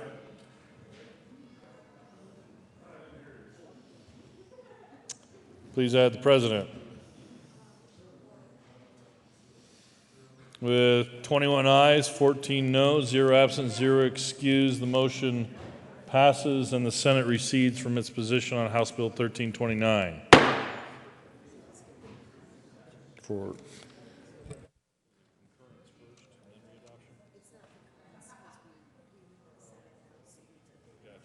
Senator Kagan. Thank you, Mr. President. I now move that we readopt House Bill 1329. The motion is for readoption of House Bill 1329. Is there any discussion? Senator Gardner. Thank you, Mr. President. I won't belabor it. I urge a no vote. Is there any further discussion? The motion before the body is the readoption of House Bill 1329. Are there any no votes? Senator Gardner, Senator Cook, Majority Leader Holbert, Senator Crowder, Senator Baumgardner, Senator Sonnenberg, Senator Martinez-Humenick, Senator Smallwood, Senator Lambert, Senator Lundberg, Senator Neville, Senator Scott.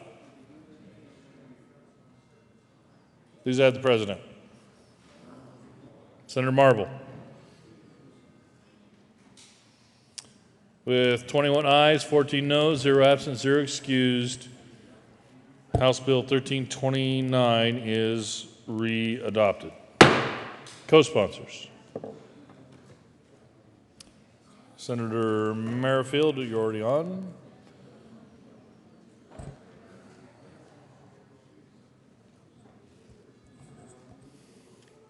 Are we going to have to reform our committee to go over to the House to shut off the chimes.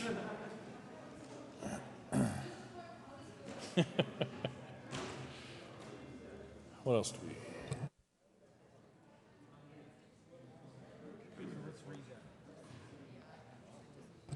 Committee reports.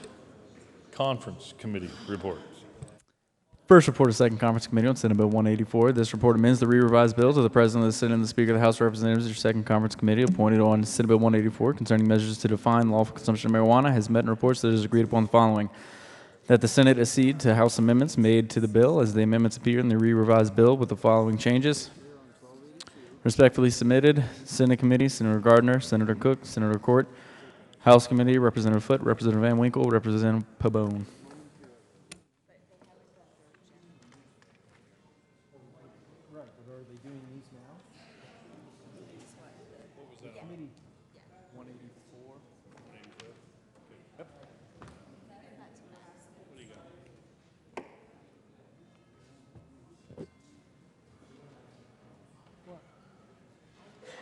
You call her name and then she says something? I don't know what she has. I don't know. What? You have a bill? What's up?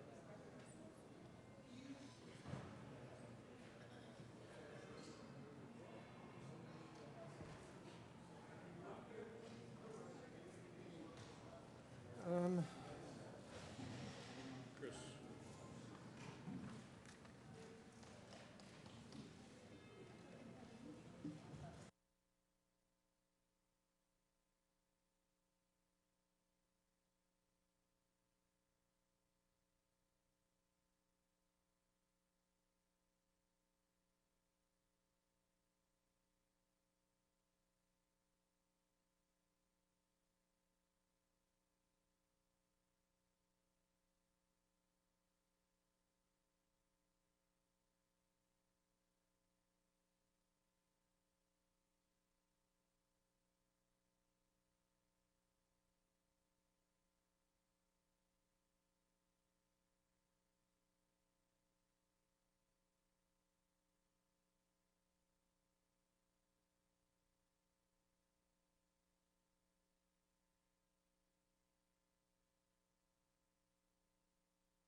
Thank you.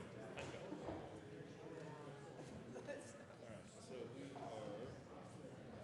we are just waiting on action. What? Waiting on the House?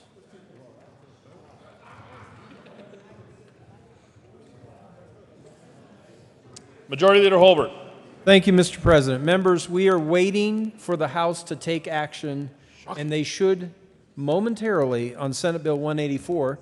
And the chairman of that conference committee from this chamber is waiting to make a motion, but we can't do that until the House does it. But my understanding from the Secretary is they're on 1282, and then they will do 184. So please don't leave. We're not going to take a recess, just ask for a senatorial 5, but please, we will not move another call. Once they've taken action, we are going to move to action ourselves on Senate Bill 184 in the conference committee. Mr. President, I ask for senatorial 5. We'll be in a senatorial 5-ish.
Senate will come back to order. Message from the House.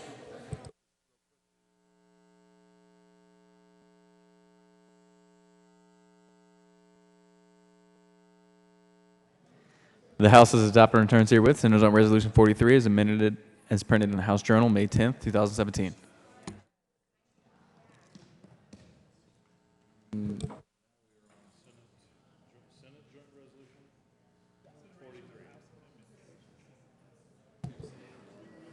Consideration of House amendments. Mr. Carpenter, please read the title of the Senate Joint Resolution 43. Senate Joint Resolution 43 by Senator Quorum and Representative McLaughlin concerning urging Colorado's executive branch to file a lawsuit against the Federal Environmental Protection Agency for unrecovered damages caused by the spill at the Gold King mine. Senator Quorum. Thank you, Mr. President. The House is in a remedial reading program without the approval of the Colorado Department of Education, and I move to concur with House amendments on SJR 17043. The motion is to concur with House amendments to Senate Joint Resolution 43. Is there any discussion?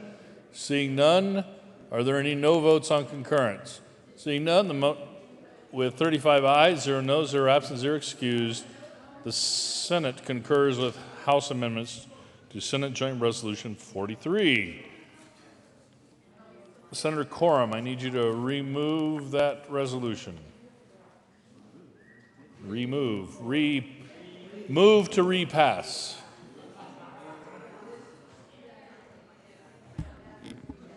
Senator Quorum. Thank you, Mr. President. I move for the repassage of Senate Joint Resolution 43. You've heard the motion. Is there any discussion? Seeing none, the motion is to repass Senate Joint Resolution 43. Are there any no votes?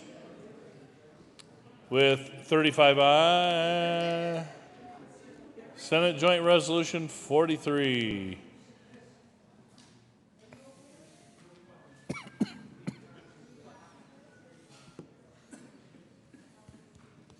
We are on no votes for Senate Joint Resolution 43.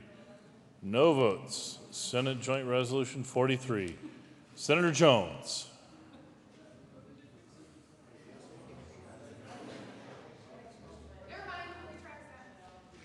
Would you like to be a yes vote on Senate Joint Resolution 43? Senator Jones is a yes vote on Senate Joint Resolution 43. With 35 ayes, 0 noes, 0 absent, 0 excused, Senate Joint Resolution 43 is adopted. Co-sponsors. Already there, you're already on. Senator Hill, add Senator Hill to co-sponsors. You are. Senator Moreno.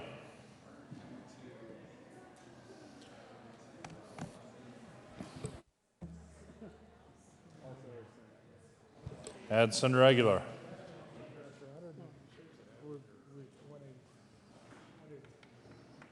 Message from the House.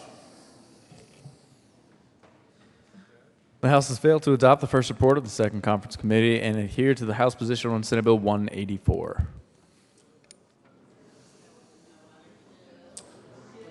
Senator Gardner. do we need to read Senate Bill 184, the title? Thank you, Mr. President. I'm going to go with no. Let me reread the message from the House to you. The House failed to adopt the first report of the Second Conference Committee and adhered to the House position on Senate Bill 17184. So despite our valiant efforts, we've not been able to reach an accommodation. Therefore, Mr. President, I move that the Senate reject the first report of the Second Conference Committee and likewise adhere to the Senate position on Senate Bill 184. For the sake of procedure, Mr. Carpenter, will you please read the title of Senate Bill 184? Senate Bill 184 by Senator Gardner and Representative Pabon concerning measures to define lawful consumption of marijuana. And the motion is to reject or to adhere to the Senate position on Senate Bill 184. Is there any discussion? Are there any no votes on adherence to Senate Bill 184?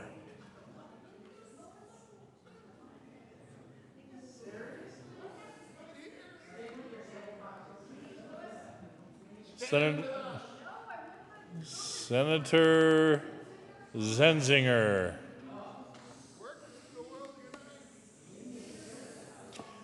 With 34 ayes, 1 no, 0 absent, 0 excused, the Senate adheres to its position on Senate Bill 184.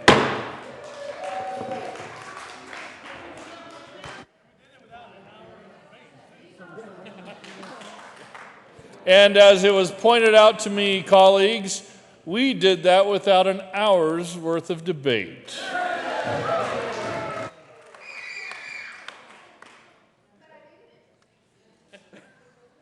You added 5 seconds to it, Rachel. I thank you. Appreciate that, Senator. Way to go.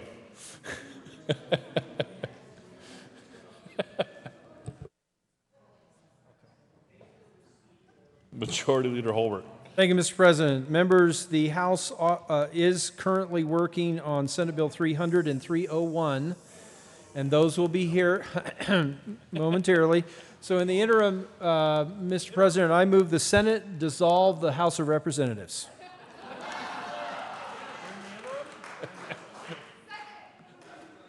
All in favor say aye. Aye! Co-sponsors? So let it be written, so let it be done.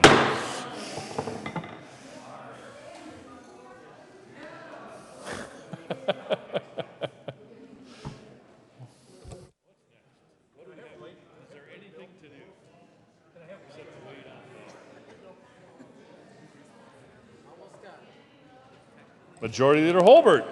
Thank you, Mr. President. Members, we are still waiting for these last couple of things, Senate Bill 300, 301, and then a conference committee report on Senate Bill 306. Those are the last things that we're waiting on.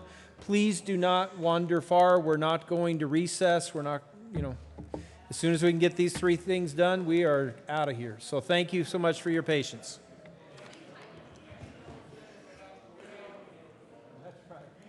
Senatorial 5? I was just going to say, Majority Leader Holbert, if anybody needs a late bill, please come and see us in our office. Senator Lambert's first in line. We'll be in a senatorial 5-ish.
Senate will come to order.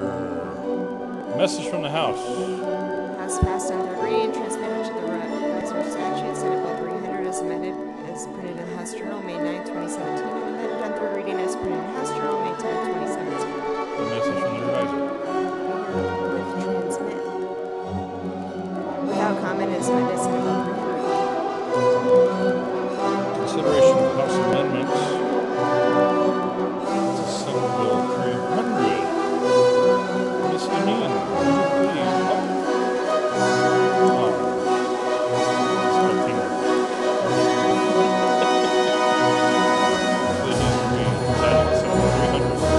Senate Bill 300, containing the authority of the Commissioner of Insurance Supplement Programs to address the rising costs of providing healthcare coverage to high-risk individuals in the state and in connection therewith to consider the study issues related to the implementation of such programs.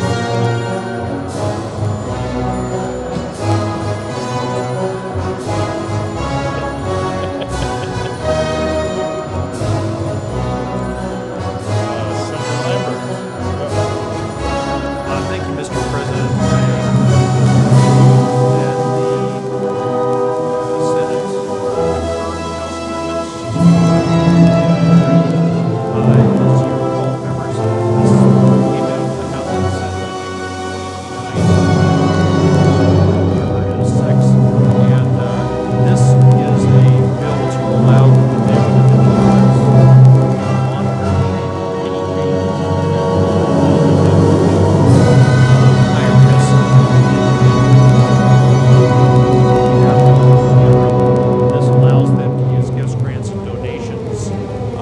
Perhaps even under grants from the federal government, to look at high-risk individuals in the medical system and report back to the legislature and the budget committee, all the other departments, by the 1st of October. There were some minor changes in the House. I appreciate my House sponsor working with stakeholders over on the other side. The most important changes had to do with slight changes to the legislative declaration, a new definition of what reinsurance means, and I'm still not sure what reinsurance means, but it's different than what we sent it out here, and it's probably a little more useful. And we wanted to make sure that the study wasn't limited just to the study of reinsurance, but also other programs for high-risk individuals that require high-cost medical care. That's the changes from the House. If anybody is interested in a late copy of the final version of the bill, we have them up here on the desk, and I would vote for, or I would ask for an aye vote on concurrence. Is there any discussion on the motion for concurrence on Senate Bill 300? Motion before the body is to concur with House amendments to Senate Bill 300. Are there any no votes on concurrence? With 35 ayes, 0 noes, 0 absent, 0 excused, the Senate concurs with House amendments to Senate Bill 300.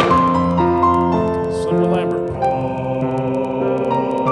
Thank you, Mr. President.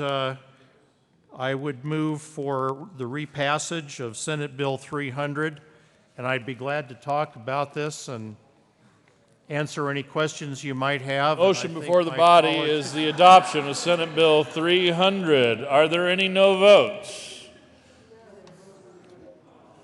Majority Leader Holbert, Senator Smallwood, Senator Martinez-Humenick, Senator Gardner, Senator Cook, Senator Hill. This is no votes on Senate Bill 300. Senator Neville. Senator Marble. No votes on Senate Bill 300.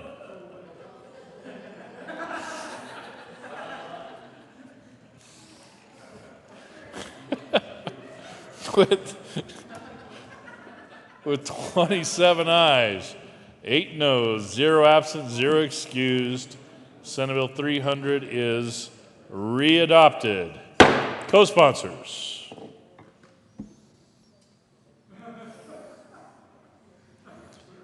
Senator, you are already on there.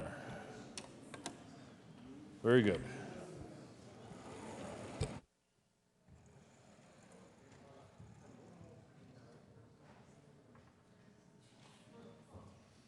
Anything else? Shall we recess again? Hold on. Majority Leader Holbert. Thank you, Mr. President. Members, you might recall the last time I came up and explained what we were waiting on from the House. I think I mentioned that they were working on conference committee report on 1282.